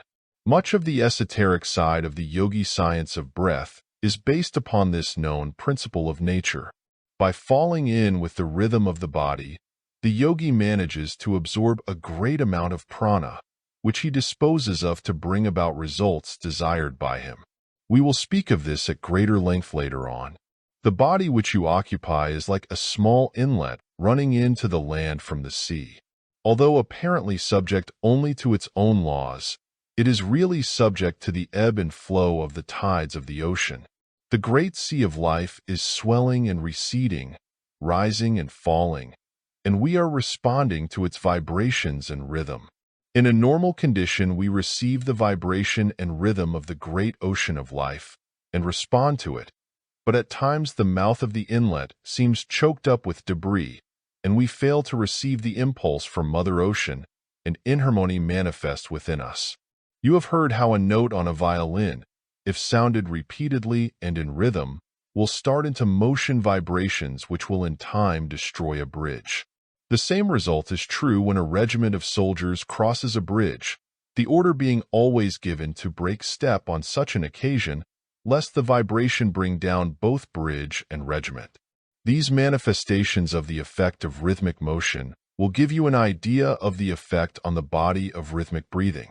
The whole system catches the vibration and becomes in harmony with the will, which causes the rhythmic motion of the lungs, and while in such complete harmony will respond readily to orders from the will. With the body thus attuned, the yogi finds no difficulty in increasing the circulation in any part of the body by an order from the will, and in the same way he can direct an increased current of nerve force to any part or organ, strengthening and stimulating it. In the same way, the yogi by rhythmic breathing catches the swing, as it were, and is able to absorb and control a greatly increased amount of prana, which is then at the disposal of his will. He can and does use it as a vehicle for sending forth thoughts to others and for attracting to him all those whose thoughts are keyed in the same vibration. The phenomena of telepathy, thought transference, mental healing, mesmerism, etc., which subjects are creating such an interest in the Western world at the present time, but which have been known to the yogis for centuries, can be greatly increased and augmented if the person sending forth the thoughts will do so after rhythmic breathing. Rhythmic breathing will increase the value of mental healing, magnetic healing, etc., several 100%. In rhythmic breathing, the main thing to be acquired is the mental idea of rhythm. To those who know anything of music, the idea of measured counting is familiar. To others, the rhythmic step of the soldier, left, right, left, right, left, right, 1, 2, 3, 4, 1, 2, 3, 4, will convey the idea. The yogi bases his rhythmic time upon a unit corresponding with the beat of his heart. The heartbeat varies in different persons, but the heartbeat unit of each person is the proper rhythmic standard for that particular individual in his rhythmic breathing. Ascertain your normal heartbeat by placing your fingers over your pulse, and then count 1, 2, 3, 4, 5, 6, 1, 2, 3, 4, 5, 6, etc., until the rhythm becomes firmly fixed in your mind. A little practice will fix the rhythm, so that you will be able to easily reproduce it. The beginner usually inhales in about 6 pulse units, but he will be able to greatly increase this by practice. The yogi rule for rhythmic breathing is that the units of inhalation and exhalation should be the same, while the units for retention and between breaths should be 1/2 the number of those of inhalation and exhalation. The following exercise in rhythmic breathing should be thoroughly mastered, as it forms the basis of numerous other exercises to which reference will be made later. 1. Sit erect, in an easy posture, being sure to hold the chest, neck, and head as nearly in a straight line as possible, with shoulders slightly thrown back and hands resting easily on the lap. In this position, the weight of the body is largely supported by the ribs, and the position may be easily maintained. The yogi has found that one cannot get the best effect of rhythmic breathing with the chest drawn in and the abdomen protruding. 2. Inhale slowly a complete breath, counting 6 pulse units. 3. Retain, counting 3 pulse units. 4. Exhale slowly through the nostrils, counting 6 pulse units. 5. Count 3 pulse beats between breaths. 6. Repeat a number of times, but avoid fatiguing yourself at the start. 7. When you are ready to close the exercise, practice the cleansing breath, which will rest you and cleanse the lungs. After a little practice, you will be able to increase the duration of the inhalations and exhalations until about 15 pulse units are consumed. In this increase, remember that the units for retention and between breaths is 1/2 the units for inhalation and exhalation. Do not overdo yourself in your effort to increase the duration of the breath, but pay as much attention as possible to acquiring the rhythm, as that is more important than the length of the breath. Practice and try until you get the measured swing of the movement, and until you can almost feel the rhythm of the vibratory motion throughout your whole body. It will require a little practice and perseverance, but your pleasure at your improvement will make the task an easy one. The yogi is a most patient and persevering man, and his great attainments are due largely to the possession of these qualities. Prana generating.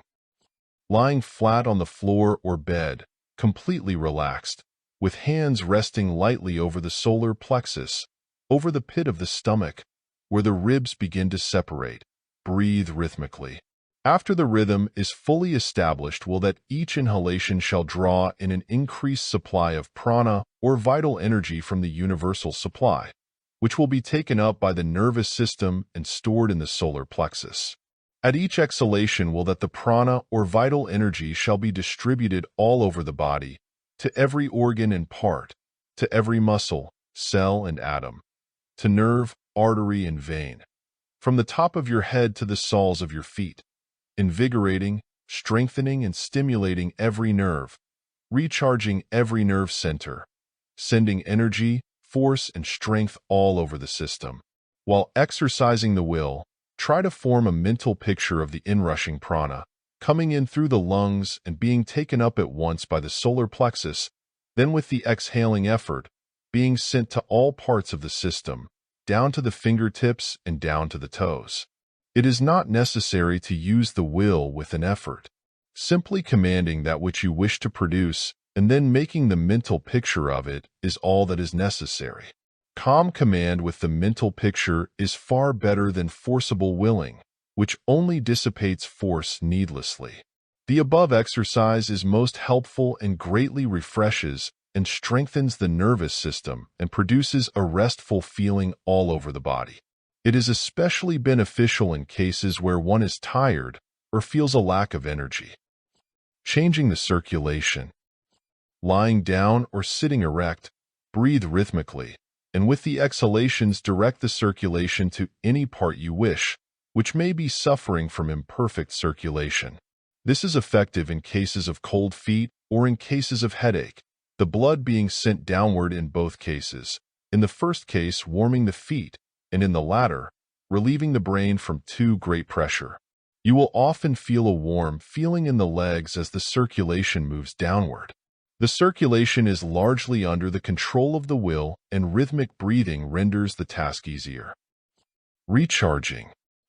If you feel that your vital energy is at a low ebb and that you need to store up a new supply quickly, the best plan is to place the feet close together, side by side, of course, and to lock the fingers of both hands in any way that seems the most comfortable. This closes the circuit, as it were, and prevents any escape of prana through the extremities. Then breathe rhythmically a few times, and you will feel the effect of the recharging. Brain stimulation. The yogis have found the following exercise most useful in stimulating the action of the brain for the purpose of producing clear thinking and reasoning. It has a wonderful effect in clearing the brain and nervous system, and those engaged in mental work will find it most useful to them, both in the direction of enabling them to do better work and also as a means of refreshing the mind and clearing it after arduous mental labor. Sit in an erect posture, keeping the spinal column straight and the eyes well to the front, letting the hands rest on the upper part of the legs. Breathe rhythmically, but instead of breathing through both nostrils, as in the ordinary exercises, press the left nostril close with the thumb and inhale through the right nostril. Then remove the thumb and close the right nostril with the finger, and then exhale through the left nostril. Then, without changing the fingers, inhale through the left nostril and changing fingers, exhale through the right. Then inhale through right and exhale through left, and so on, alternating nostrils as above mentioned, closing the unused nostril with the thumb or forefinger. This is one of the oldest forms of yogi breathing and is quite important and valuable and is well worthy of acquirement. But it is quite amusing to the yogis to know that to the Western world this method is often held out as being the whole secret of yogi breathing. To the minds of many Western readers, yogi breathing suggests nothing more than a picture of a Hindu, sitting erect and alternating nostrils in the act of breathing. Only this and nothing more. We trust that this little work will open the eyes of the Western world to the great possibilities of yogi breathing and the numerous methods whereby it may be employed. Yogi Grand Psychic Breath. The yogis have a favorite form of psychic breathing which they practice occasionally, to which has been given a Sanskrit term of which the above is a general equivalent. We have given it last, as it requires practice on the part of the student in the line of rhythmic breathing and mental imagery, which he has now acquired by means of the preceding exercises. The general principles of the grand breath may be summed up in the old Hindu saying, "Blessed is the yogi who can breathe through his bones." This exercise will fill the entire system with prana, and the student will emerge from it with every bone, muscle, nerve, cell, tissue, organ, and part energized and attuned by the prana and the rhythm of the breath. It is a general house cleaning of the system, and he who practices it carefully will feel as if he had been given a new body, freshly created, from the crown of his head to the tips of his toes. We will let the exercise speak for itself. 1. Lie in a relaxed position, at perfect ease. 2. Breathe rhythmically until the rhythm is perfectly established. 3. Then, inhaling and exhaling, form the mental image of the breath being drawn up through the bones of the legs and then forced out through them, then through the bones of the arms, then through the top of the skull, then through the stomach, then through the reproductive region, then as if it were traveling upward and downward along the spinal column, and then as if the breath were being inhaled and exhaled through every pore of the skin, the whole body being filled with prana and life. 4. Then, breathing rhythmically, send the current of prana to the 7 vital centers, in turn, as follows, using the mental picture as in previous exercises: A. To the forehead. B. To the back of the head. C. To the base of the brain. D. To the solar plexus. E. To the sacral region, lower part of the spine. F. To the region of the navel. G. To the reproductive region. Finish by sweeping the current of prana to and fro, from head to feet, several times. 5. Finish with cleansing breath. End of chapter. Chapter 22. The Science of Relaxation. The science of relaxation forms a very important part of the Hatha Yoga philosophy, and many of the yogis have devoted much care and study to this branch of the subject. At first glance, it may appear to the average reader that the idea of teaching people how to relax, how to rest, is ridiculous, as everyone should know how to perform this simple feat, and the average man is right, in part. Nature teaches us how to relax and rest to perfection. The infant is a past master in the science. But as we have grown older, we have acquired many artificial habits and have allowed nature's original habits to lapse. And so at the present time, the people of the Western world may well accept from the yogis a little teaching along the lines of this subject. The average physician could give some very interesting testimony on the subject of the failure of the people to understand the first principles of relaxation. He knows that a large percentage of the nervous troubles of the people are due to ignorance of the subject of rest. Rest and relaxation are very different things from loafing, laziness, etc. On the contrary, those who have mastered the science of relaxation are usually the most active and energetic kind of people, but they waste no energy. With them, every motion counts. Let us consider the question of relaxation and try to see just what it means. In order to better comprehend it, let us first consider its opposite, contraction. When we wish to contract a muscle, in order that we may perform some action, we send an impulse from the brain to the muscle. an extra supply of prana being conveyed to it, and the muscle contracts. The prana travels over the motor nerves, reaches the muscle, and causes it to draw its ends together, and to thus exert a pull upon the limb or part which we wish to move, bringing it into action. If we wish to dip our pen into the inkwell, our desire manifests into action by our brain sending a current of prana to certain muscles in our right arm, hand and fingers, and the muscles, contracting in turn, carry our pen to the inkwell, dip it in, and bring it back to our paper. And so with every act of the body, conscious or unconscious. In the conscious act, the conscious faculties send a message to the instinctive mind, which immediately obeys the order by sending the current of prana to the desired part. In the unconscious movement, the instinctive mind does not wait for orders, but attends to the whole work itself, both the ordering and the executing. But every action, conscious or unconscious, uses up a certain amount of prana, and if the amount so used is in excess of the amount which the system has been in the habit of storing, the result is that one becomes weakened and generally used up. The fatigue of a particular muscle is somewhat different, and results from the unaccustomed work it has been called upon to perform because of the unusual amount of prana which has been directed toward contracting it.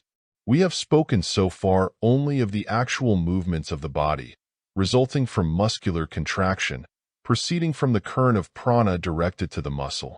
There is another form of the using up of prana and the consequent wear and tear upon the muscles, which is not so familiar to the minds of most of us. Those of our students who live in the cities will recognize our meaning when we compare the waste of prana to the waste of water occasioned by the failure to turn off the faucet in the washbowl and the resulting trickling away of the water hour after hour. Well, this is just what many of us are doing all the time. We are allowing our prana to trickle away in a constant stream, with a consequent wear and tear upon our muscles, and indeed, upon the whole system, from the brain down. Our students are doubtless familiar with the axiom of psychology: thought takes form in action. Our first impulse when we wish to do a thing is to make the muscular movement necessary to the accomplishment of the action proceeding from the thought. But we may be restrained from making the movement by another thought, which shows us the desirability of repressing the action. We may be inflamed with anger and may experience a desire to strike the person causing the anger. The thought is scarcely formed in our mind before the first steps toward striking are taken. But before the muscle fairly moves, our better judgment causes us to send a repressing impulse, all this in the fraction of a second, and the opposite set of muscles holds back the action of the first set. The double action, ordering and countermanding, is performed so quickly that the mind cannot grasp any sense of motion, but nevertheless the muscle had begun to quiver with the striking impulse by the time the restraining impulse operated the opposing set of muscles and held back the movement. This same principle, carried to still further refinements, causes a slight current of prana to the muscle and a consequent slight muscular contraction, to follow many unrestrained thoughts, with a constant waste of prana and a perpetual wear and tear upon the nervous system and muscles.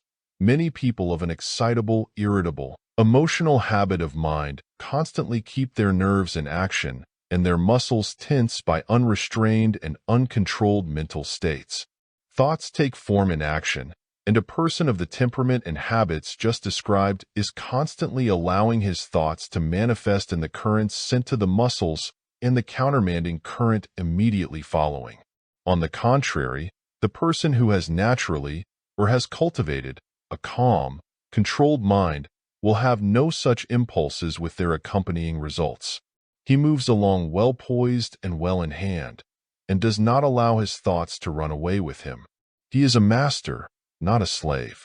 The custom of this attempt of the excitable thoughts to take form in action and their repressing often grows into a regular habit, becomes chronic, and the nerves and muscles of the person so afflicted are constantly under a strain, the result being that there is a constant drain upon the vitality, or prana, of the entire system. Such people usually have a number of their muscles in a tense condition, which means that a constant, though not necessarily strong, current of prana is being poured out to them, and the nerves are constantly in use carrying the prana. We remember hearing the story of the good old woman who was taking a ride on the railroad to a nearby town. So rare was the pleasure to her, and so anxious was she to get to her destination that she could not settle herself back into her seat, but, on the contrary, sat on the edge of the seat, with her body well bent forward during the whole 16 miles of the journey. She was mentally trying to help the train along by giving it a mental urge in the right direction. This old lady's thoughts were fixed so firmly upon her journeys in that the thought took form in action and caused a muscular contraction in place of the relaxation which she should have indulged in during the trip. Many of us are just as bad. We strain forward anxiously if we happen to be looking at an object, and in one way or another we tense a number of our muscles all the time. We clench our fists, or frown, or close our lips tight, or bite our lips, or set our jaws together, or something else along the same line of expressing our mental states in physical action. All this is waste, and so are the bad habits of beating the devil's tattoo on the table or arms of the chair, twirling the thumbs, wiggling the fingers, tapping on the floor with our toes, chewing gum, whittling sticks, biting lead pencils, and, last but not least, rocking nervously to and fro on a rocking chair. All these things, and many others too numerous to mention, are waste, pure waste. Now that we understand something about muscular contraction, let us again take up the subject of the science of relaxation. In relaxation, there is practically no current of prana being poured out. There is always a small amount sent to the different parts of the body in health in order to maintain a normal condition, but this is a very small current compared to that sent out to contract a muscle. In relaxation, the muscles and nerves are at rest, and the prana is being stored up and conserved, instead of being dissipated in reckless expenditures. Relaxation may be observed in young children and among the animals. Some adults have it, and, mark you this, such individuals are always noted for their endurance, strength, vigor, and vitality. The lazy tramp is not an instance of relaxation. There is a great difference between relaxation and loaf. The former is a sensible rest between working efforts, the result being that the work is done better and with less effort. The latter is the result of a mental indisposition to work and the consequent action, or inaction, resulting from such thought taking form. The person understanding relaxation and the conserving of energy accomplishes the best work. He uses a pound of effort to do the pound of work and does not waste, slop over, or allow his strength to trickle away. The average person not understanding the law uses up from 3 to 25 times the energy needed to do his work, be that work mental or physical. If you doubt this statement, watch the people with whom you come in contact and see how many waste motions they make and how many exaggerated movements, etc., they manifest. They have it themselves well in hand mentally, and the result is physical prodigality. In the Orient, where the yogi gurus, or teachers, have classes of cellists, or students, who receive their instruction not from books, but from the words of the teacher, many object lessons from nature and illustrations are given in order that the idea may be associated in the mind of the student with some material object or living thing. The Hatha Yoga gurus, when teaching the lesson of relaxation, often direct their students' attention to the cat, or animals of the cat tribe, the panther or leopard being a favorite illustration in lands where these animals are found. Did you ever notice a cat in repose, resting? And have you ever watched a cat crouching before a mouse hole? In the latter case, do you recall how the cat crouched in an easy, graceful attitude? No muscular contraction, no tense attitude. A beautiful picture of intense vitality in repose, but ready for instant action. Still and motionless remains the animal. To all appearances it might be asleep or dead. But wait till it moves. Then like a flash of lightning it darts forward. The repose of the waiting cat, although absolutely devoid of movement or tense muscles, is a very live repose, a very different thing from laziness, and note the entire absence of quivering muscles. of nerves on edge, of beaded perspiration. The machinery of action is not strained with waiting. There is no waste motion or tension. All is in readiness, and when the moment of action comes, the prana is hurled into fresh muscles and untired nerves, and the action follows the thought like the spark from the electric machine. The Hatha Yogis do well to use the cat family as an illustration of grace, vitality, and repose. In fact, there can be no great power of quick and effective action unless the ability to relax is also there. People who fidget, fret, and fume, and stamp up and down are not the people who do the best work. They wear themselves out before the hour for action arrives. The man who may be depended upon is the one who possesses calmness, the ability to relax, repose. But let not the fidgety person despair. Relaxation and repose may be cultivated and acquired just as may be other desirable gifts. In our next chapter, we will give a few simple instructions to those wishing to acquire a working knowledge of the science of relaxation. End of chapter. Chapter 23. Rules for Relaxation. Thoughts take form in action, and actions react upon the mind. These two truths stand together. One is as true as the other. We have heard much of the influence of the mind over the body, but we must not forget that the body, or its attitudes and positions, react upon the mind and influence mental states. We must remember these two truths in considering the question of relaxation. Much of the harmful and foolish practices and habits of muscular contraction are caused by mental states taking form in physical action. And, on the other hand, many of our mental states have been produced or encouraged by habits of physical carelessness, etc. When we are angry, the emotion is apt to manifest in our clenching the fist. And, on the other hand, if we cultivate the habit of clenching the fists, frowning, drawing together the lips, and assuming a scowl, we will be very apt to get the mind into such a condition that the least thing will plunge it into a spell of anger. You all know of the experiment of forcing a smile to the lips and eyes and maintaining it for a while, which generally results in making you feel smiling after a few minutes. One of the first steps toward preventing the harmful practices of muscular contraction, with its resulting waste of prana and wearing out of the nerves, is to cultivate a mental attitude of calm and repose. This may be done, but it will be hard work at first. But you will be well repaid for your trouble in the end. Mental poise and repose may be brought about by the eradication of worry and anger. Of course, fear really underlies both worry and anger, but as we are perhaps more familiar with the idea of worry and anger as being elementary mental states, we will so treat them. The yogi trains himself from youth to eradicate or inhibit both of these emotions.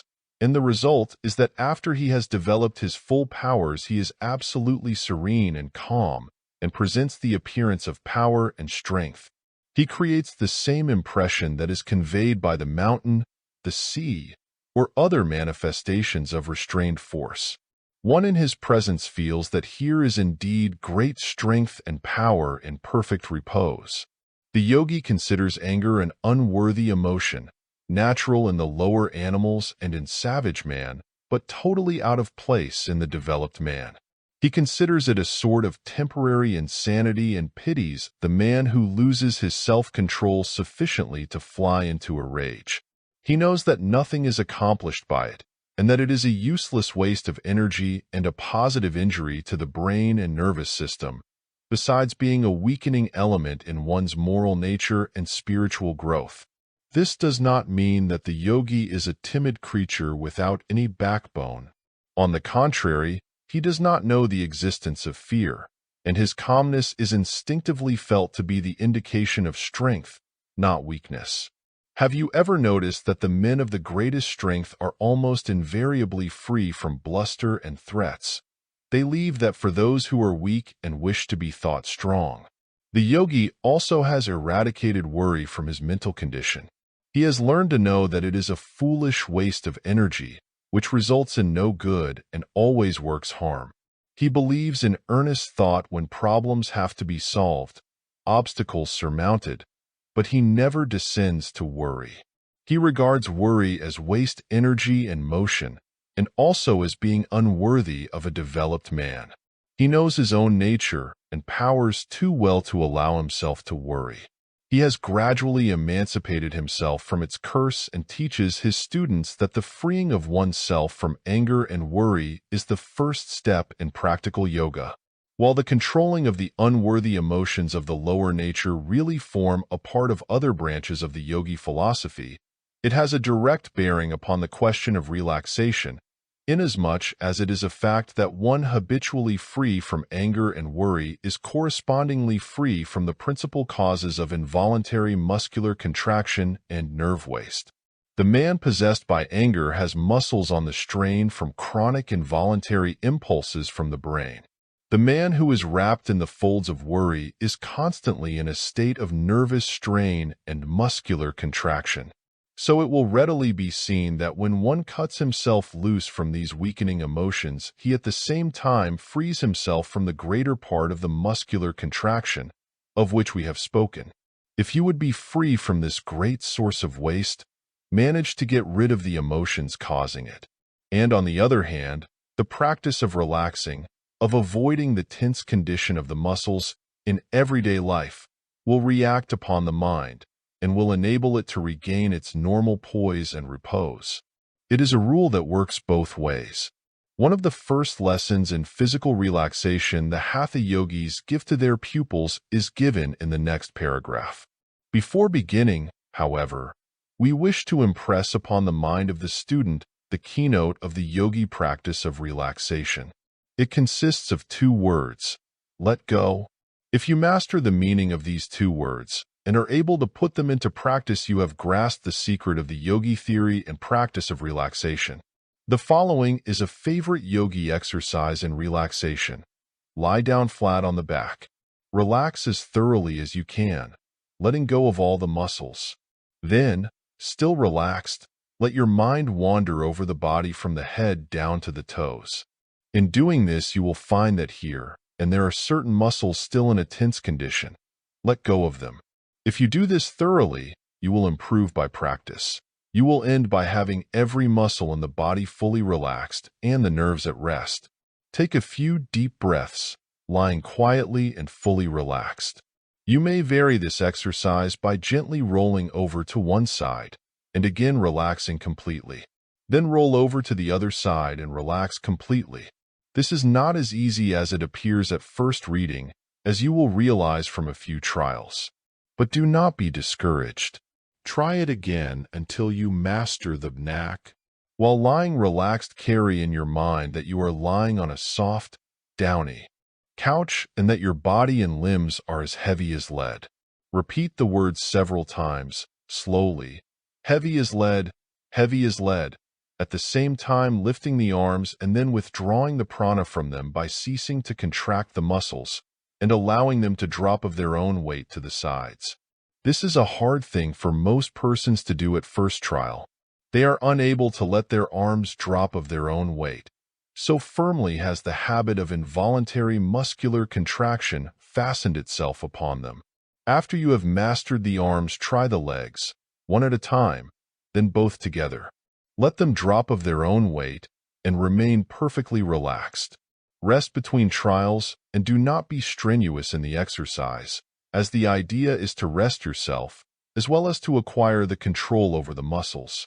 Then lift the head and allow it to drop in the same way. Then lie still and form the mental image of the couch or floor, bearing the entire weight of the body. You may laugh at this idea, believing that when you lie down you always let the couch bear all of your weight, but you are mistaken. You will find that, in spite of yourself, you are endeavoring to support a part of your weight by tensing some of the muscles. You are trying to hold yourself up. Stop this and let the couch attend to this work for you. You are as foolish as was the old woman who sat on the edge of the car seat and tried to help the train along. Take the sleeping child for your model. It allows its entire weight to rest on the bed. If you doubt this, look at the bed upon which a child has been sleeping and see the dents in it, the impress of its little body. If you find it difficult to catch the knack of this complete relaxation, it may help you to carry the mental image of being as limp as a wet cloth, limp all over from head to foot, lying loose and limp without a trace of stiffness.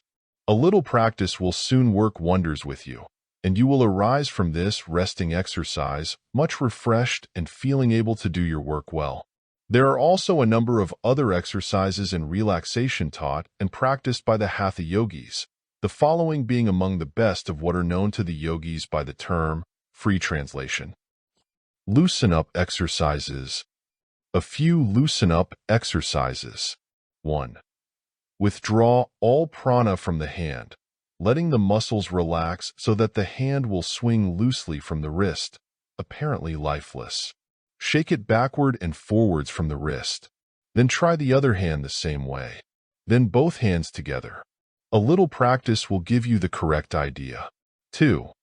This is more difficult than the first exercise. It consists in making the fingers limp and relaxed and swinging them loosely from the knuckles. Try first one hand and then the other, then both. 3. Withdraw all prana from the arms and let them bang limp and loose by the sides. Then swing the body from side to side, letting the arms swing, like empty coat sleeves, from the motion of the body, making no effort of the arms themselves. First one arm and then the other, and then both. This exercise may be varied by twisting the body around in various ways, letting the arms swing loose. You will get the idea if you will think of loose coat sleeves. 4. Relax the forearm, letting it swing loose from the elbow. Impart a motion from the upper arm, but avoid contracting the muscles of the forearm. Shake the forearm around limp and loose. First one arm, then the other, then both. 5. Let the foot be completely relaxed and swung loose from the ankle. This will require some little practice, as the muscles moving the foot are generally in a more or less contracted condition. But baby's foot is loose enough when he is not using it. First one foot, then the other. 6. Relax the leg, withdrawing all prana from it and letting it swing loose and limp from the knee.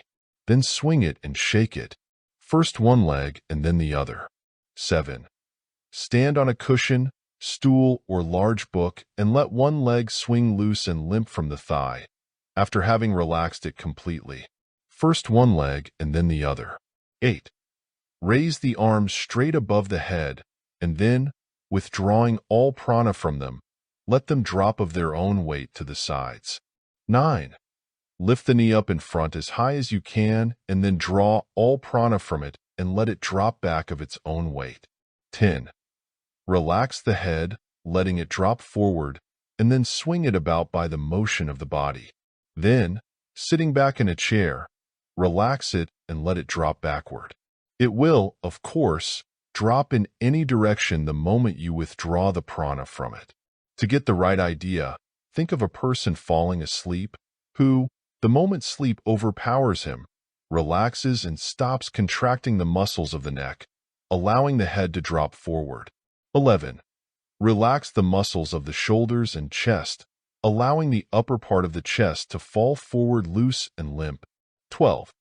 Sit in a chair and relax the muscles of the waist, which will allow the upper part of the body to pitch forward like that of a child who falls asleep in its chair and gradually falls out.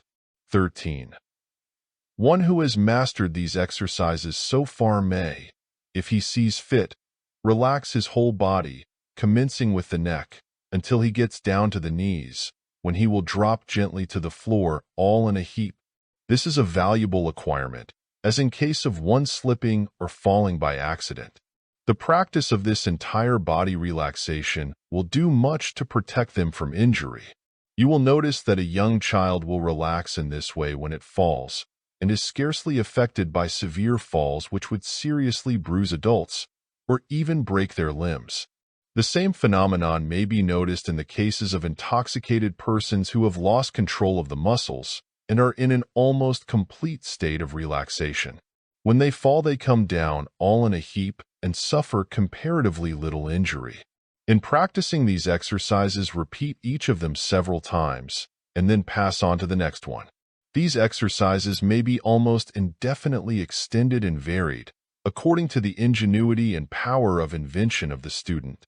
Make your own exercises, if you will, using the above as suggestions. Practicing relaxation exercises gives one a consciousness of self-control and repose, which is valuable. Strength and repose is the idea to be carried in the mind when thinking of the yogi relaxation theories. It is useful in quieting overwrought nerves, is an antidote for what is known as muscle-bound conditions resulting from the employment of certain sets of muscles in one's daily work or exercise, and is a valuable acquirement in the direction of allowing one to rest himself at will and to thus regain his vitality in the shortest possible time. The Oriental people understand the science of relaxation and employ it in their daily life. They will undertake journeys which would frighten a Western man, and after traveling many miles will make a resting place, upon which they will throw themselves down, relaxing every muscle and withdrawing the prana from all the voluntary muscles, allowing themselves to remain limp and apparently lifeless from head to foot. They indulge in a doze at the same time, if practicable, but if not they remain wide awake, with senses active and alert, but with the bodily muscles as above stated. 1 hour of this rest refreshes them as much, or more, than a night's sleep does the average man. They start on their journey again, refreshed and with new life and energy. Nearly all the wandering races and tribes have acquired this knowledge. It seems to have been intuitively acquired by the American Indian, the Arab, the savage tribes of Africa, and, in fact, races in all parts of the world. Civilized man has allowed this gift to lapse because he has ceased to make the long journeys on foot, but it would be well for him to regain this lost knowledge and to use same to relieve the fatigue and nerve exhaustion of the strenuous business life, which has taken the place of the old wandering life with all its hardships. Stretching. Stretching is another method of resting employed by the yogis. At first sight, this will seem to be the reverse of relaxation, but it is really akin to it, inasmuch as it withdraws the tension from the muscles which have been habitually contracted, and sends the prana through them to all parts of the system, equalizing pranic conditions to the benefit of all the parts of the body. Nature impels us to yawn and stretch when we are fatigued. Let us take a lesson from her book. Let us learn to stretch at will as well as involuntarily. This is not so easy as you may imagine, and you will have to practice somewhat before you get the full benefit from it.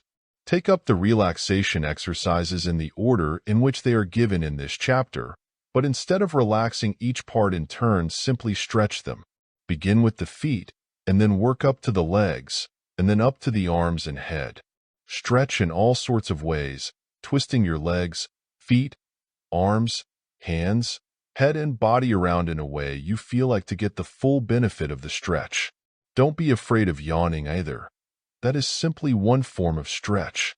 In stretching you will, of course, tense and contract muscles, but the rest and relief comes in the subsequent relaxation of them. Carry in your mind the let-go idea, rather than that of muscular exertion. We cannot attempt to give exercises in stretching, as the variety open to the student is so great that he should not require to have illustrations given him. Just let him give way to the mental idea of a good, restful stretch, and nature will tell him what to do. Here is one general suggestion, however. Stand on the floor, with your legs spread apart and your arms extended over your head, also spread apart. Then raise yourself on your toes and stretch yourself out gradually as if you were trying to reach the ceiling. A most simple exercise, but wonderfully refreshing. A variation of stretching may be effected by shaking yourself around loose and limp, employing as many parts of your body as you can. The Newfoundland dog, shaking the water from his skin when he emerges from the water, will give you a general idea of what we mean. All of these plans of relaxing, if properly entered into and carried out, will leave the one practicing them with a sense of renewed energy and an inclination to again resume work, the same feeling as one experiences after arising from a healthy sleep and a subsequent good rub-down in the bath. Mental relaxation exercise. Perhaps it will be as well for us to give an exercise in mental relaxation before we conclude this chapter. Of course, physical relaxation reacts on the mind and rests it, but mental relaxation also reacts upon the body and rests it. So this exercise may reach the needs of some who have not found just what they required in the preceding pages of this chapter. Sit quietly in a relaxed and easy position and withdraw the mind as far as possible from outside objects and from thoughts which require active mental effort. Let your thought reach inward and dwell upon the real self. Think of yourself as independent of the body and as able to leave it without impairing the individuality. You will gradually experience a feeling of blissful rest and calm and content. The attention must be withdrawn entirely from the physical body and centered entirely upon the higher I, which is really you.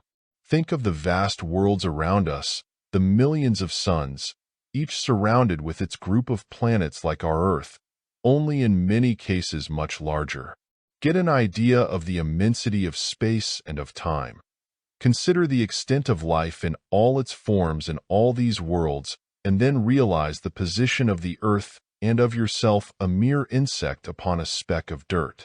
Then rise upward in your thought and realize that, though you be but an atom of the mighty whole, you are still a bit of life itself, a particle of the spirit, that you are immortal, eternal, and indestructible, a necessary part of the whole, a part which the whole cannot get along without, a piece needed to fit into the structure of the whole. Recognize yourself as in touch with all of life. Feel the life of the whole throbbing through you, the whole ocean of life rocking you on its bosom. And then awake and return to your physical life, and you will find that your body is refreshed, your mind calm and strong, and you will feel an inclination to do that piece of work which you have been putting off for so long. You have profited and been strengthened by your trip into the upper regions of the mind. A moment's rest. A favorite yogi plan for snatching a moment's rest from the task of the hour, taking rest on the fly, as one of our young friends recently expressed it, is as follows. Stand up straight, with head erect and shoulders thrown back, your arms hanging loosely by your sides. Then raise your heels slowly from the ground, gradually throwing your weight upon the balls of the feet, and at the same time raising your arms up by your sides until they stand out from your shoulders like the outstretched wings of an eagle. Take a deep breath as the weight falls upon the balls of the feet and as the arms spread out, and you will feel like flying. Then expel the breath slowly and gradually sink back upon the heels, and let the arms sink to their first position. Repeat if you like the sensation. The rising and extending of the arms will impart a feeling of buoyancy and freedom that must be experienced to be realized. End of chapter. Chapter 24. The use of physical exercise. Man in his original state did not need to be instructed in physical exercise, neither does a child or youth with normal tastes. Man's original state of living gave him an abundance of varied activity out of doors, and with all the best conditions for exercise. He was compelled to seek his food, to prepare it, to raise his crops, to build his houses, to gather up fuel, and to do the 1,001 things which were necessary to live in simple comfort. But as man began to be civilized, he also began to delegate certain of his duties to others, and to confine himself to one set of activities, until at the present day many of us do practically no physical work, while others do nothing but hard physical work of a limited scope, both living unnatural lives. Physical labor without mental activity dwarfs a man's life, and mental labor without some sort of physical activity also dwarfs the man's life. Nature demands the maintaining of the balance, the adoption of the happy medium. The natural, normal life calls for the use of all of man's powers, mental and physical, and the man who is able to so regulate his life that he gets both mental and physical exercise is apt to be the healthiest and happiest. Children obtain the necessary exercise in their plays, and the natural instinct of the child causes it to indulge in games and sports. Men, if they are wise, vary their mental labor and sedentary lives with sports and games. The success which has attended the introduction of golf and kindred games of recent years shows that the old natural instinct of man is not dead. The yogis hold that the instinct toward games, the feeling that exercise is needed, is but the same instinct that causes man to labor at congenial occupations. It is the call of nature toward activity, varied activity. The normal, healthy body is a body that is equally well nourished in all of its parts, and no part is properly nourished unless it is used. A part that is unused receives less than the normal amount of nourishment, and in time becomes weakened. Nature has provided man with exercise for every muscle and part of his body, in natural work and play. By natural work, we do not mean the work attendant upon some particular form of bodily labor, for a man following one trade only exercises one set of muscles, and is apt to become muscle-bound, and is in as much need of exercise as the man who sits at his desk all day, with the exception that the man working at his trade usually has the advantage of more out-of-door life. We consider the modern plans of physical culture very poor substitutes for out-of-door work and play. They have no interest attached to them, and the mind is not called into play as it is in the case of work or games. But still, anything in the way of exercise is better than nothing. But we protest against that form of physical culture which has for its object the enlargement of certain muscles and the performance of the feats of the strong men. All this is unnatural. The perfect system of physical culture is that one which tends to produce a uniform development of the entire body, the employment of all the muscles, the nourishment of every part, and which adds as much interest as possible to the exercise, and which keeps its pupils out in the open air. The yogis, in their everyday life, do their own work and get much exercise in this way.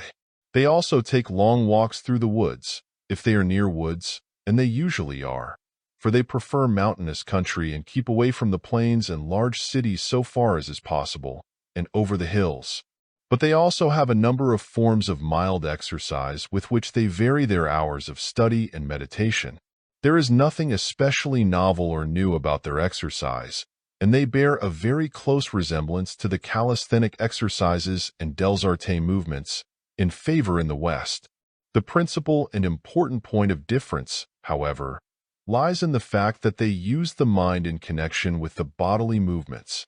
Just as the interest in the work and the game brings the mind into play, so does the yogi allow his exercise to call into operation his mind. He takes an interest in the exercises, and by an effort of the will sends an increased flow of prana to the part brought into motion. He thus obtains a multiplied benefit, and a few minutes' exercise do him as much good as would 10 times that amount of exercise, if performed in the usual indifferent, uninterested way. This knack of sending the mind to the desired part is easily acquired. All that is necessary is to accept as a fact the statement that it can be done, thus doing away with all subconscious resistance occasioned by the doubting mental attitude. Then simply command the mind to send a supply of prana to the part and to increase the circulation there. The mind does this to a certain extent, involuntarily, the moment that the attention is centered on a part of the body, but the effect is greatly increased by the effort of the will. Now, it is not necessary to contract the brows, clench the fist, or to make a violent physical effort in order to operate the will in this way. In fact, the simplest way to accomplish the desired result is to confidently expect that what you wish will happen. This confident expectation acts practically as a strong and positive command of the will. Put it into operation and the thing is accomplished. For instance, if you wish to send an increased amount of prana to the forearm and to increase the circulation to that part, thereby increasing the nourishment, simply double the arm, and then gradually extend it, fastening the gaze or attention upon the lower arm, and holding the thought of the desired result.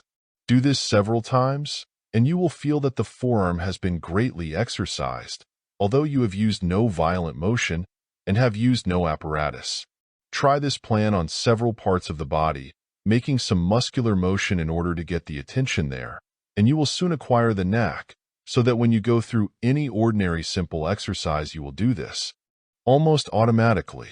In short, when you exercise, realize what you are doing and what you are doing it for, and you will get the result. Put life and interest into your exercise, and avoid the listless, mechanical manner of going through the motions so common in physical culture exercises. Put some fun into it and enjoy it.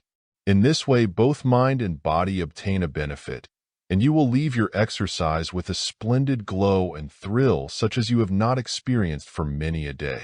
In our next chapter, we give a few simple exercises, which if followed will give you all the movements necessary to exercise your entire body, bringing every part into play, strengthening every organ, and making you not only well-developed, but straight and erect as an Indian, and as supple and quick of movement as an athlete. These exercises are taken in part from some of the Oriental movements, adapted for Western use, combined with a number of motions which have found favor with the physical trainers of the armies of Europe and America. These army physical directors have studied the Oriental movements and have adopted such of them as suited their purpose, and have succeeded in forming a series of movements which, while very simple and easily performed in a few minutes, are capable of accomplishing as much for a man or woman as many elaborate courses and systems of physical culture which are sold at high prices. Do not let the simplicity and brevity of this system cause you to undervalue it. It is just the thing you have been looking for, with all the unnecessary features trimmed off. Try the exercises for a while before you make up your mind about them. They will practically make you over physically if you will take the time and trouble to put them into faithful practice. End of chapter. Chapter 25. Some Yogi Physical Exercises. Before telling you about these exercises, we wish again to impress upon you that exercise without interest fails in its effect. You must manage to take an interest in your exercise and to throw some mind into it. You must learn to like the work and to think of what it all means. By following this advice, you will obtain multiplied benefit from this work. Standing position. Each exercise must be begun by you standing in a natural manner, i.e. with your heels together, head erect, eyes front, shoulders back, chest expanded, abdomen drawn in a little, arms at the sides. Exercise 1. 1. Extend the arms straight out in front of you, on the level of the shoulder, with palms of the hands touching each other. 2. Swing back the hands until the arms stand out straight, sideways, from the shoulders, or even a little further back if they will go there easily without forcing. Return briskly to position I, and repeat several times. The arms should be swung with a rapid movement, and with animation and life. Do not go to sleep over the work, or rather play. This exercise is most useful in developing the chest, muscles of the shoulders, etc. In swinging the hands backward, it is an improvement if you will rise on your toes during the backward sweep, sinking on your heels as you move the arms forward again. The repeated movements should be rhythmical, backward and forward, like the swinging of a quick pendulum. Exercise 2. 1. Extend the arms straight out from the shoulder, sideways, with opened hands. 2. With the arms so extended, swing the hands around in circles, not too wide, keeping the arms back as far as possible, and not allowing the hands to pass in front of the line of the breast while making the circles. Continue making the circles until say 12 are made. It improves this exercise to inhale a full breath, according to the yogi practice, and to retain the air until several circles are made. This exercise develops the chest and shoulders and back. Put life into it, and take an interest in what you are doing. Exercise 3. 1. Extend the arms straight in front of you, letting the little fingers of each hand touch each other, the palms being upward. 2. Then, keeping the little fingers still touching, bring the hands straight up in a curved circular movement until the tips of the fingers of both hands touch the top of the head, back of the forehead, the backs of the fingers touching, the elbows swinging out as the movement is made until, when the fingers touch the head, with thumbs pointing to the rear, they point out straight sideways. 3. Let the fingers rest on the top of the head a moment, and then with the elbows pressing back, which forces the shoulders back, force the arms backward with an oblique motion until they reach the sides at full length, as in the standing position. Exercise 4. 1. Extend the arms straight out, sideways, from the shoulders. 2. Then, still keeping the upper arms extended in same position, bend the arms at the elbow and bring the forearm upward with a circular movement, until the tips of the extended fingers lightly touch the tops of the shoulders. 3. Then, keeping the fingers in the last position, force the elbows out to the front until they touch, or nearly so. A little practice will enable you to touch them together. 4. Then, keeping the fingers still lightly touching the tops of the shoulders, swing the elbows as far back as you can get them. A little practice will enable you to get them much further back than at the first attempt. 5. Swing the elbows to the front position and then back to the rear position several times. Exercise 5. 1. Place the hands on the hips, thumbs to the rear, and elbows pressed back. 2. Bend the body forward, from the hips, as far as you can, keeping the chest protruding and the shoulders pressed back. 3. Raise the body to the original standing position, hands still at hips, and then bend backward. In these movements, the knees should not be bent, and the motions should be made slowly and gently. 4. Then, hands still on hips, bend gently to the right, keeping the heels firmly on the ground, knees unbent, and avoid twisting the body. 5. Resume original position, and then bend the body gently to the left, observing the precautions given in last movement. This exercise is somewhat fatiguing, and you should be careful not to overdo it at the start. Proceed gradually. 6. With hands in same position on the hips, swing the upper part of the body around in a circle, from the waist up, the head describing the largest circle, of course. Do not move the feet or bend the knees. Exercise 6. 1. Standing erect, raise the arms straight up over the head, hands remaining open with thumbs touching each other when the arms are fully extended upward, palms to the front, of course. 2.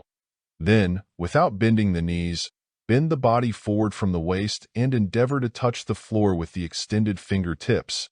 If you are unable to do this at first, do the best you can, and you will soon be able to do it properly, but remember that neither the knees or the arms must be bent. 3. Rise and repeat several times. Exercise 7. 1. Standing erect, with hands on hips, raise yourself on the balls of the feet several times, with sort of a springy motion. Pause a moment after you have raised upon your toes, then let the heels sink to the floor, then repeat, as above suggested. Keep the knees unbent and the heels together. This exercise is especially beneficial in developing the calf of the leg, and will make it feel sore the first few times it is tried. If you have an undeveloped calf, here is the exercise for you. 2. With hands still on hips, place your feet about 2 feet apart, and then lower the body into a squatting position, pausing a moment and then resuming original position.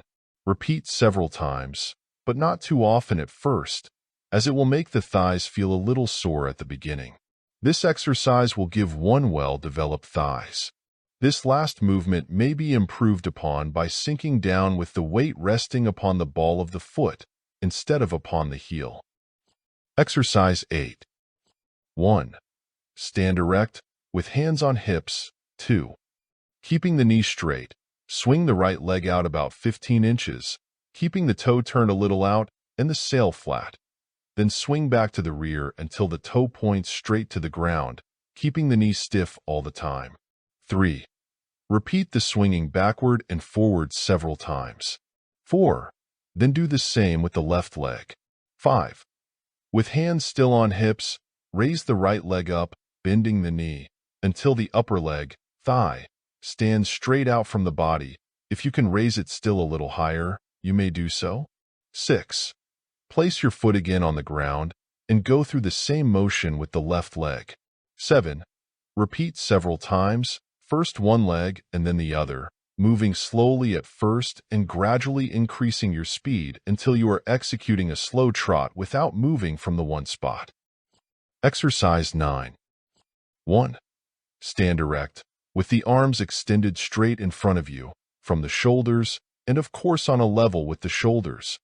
The palms must be down, fingers straight out, thumbs folded under, and the thumb side of hands touching each other. 2.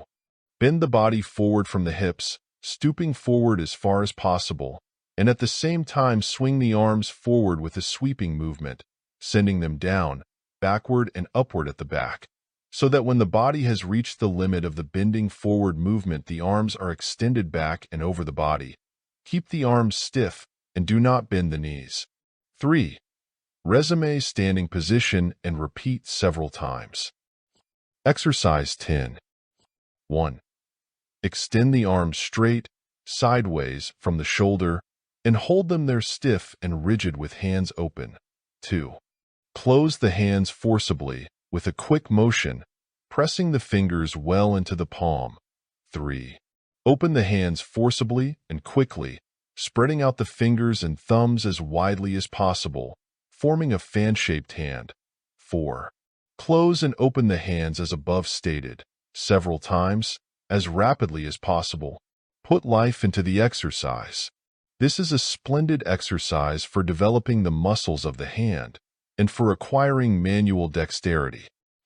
Exercise 11. 1.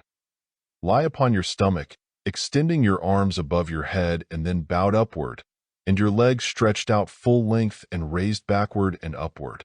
The correct position may be carried in the mind by imagining a watch crystal or a saucer resting on the table on its middle, with both ends turning upward. 2. Lower and raise the arms and legs several times. 3. Then, turn over on your back and lie extended at full length, with arms extended straight out, upwards over the head, with back of fingers touching the ground. 4. Then raise up both legs from the waist until they stand straight up in the air, like the mast of a ship, your upper body and arms remaining in the last position named. Lower the legs and raise them several times. 5. Resume position 3, lying flat upon the back at full length with arms extended straight out upward, over the head, with backs of fingers touching the ground. 6. Then gradually raise body to sitting position, with arms projecting straight out in front of the shoulders. Then go back gradually to the lying down position and repeat the rising and lowering several times. 7.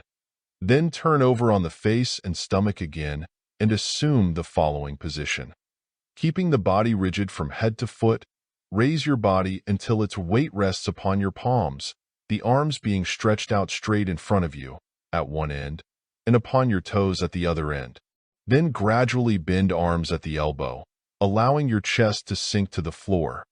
Then raise up your chest and upper body by straightening out your arms, the entire weight falling upon the arms, with the toes as a pivot. This last is a difficult motion and should not be overdone at first. Exercise to reduce large abdomen. This exercise is for those troubled with a too large abdomen, which trouble is caused by too much fat gathering there. The abdomen may be materially reduced by a reasonable indulgence in this exercise, but always remember moderation in all things, and do not overdo matters or be in too much of a hurry. Here is the exercise. 1. Exhale the breath, breathe out all the air in the lungs without straining yourself too much, and then draw the abdomen in and up as far as you can, then hold for a moment and let it resume its natural position. Repeat a number of times, and then take a breath or two, and rest a moment. Repeat several times, moving it in and out. It is surprising how much control one may gain over these stubborn muscles with a little practice.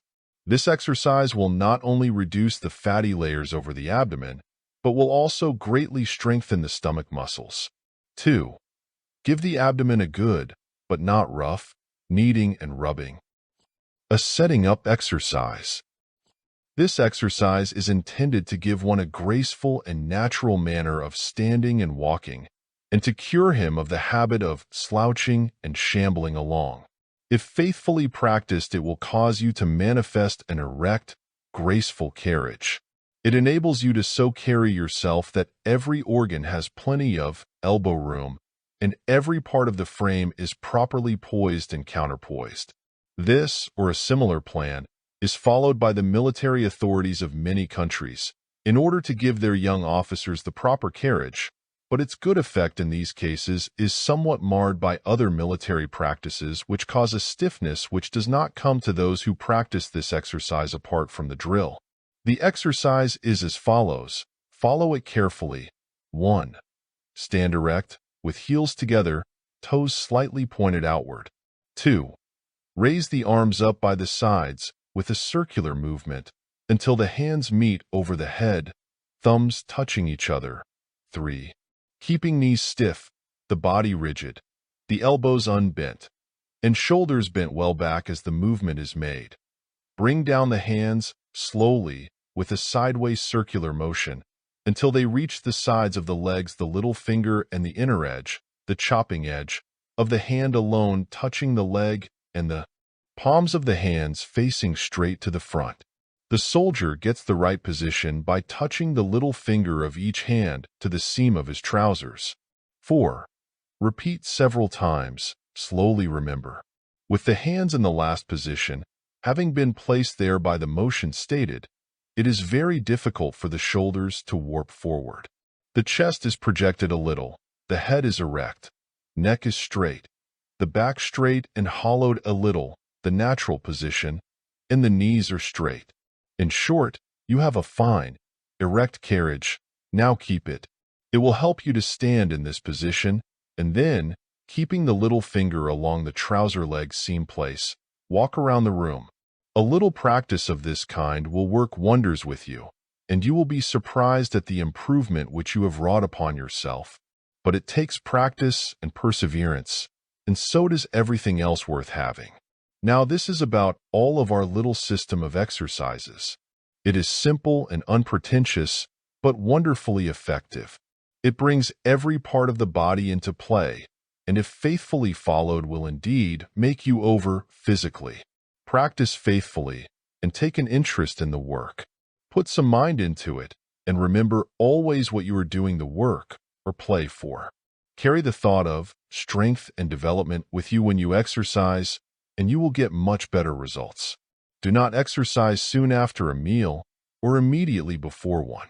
Do not overdo things. Start with a few repetitions of any exercise at first, and then gradually increase it until you have reached a fair number of repetitions.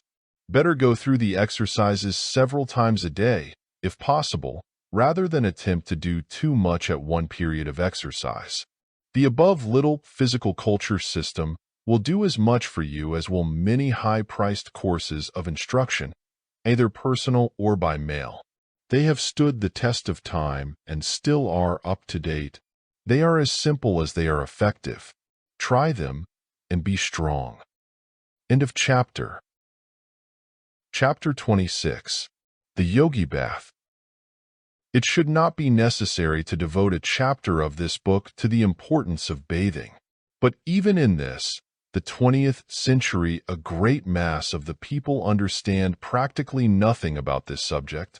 In the large cities, the easy access to the bathtub has, in a measure, educated the people up to at least a partial use of water on the outer surface of the body, but in the country, and even in many homes in the cities, bathing is not given the place it should occupy in the daily life of the people.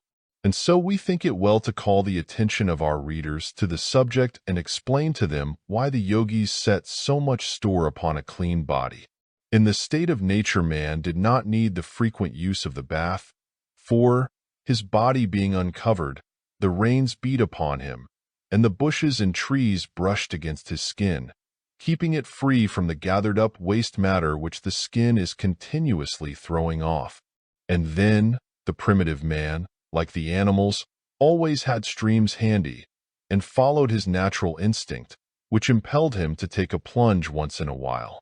But the use of clothing has changed all this, and man today, although his skin is still at work throwing off waste matter, is unable to get rid of the waste in the old way, and instead he allows it to pile up on his skin and consequently suffers physical discomfort and disease.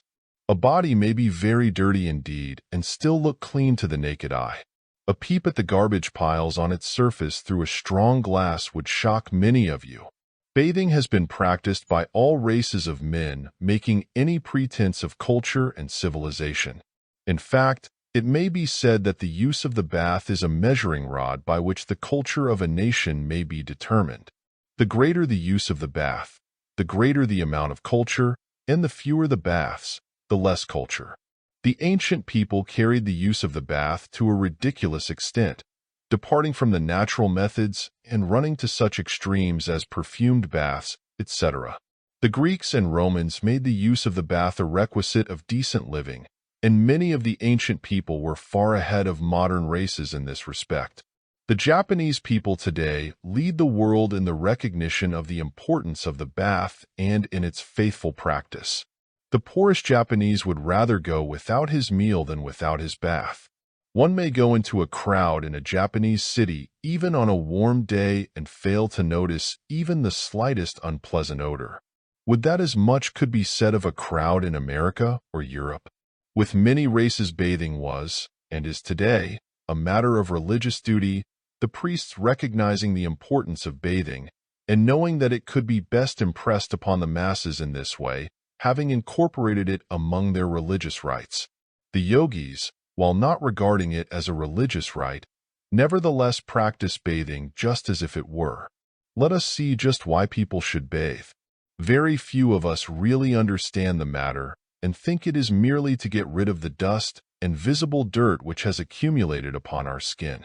But there is more than this to it, important as mere cleanliness is. Let us see just why the skin needs to be cleansed. We have explained to you, in another chapter, the importance of a normal perspiration and how, if the pores of the skin become clogged or closed, the body is unable to get rid of its waste products. And how does it get rid of them? By the skin, breath, and the kidneys.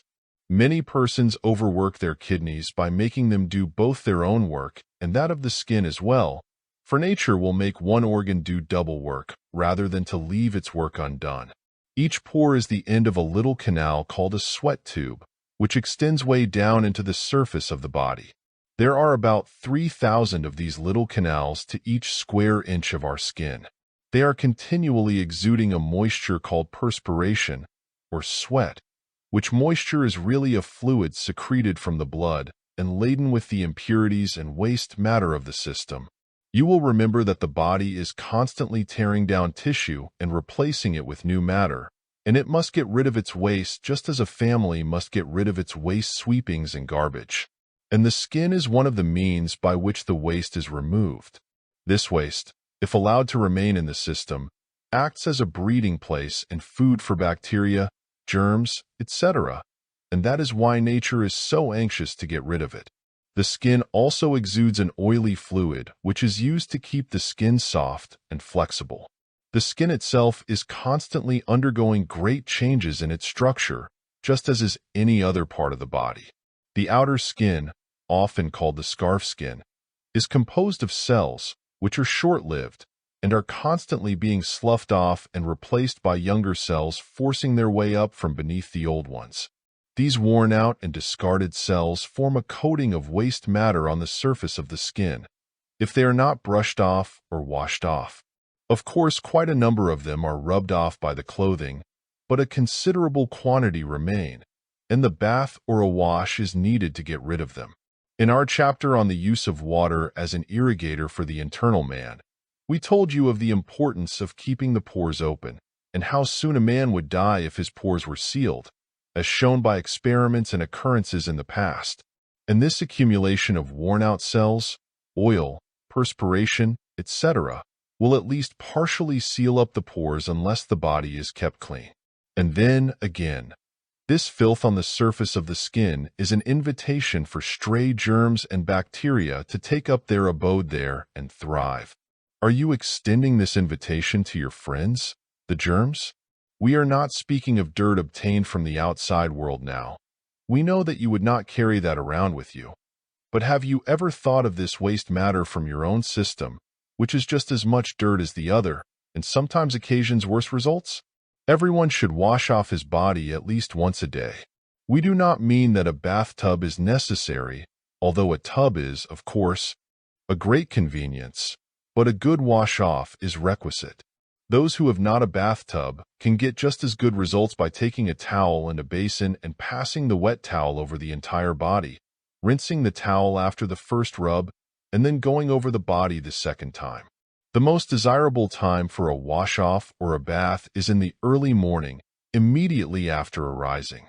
The evening bath is also a good thing. Never bathe immediately before or immediately after a meal. Give the body a good rubbing with a rough cloth, which will act to loosen up the dead skin, and which will also stimulate the circulation. Never take a cold bath when the body is cold. Exercise yourself a little until you warm up some, before taking a cold bath. In taking a plunge bath, always wet the head before getting the body under water. Then wet the chest and then plunge in. A favorite yogi practice after taking a cold bath, or a cool one, is to rub the body vigorously with the hands, instead of using a towel, and then getting into dry clothes with the body still covered with moisture. Instead of this making one feel cold, as some might imagine, it produces just the opposite effect, for a feeling of warmth is experienced immediately after the clothing is on, which is increased by a gentle exercise, which the yogis always take immediately after the bath. This exercise is not violent, and is discontinued as soon as one feels himself in a gentle glow all over the body. The favorite yogi bath or wash-off is in cool, not cold, water. They wash themselves vigorously all over, with the hands or a cloth, followed by a hand rubbing, practicing the yogi deep breathing during the wash and the rubbing. They take this immediately after arising, and follow it with a mild exercise as we have stated. In very cold weather they do not plunge into the water, but apply it with a cloth, followed by the hand rubbing. A wonderful reaction follows the application of cool water, applied as we have stated, and the body soon manifests a magnetic glow after the clothing is placed on one after the bath. The result of these yogi baths, if practiced for a while, is that the person will become vigorous and hardy, their flesh becoming strong, firm, and compact, and a cold becoming almost unknown to them. The person practicing it becomes like a strong, hardy tree, able to face all kinds of weather and seasons. Right here, let us caution our readers against adopting a too cold bath at the start. Don't do this, particularly if you are of impaired vitality. Try water at a pleasant temperature at first, and then work down toward a little cooler, gradually. You will soon strike a degree of temperature that is most pleasing to you. Stick to that, but do not punish yourselves. This morning cool washdown should be a thing of pleasure to you, not a punishment or a penance. When you have once caught the knack of it, you would never think of giving it up. It makes you feel good all day long. You feel a little cool as the wet cloth is applied to the body, but this is followed in a moment or so by a most delightful reaction and a feeling of warmth.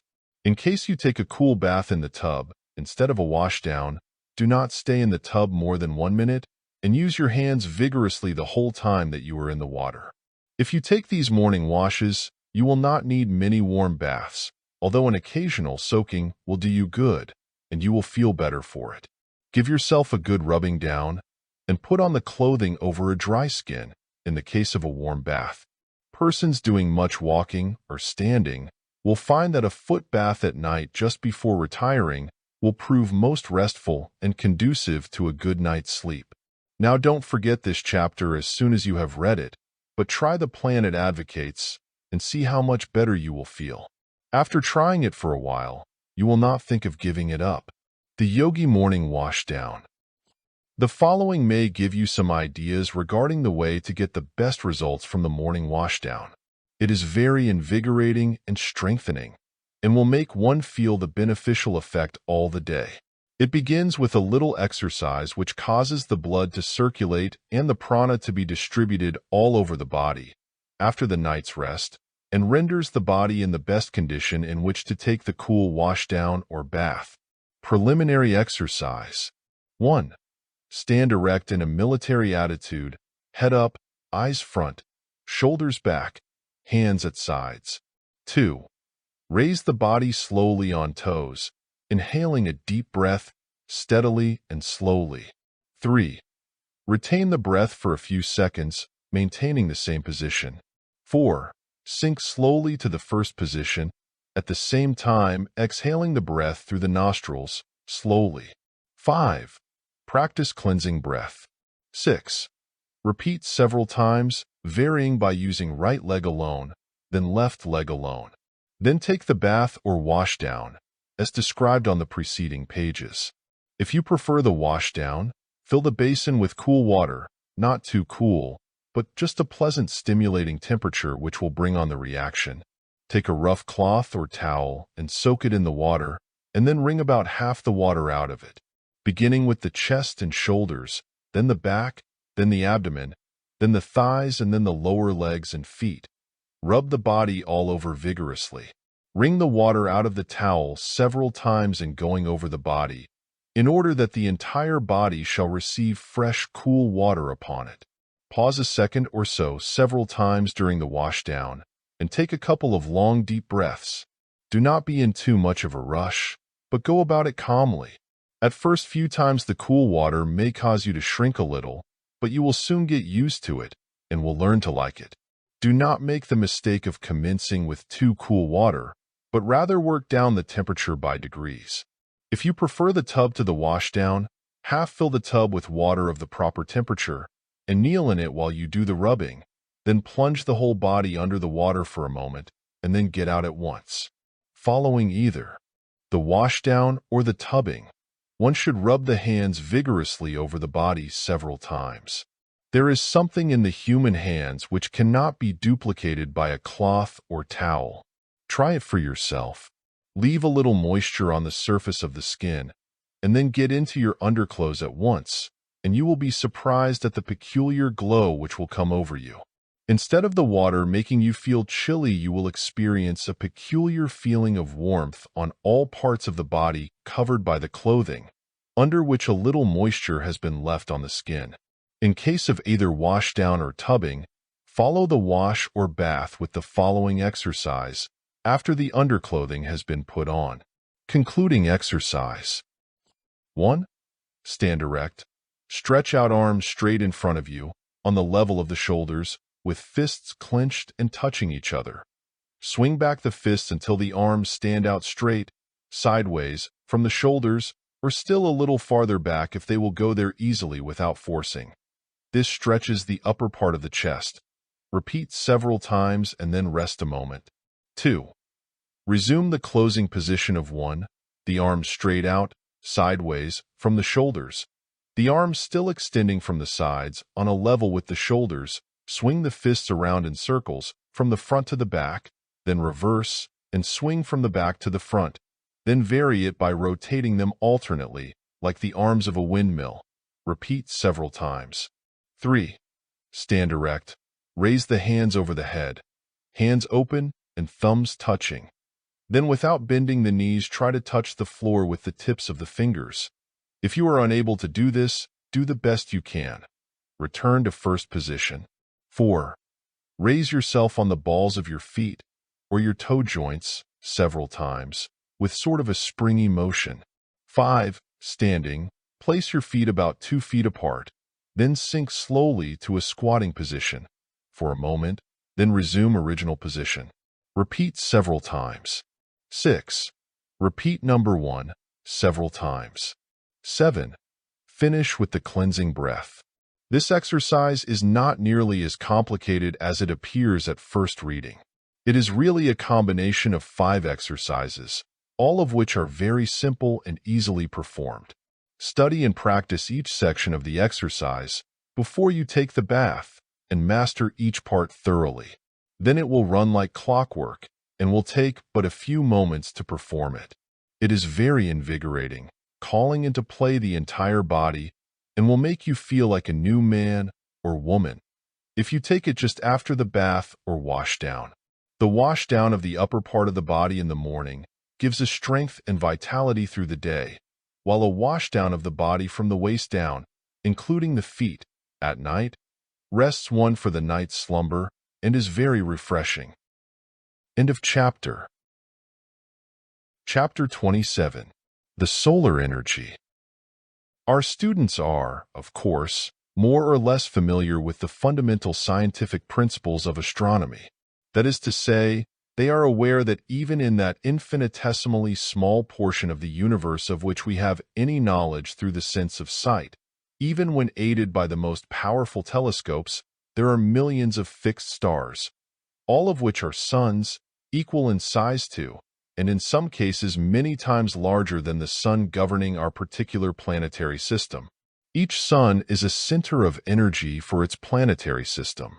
Our sun is the greater radiator of energy for our planetary system, which is composed of several planets known to science and several still unknown to astronomers. Our own planet, the Earth, being but one of a large family.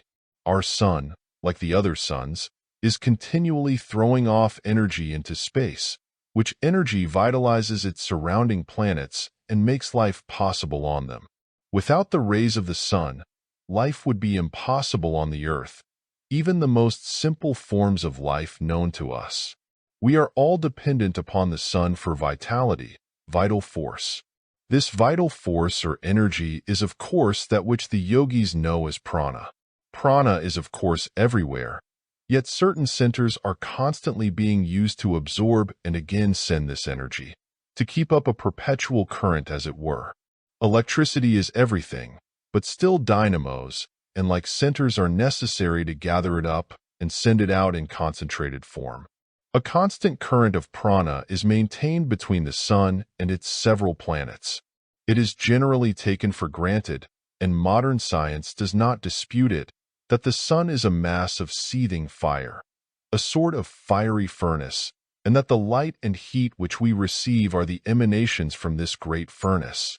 But the yogi philosophers have always held differently. They teach that although the constitution of the sun, or rather the conditions prevailing there, are so different from those prevailing here that the human mind would have much difficulty in forming an intelligent conception of them, still it is not literally a mass of matter in combustion, just as a blazing ball of burning coal would be, nor is it as a ball of molten iron. Neither of these conceptions are accepted by the yogi teachers. They hold, on the contrary, that the sun is composed largely of certain substances very similar to the newly discovered substance known as radium.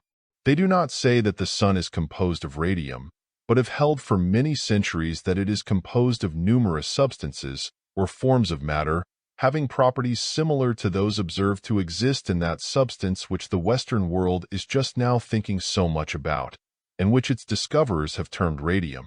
We are not attempting to describe or explain radium, but are merely stating that it seems to possess certain qualities and properties which the yogis teach are possessed in varying degrees by the several substances forming the sun matter. It is very probable that some of the other sun substances may yet be found on this planet, resembling radium and yet having points of difference. This sun substance is not in a molten state, or in a state of combustion as we generally use the word, but it is constantly drawing to itself a current of prana from the planets, passing it through some wonderful process of nature and sending a return current to the planets. As our students know, the air is the principal source from which we extract prana, but the air itself receives it from the sun. We have told how the food we eat is filled with prana, which we extract and use, but the plants receive their prana from the sun. The sun is the great storehouse of prana for this solar system, and is a mighty dynamo constantly sending forth its vibrations to the limits of its system, vitalizing everywhere and making possible life.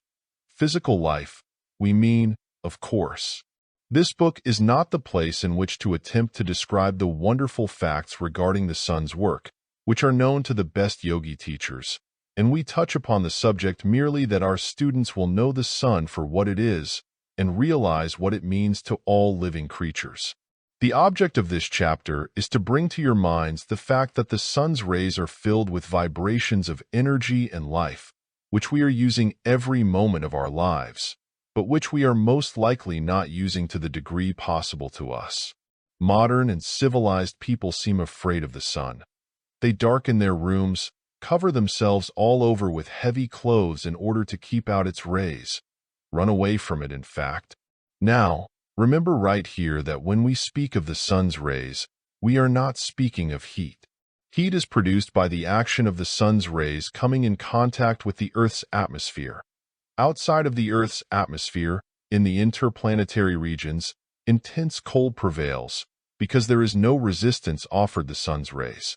So when we tell you to take advantage of the sun's rays, we do not mean to sit out in the heat of the midsummer sun. You must stop this practice of running away from the sunlight. You must admit the sun to your rooms. Do not be so afraid of your rugs or carpets. Do not keep your best rooms closed all the time. You do not wish your rooms to be like a cellar into which the sun never shines. Open your windows in the early morning and let the rays of the sun, either direct or reflected, beat into the room, and you will find an atmosphere of health, strength, and vitality gradually pervading your home, replacing the old atmosphere of disease, weakness, and lack of life.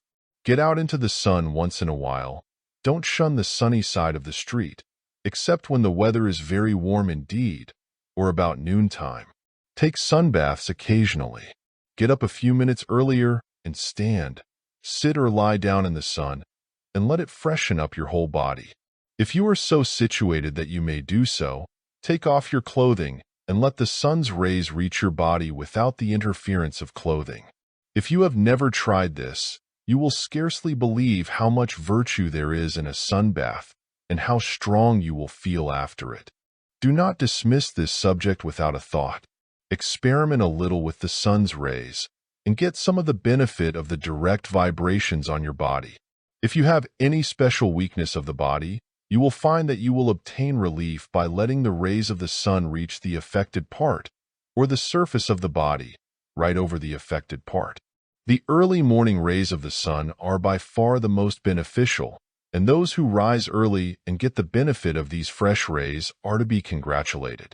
After the sun has risen about 5 hours, the vital effects of the rays lessen, and then gradually decrease as the day nears its close.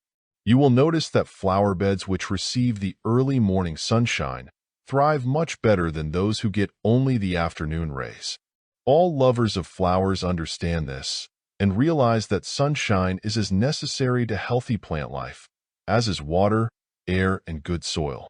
Study the plants a little, get back to nature, and read your lesson there. The sun and air are wonderful tonics. Why do you not partake of them more freely? In other parts of this book, we have spoken of the power of the mind to attract to the system an additional share of prana from the air, food, water, etc. And this is true of the prana or vital force in the sun's rays. You may increase the benefit by the proper mental attitude. Walk out in the morning sun, lift up your head, throw back your shoulders, take a few good breaths of the air which is being charged with prana from the sun's rays. Let the sun shine on you, and then form the mental image suggested by the words while you repeat the following or similar mantra. I am bathed in nature's beautiful sunlight. I am drawing from it life, health, strength, and vitality. It is making me strong and full of energy.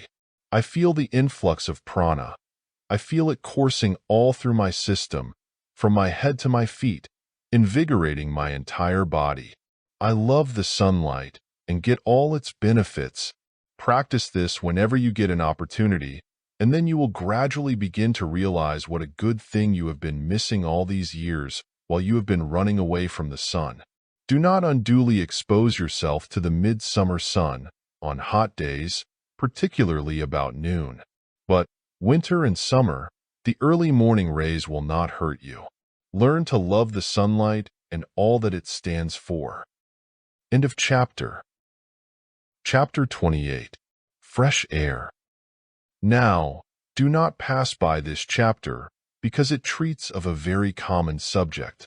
If you feel inclined to so pass it by, then you are the very person for whom it is intended and by whom it is most needed. Those who have looked into the matter and have learned something of the benefit and necessity of fresh air will not pass this chapter by, even though they may know all that it contains. They are glad to read the good news again. And if you don't like the subject and feel inclined to skip it, then you surely need it.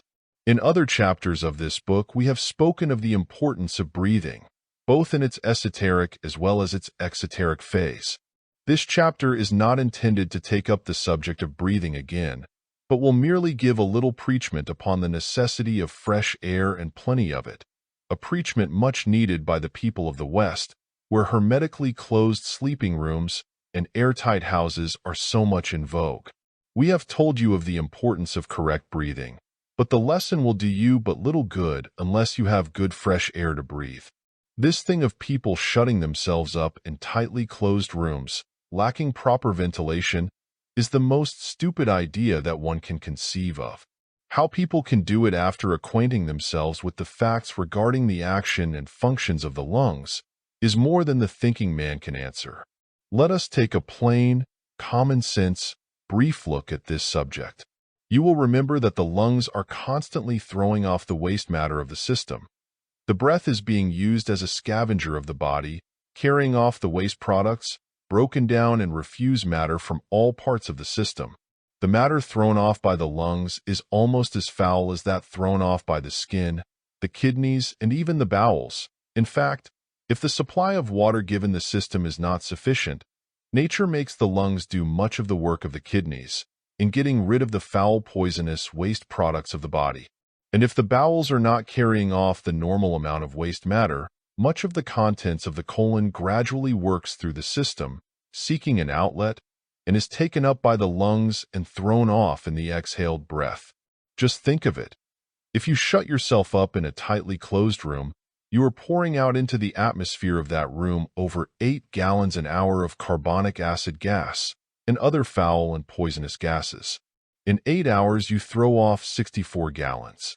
If there are 2 sleeping in the room, multiply the gallons by 2. As the air becomes contaminated, you breathe this poisonous matter over and over again into your system, the quality of the air becoming worse with each exhaled breath. No wonder that anyone coming into your room in the morning notices the stench pervading it, if you have kept the windows lowered. No wonder you feel cross, stupid, quarrelsome, and generally grouchy after a night in this kind of a pest house. Did you ever think just why you sleep at all? It is to give nature a chance to repair the waste that has been going on during the day. You cease using up her energies in work, and give her a chance to repair and build up your system so that you will be all right on the morrow. And in order to do this work right, she requires at least normal conditions. She expects to be supplied with air containing the proper proportion of oxygen, air that has been exposed to the sunlight of the preceding day and which has thereby been freshly charged with prana. Instead of this, you give her nothing but a limited amount of air, half poisoned with the refuse of your body. No wonder she gives you nothing but a patchwork job sometimes. Any room that smells of that peculiar fetid odor that you have all noticed in a poorly ventilated bedroom is no place for you to sleep in until it has been ventilated and kept supplied with fresh air. The air in a bedroom should be as nearly as possible kept as pure as the outside air. Don't be afraid of catching cold. Remember that the most approved modern method of treating consumption calls for the patient to be kept in the fresh air at night, no matter how cold it is. Put on plenty of bed covering, and you will not mind the cold after you get a little used to it. Get back to nature. Fresh air does not mean sleeping in a draft, remember. And what is true of sleeping rooms is also true of living rooms, offices, etc. Of course, in winter, one may not allow too much of the outside air to get into the house, as that would bring down the temperature too low, but still there is a happy compromise which may be made even in cold climates. Open the windows once in a while and give the air a chance to circulate in and out. In the evening, do not forget that the lamps and gas lights are using up a goodly supply of oxygen also. So freshen things up a little, once in a while. Read up something on ventilation, and your health will be better. But even if you do not care to go that deep into the matter, think a little bit of what we have said, and your common sense will do the rest. Get out a while every day, and let the fresh air blow upon you. It is fun of life and health-giving properties. You all know this, and have known it all your lives. But, nevertheless, you stick indoors in a manner which is entirely foreign to nature's plans. No wonder you do not feel well. One cannot violate nature's rules with impunity. Do not be afraid of the air. Nature intended you to use it. It is adapted to your nature and requirements. So don't be afraid of it. Learn to love it. Say to yourself while walking out and enjoying the fresh air, I am a child of nature. She gives me this pure good air to use, in order that I may grow strong and well, and keep so. I am breathing in health and strength and energy. I am enjoying the sensation of the air blowing upon me, and I feel its beneficial effects. I am nature's child, and I enjoy her gifts. Learn to enjoy the air, and you will be blessed. End of chapter.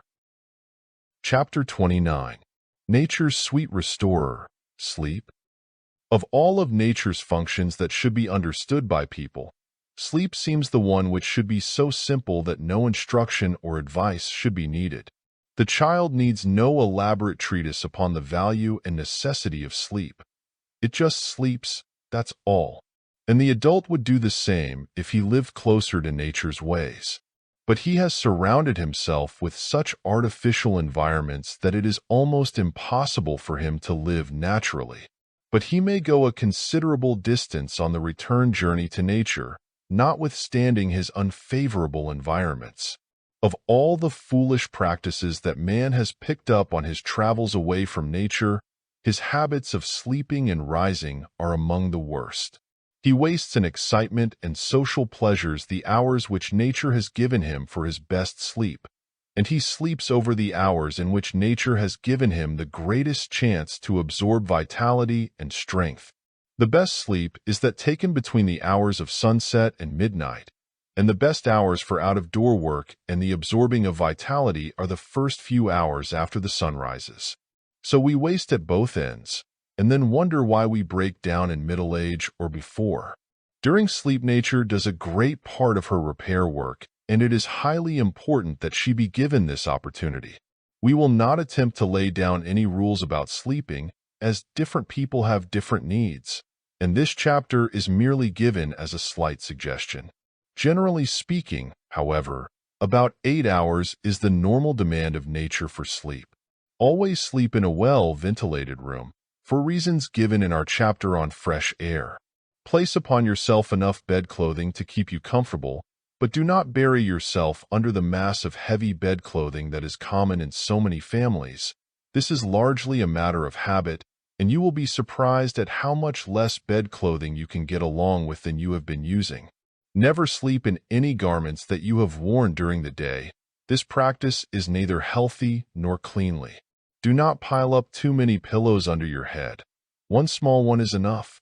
Relax every muscle in the body, and take the tension off of every nerve, and learn to loaf in bed, and to cultivate that lazy feeling when you get under the covers. Train yourself not to think of the affairs of the day after you retire. Make this an invariable rule, and you will soon learn to sleep like the healthy child. Watch a child sleep, and what it does after going to bed, and endeavor to follow its plan as nearly as possible. Be a child when you go to bed, and endeavor to live over again the sensations of childhood, and you will sleep like the child. This one piece of advice is worthy of being printed alone in a handsomely bound book, for if followed we would have a race of greatly improved people. If one has acquired an idea of the real nature of man and his place in the universe, he will be more likely to drop into this childlike rest than will the average man or woman. He feels so perfectly at home in the universe, and has that calm confidence and trust in the overruling power, that he, like the child, relaxes his body and takes the tension off his mind, and gradually drops off into a peaceful sleep. We will not give here any special directions regarding the bringing on of sleep to people who have suffered with sleeplessness. We believe that if they will follow the plans for rational and natural living given in this book, they will sleep naturally, without any special advice. But it may be as well to give one or two bits of advice along this line, for the use of those on the way. Bathing the legs and feet in cool water just before retiring produces sleepiness. Concentrating the mind on the feet has been a help to many, as it directs the circulation to the lower part of the body and relieves the brain. But above all, do not try to go to sleep. This is the worst thing in the world for one who really wishes to sleep, for it generally acts the other way. The better plan, if you think of it at all, is to assume the mental attitude that you do not care whether or not you sleep right off, that you are perfectly relaxed, are enjoying a good loaf, and are perfectly satisfied with things as they are. Imagine yourself a tired child, resting in a half-drowsy way, not fully asleep nor fully awake, and endeavor to act out this suggestion. Do not bother about later in the night, and whether or not you will sleep then. Just live in that particular moment and enjoy your loaf.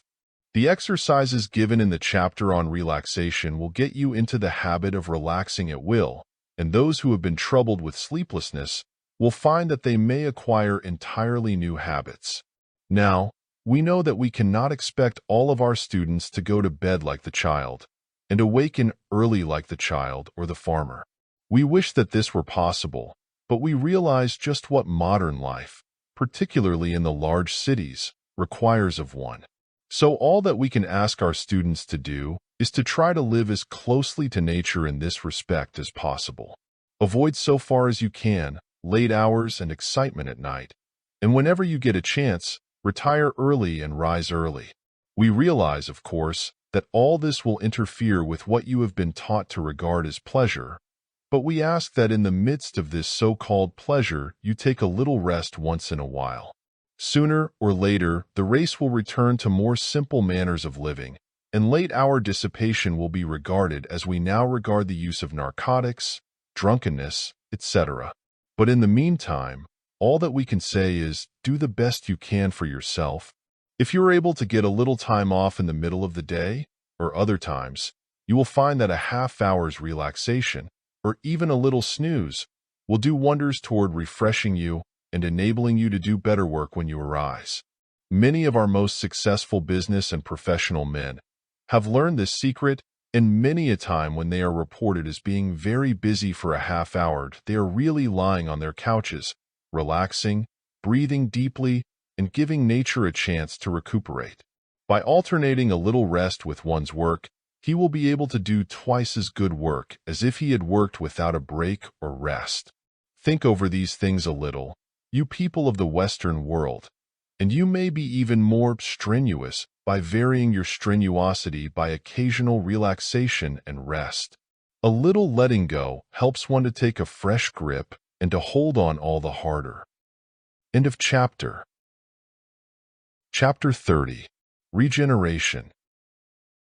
In this chapter, we can but briefly direct your attention to a subject of vital importance to the race, but which the race generally is not ready to seriously consider.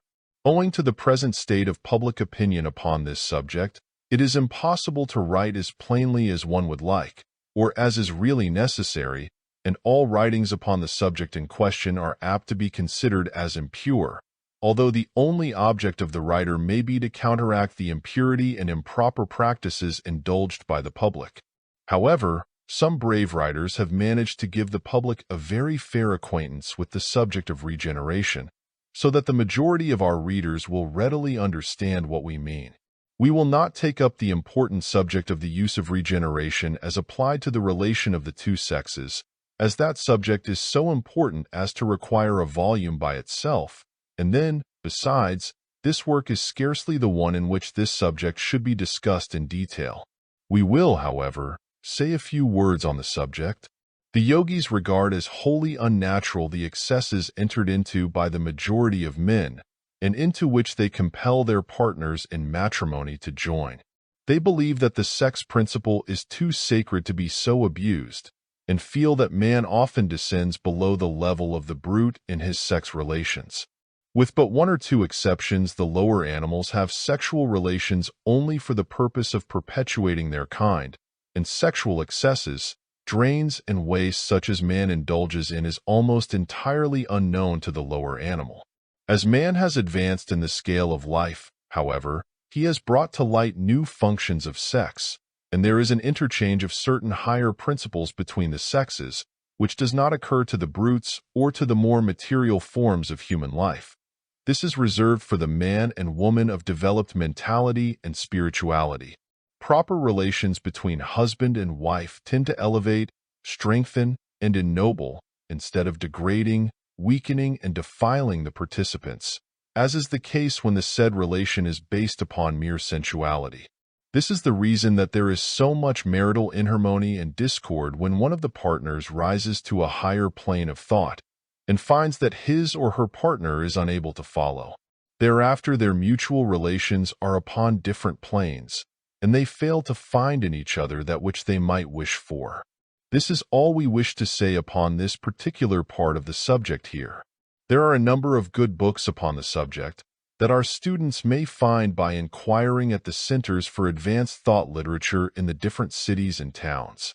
We will confine ourselves in the remainder of this short chapter to the discussion of the subject of the importance of preserving sexual strength and health. While leading a life in which the actual relations of the sexes does not play an important part, the yogis recognize and appreciate the importance of healthy reproductive organism and their effect upon the general health of the individual. With these organs in a weakened condition, the entire physical system feels the reflex action and suffers sympathetically.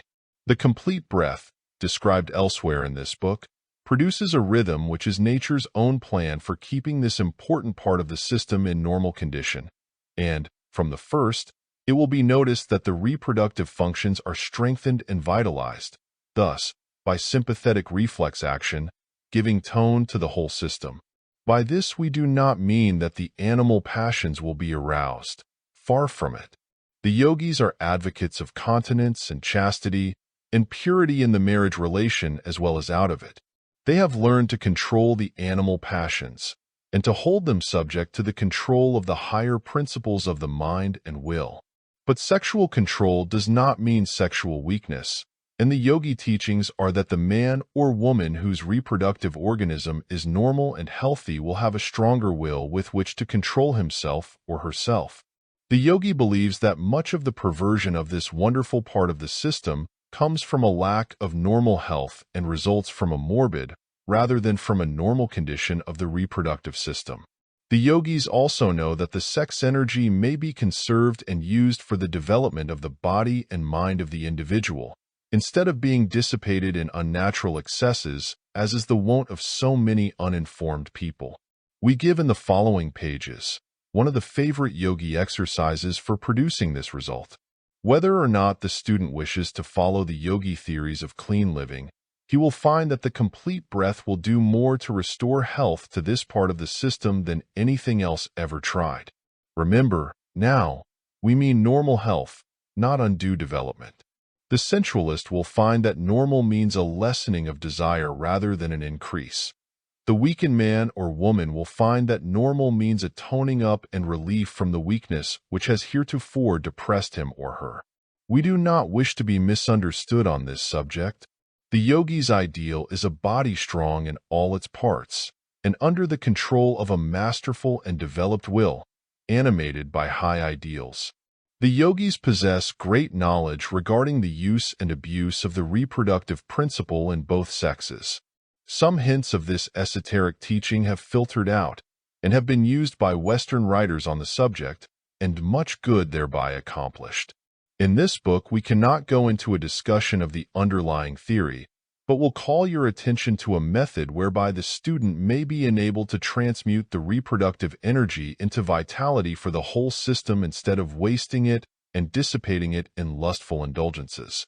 The reproductive energy is creative energy and may be taken up by the system and transmuted into strength and vitality, thus serving the purpose of regeneration instead of generation. If the young men of the Western world understood these underlying principles, they would be saved much misery and unhappiness in after years and would be stronger mentally, morally, and physically. This transmutation of the reproductive energy gives great vitality to those practicing it. It fills them with great vital force, which will radiate from them and cause them to be known as magnetic personalities. The energy thus transmuted may be turned into new channels and used to great advantage. Nature has condensed one of its most powerful manifestations of prana into reproductive energy, as its purpose is to create. The greatest amount of vital force is concentrated into the smallest space. The reproductive organism is the most powerful storage battery in animal life, and its force may be drawn upward and used, as well as expended in the ordinary functions of reproduction or wasted in riotous lust. The yogi exercise for transmuting reproductive energy is simple. It is coupled with rhythmic breathing and is easily performed. It may be practiced at any time, but is strongly recommended when one feels the instinct most strongly, at which time the reproductive energy is manifesting and may be easily transmuted for regenerative purposes. We give it in the next paragraph. The men or women doing mental creative work or bodily creative work will be able to use this creative energy in their vocations by following the exercise, drawing up the energy with each inhalation and sending it forth with the exhalation. The student will understand, of course, that it is not the actual reproductive fluids that are drawn up and used, but the etheric pranic energy which animates the latter, the soul of the reproductive organism, as it were. Regenerative exercise. Keep the mind fixed on the idea of energy and away from ordinary sexual thoughts or imaginings. If these thoughts come into the mind, do not feel discouraged, but regard them as manifestations of a force which you intend to use for the purpose of strengthening your body and mind. Lie passively or sit erect and fix your mind upon the idea of drawing the reproductive energy upward to the solar plexus, where it will be transmuted and stored away as a reserve force of vital energy. Then breathe rhythmically, forming the mental image of drawing up the reproductive energy with each inhalation. With each inhalation, make a command of the will that the energy be drawn upward from the reproductive organism to the solar plexus. If the rhythm is fairly established and the mental image is clear, you will be conscious of the upward passage of the energy and will feel its stimulating effect. If you desire an increase in mental force, you may draw it up to the brain instead of to the solar plexus, by giving the mental command and holding the mental image of the transmission to the brain. In this last form of the exercise, only such portions of the energy as may be needed in the mental work being done will pass into the brain, the balance remaining stored up in the solar plexus. It is usual to allow the head to bend forward easily and naturally during the transmuting exercise. This subject of regeneration opens up a wide field for investigation, research, and study, and someday we may find it advisable to issue a little manual upon the subject for private circulation among the few who are ready for it, and who seek the knowledge from the purest motives, rather than from a desire to find something which will appeal to their lascivious imaginations and inclinations. End of chapter. Chapter 31. The Mental Attitude. Those who have familiarized themselves with the yogi teachings regarding the instinctive mind and its control of the physical body, and also of the effect of the will upon the instinctive mind, will readily see that the mental attitude of the person will have much to do with his or her health. Bright, cheerful, and happy mental attitudes reflect themselves in the shape of normal functioning of the physical body, while depressed mental states, gloom, worry, fear, hate, jealousy, and anger all react upon the body and produce physical inharmony and, eventually, disease. We are all familiar with the fact that good news and cheerful surroundings promotes a normal appetite, while bad news, depressing surroundings, etc., will cause the loss of the appetite. The mention of some favorite dish will make the mouth water, and the recollection of some unpleasant experience or sight may produce nausea. Our mental attitudes are mirrored in our instinctive mind, and as that principle of mind has direct control of the physical body, it may readily be understood just how the mental state takes form in the physical action of functioning. Depressing thought affects the circulation, which in turn affects every part of the body, by depriving it of its proper nourishment. Inharmonious thought destroys the appetite, and the consequence is that the body does not receive the proper nourishment, and the blood becomes impoverished. On the other hand, cheerful, optimistic thought promotes the digestion, increases the appetite, helps the circulation, and in fact, acts as a general tonic upon the system. Many persons suppose that this idea of the effect of the mind upon the body is but the idle theory of occultists and persons interested along the line of mental therapeutics, but one has but to go to the records of scientific investigators to realize that this theory is based upon well-established facts. Experiments have been tried, many times, tending to prove that the body is most receptive to the mental attitude or belief, and persons have been made sick, and others cured by simple autosuggestion or the suggestion of others, which in effect are but strong mental attitudes. The saliva is rendered a poison under the influence of anger. Mother's milk becomes poisonous to the babe if the mother manifests excessive anger or fear. The gastric juice ceases to flow freely if the person becomes depressed or fearful. 1,000 instances of this kind could be given. Do you doubt the fact that disease may be primarily caused by negative thinking? Then listen to the testimony of a few authorities of the Western world. Any severe anger or grief is almost certain to be succeeded by fever in certain parts of Africa. Sir Samuel Baker, in the British and Foreign Medico-Chirurgical Review. Diabetes from sudden mental shock is a true, pure type of a physical malady of mental origin. Sir B. W. Richardson in Discourses. In many cases, I have seen reasons for believing that cancer had its origin in prolonged anxiety. Sir George Paget in Lectures. I have been surprised how often patients with primary cancer of the liver lay the cause of this ill health to protracted grief or anxiety. The cases have been far too numerous to be accounted for as mere coincidences. Murchison. The vast majority of cases of cancer, especially of breast or uterine cancer, are probably due to mental anxiety. Dr. Snow, in The Lancet. Dr. Wilkes reports cases of jaundice resulting from mental conditions. Dr. Chutton, in the British Medical Journal, reports a case of jaundice arising from anxiety.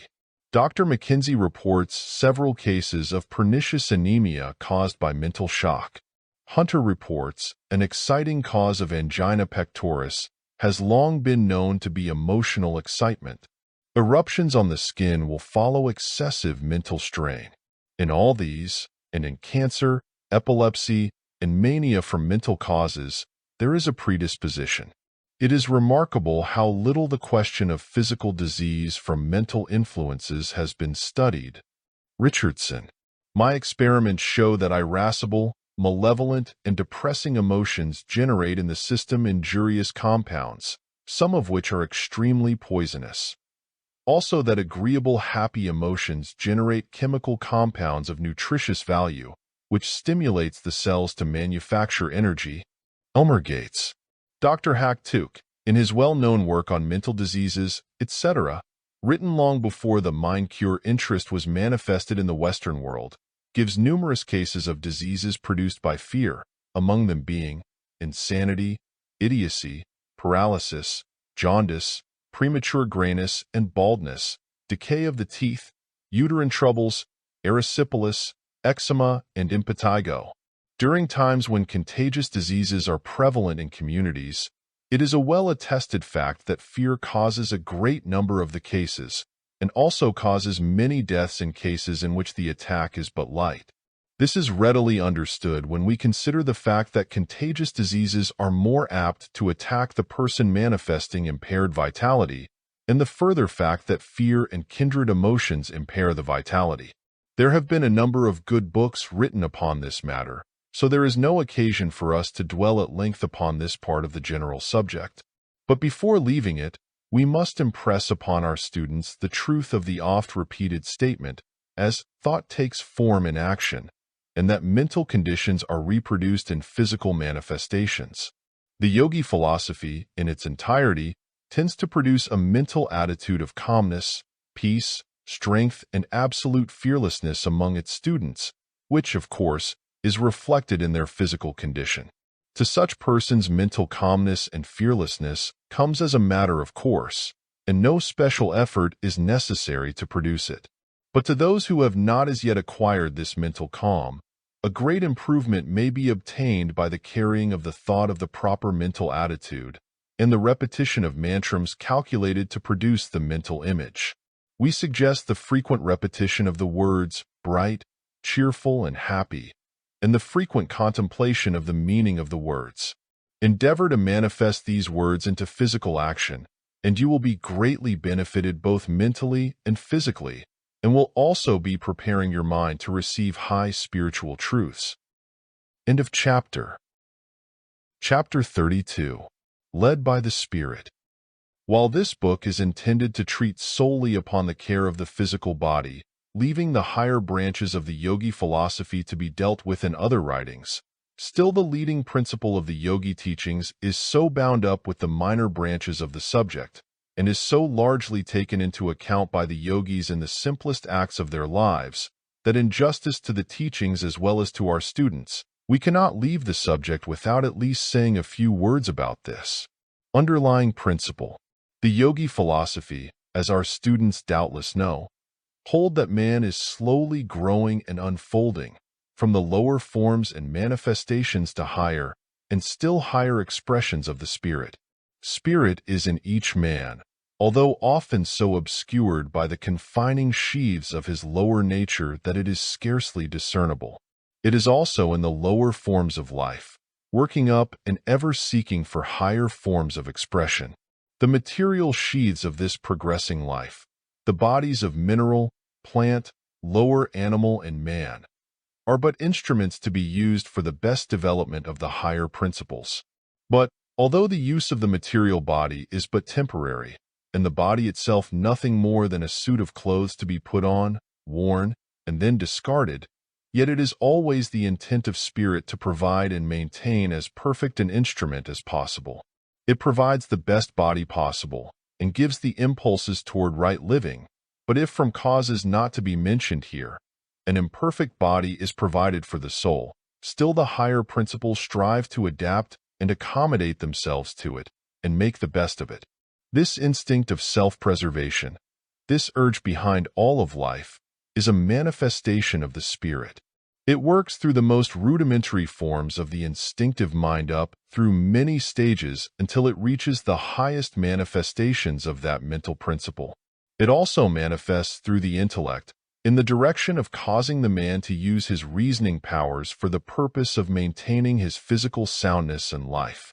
But, alas, the intellect does not keep to its own work, for as soon as it begins to be conscious of itself, it begins to meddle with the duties of the instinctive mind, and overriding the instinct of the latter, it forces all sort of unnatural modes of living upon the body, and seems to try to get as far away from nature as possible. It is like a boy freed from the parental restraint, who goes as far contrary to the parent's example and advice as possible, just to show that he is independent. But the boy learns his folly, and retraces his steps, and so will the intellect. Man is beginning to see now that there is something within him that attends to the wants of his body, and which knows its own business much better than he does. For man with all his intellect is unable to duplicate the feats of the instinctive mind working through the body of the plant, animal, or himself, and he learns to trust this mental principle as a friend, and to let it work out its own duties. In the present modes of life which man has seen fit to adopt in his evolution, but from which he will return to first principles sooner or later, it is impossible to live a wholly natural life, and physical existence must be more or less abnormal as a consequence. But nature's instinct of self-preservation and accommodation is great, and it manages to get along very well with a considerable of a handicap, and does its work much better than one would expect considering the absurd and insane living habits and practices of civilized man. It must not be forgotten, however, that as man advances along the scale and the spiritual mind begins to unfold, man acquires a something akin to instinct. We call it intuition, and this leads him back to nature. We can see the influence of this dawning consciousness in the marked movement back toward natural living and the simple life, which is growing so rapidly the last few years. We are beginning to laugh at the absurd forms, conventions, and fashions which have grown up around our civilization and which, unless we get rid of them, will pull down that civilization beneath its growing weight. The man and woman in whom the spiritual mind is unfolding will become dissatisfied with the artificial life and customs, and will find a strong inclination to return to simpler and more natural principles of living, thinking, and acting, and will grow impatient under the restraint and artificial coverings and bandages with which man has bound himself during the ages. He will feel the homing instinct. After long ages we are coming home, and the intellect will respond, and seeing the follies it has perpetrated, will endeavor to let go and return to nature, doing its own work all the better by reason of having allowed the instinctive mind to attend to its own work without meddling. The whole theory and practice of Hatha Yoga is based upon this idea of return to nature, the belief that the instinctive mind of man contains that which will maintain health under normal conditions. And accordingly, those who practice its teachings learn first to let go, and then to live as closely to natural conditions as is possible in this age of artificiality. And this little book has been devoted to pointing out nature's ways and methods, in order that we may return to them. We have not taught a new doctrine, but have merely cried out to you to come with us to the good old way from which we have strayed. We are not unmindful of the fact that it is much harder for the man and woman of the West to adopt natural methods of living, when all their surroundings impel them the other way, but still each may do a little each day for himself and the race in this direction, and it is surprising how the old artificial habits will drop from a person, one by one. In this, our concluding chapter, we wish to impress upon you the fact that one may be led by the Spirit in the physical life, as well as in the mental. One may implicitly trust the Spirit to guide him in the right way in the matter of everyday living, as well as in the more complicated matters of life. If one will trust in the Spirit, he will find that his old appetites will drop away from him, his abnormal tastes will disappear, and he will find a joy and pleasure in the simpler living which will make life seem like a different thing to him. One should not attempt to divorce his belief in the Spirit leadings from his physical life, for Spirit pervades everything and manifests in the physical, or rather through it, as well as in the highest mental states. One may eat with the Spirit and drink with it, as well as think with it. It will not do to say this is spiritual, and that is not, for all is spiritual in the highest sense. And finally, if one wishes to make the most of his physical life, to have as perfect an instrument as may be for the expression of the Spirit, let him live his life all the way through in that trust and confidence in the spiritual part of his nature. Let him realize that the Spirit within him is a spark from the divine flame, a drop from the ocean of Spirit, a ray from the central sun. Let him realize that he is an eternal being, always growing, developing, and unfolding, always moving toward the great goal, the exact nature of which man, in his present state, is unable to grasp with his imperfect mental vision. The urge is always onward and upward.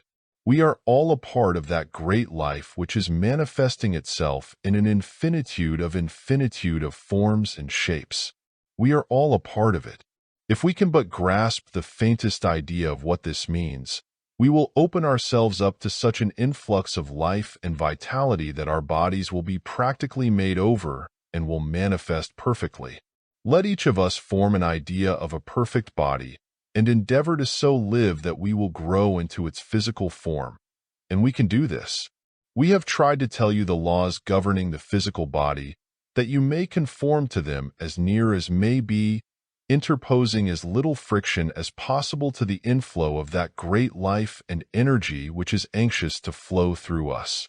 Let us return to nature, dear students, and allow this great life to flow through us freely, and all will be well with us. Let us stop trying to do the whole thing ourselves.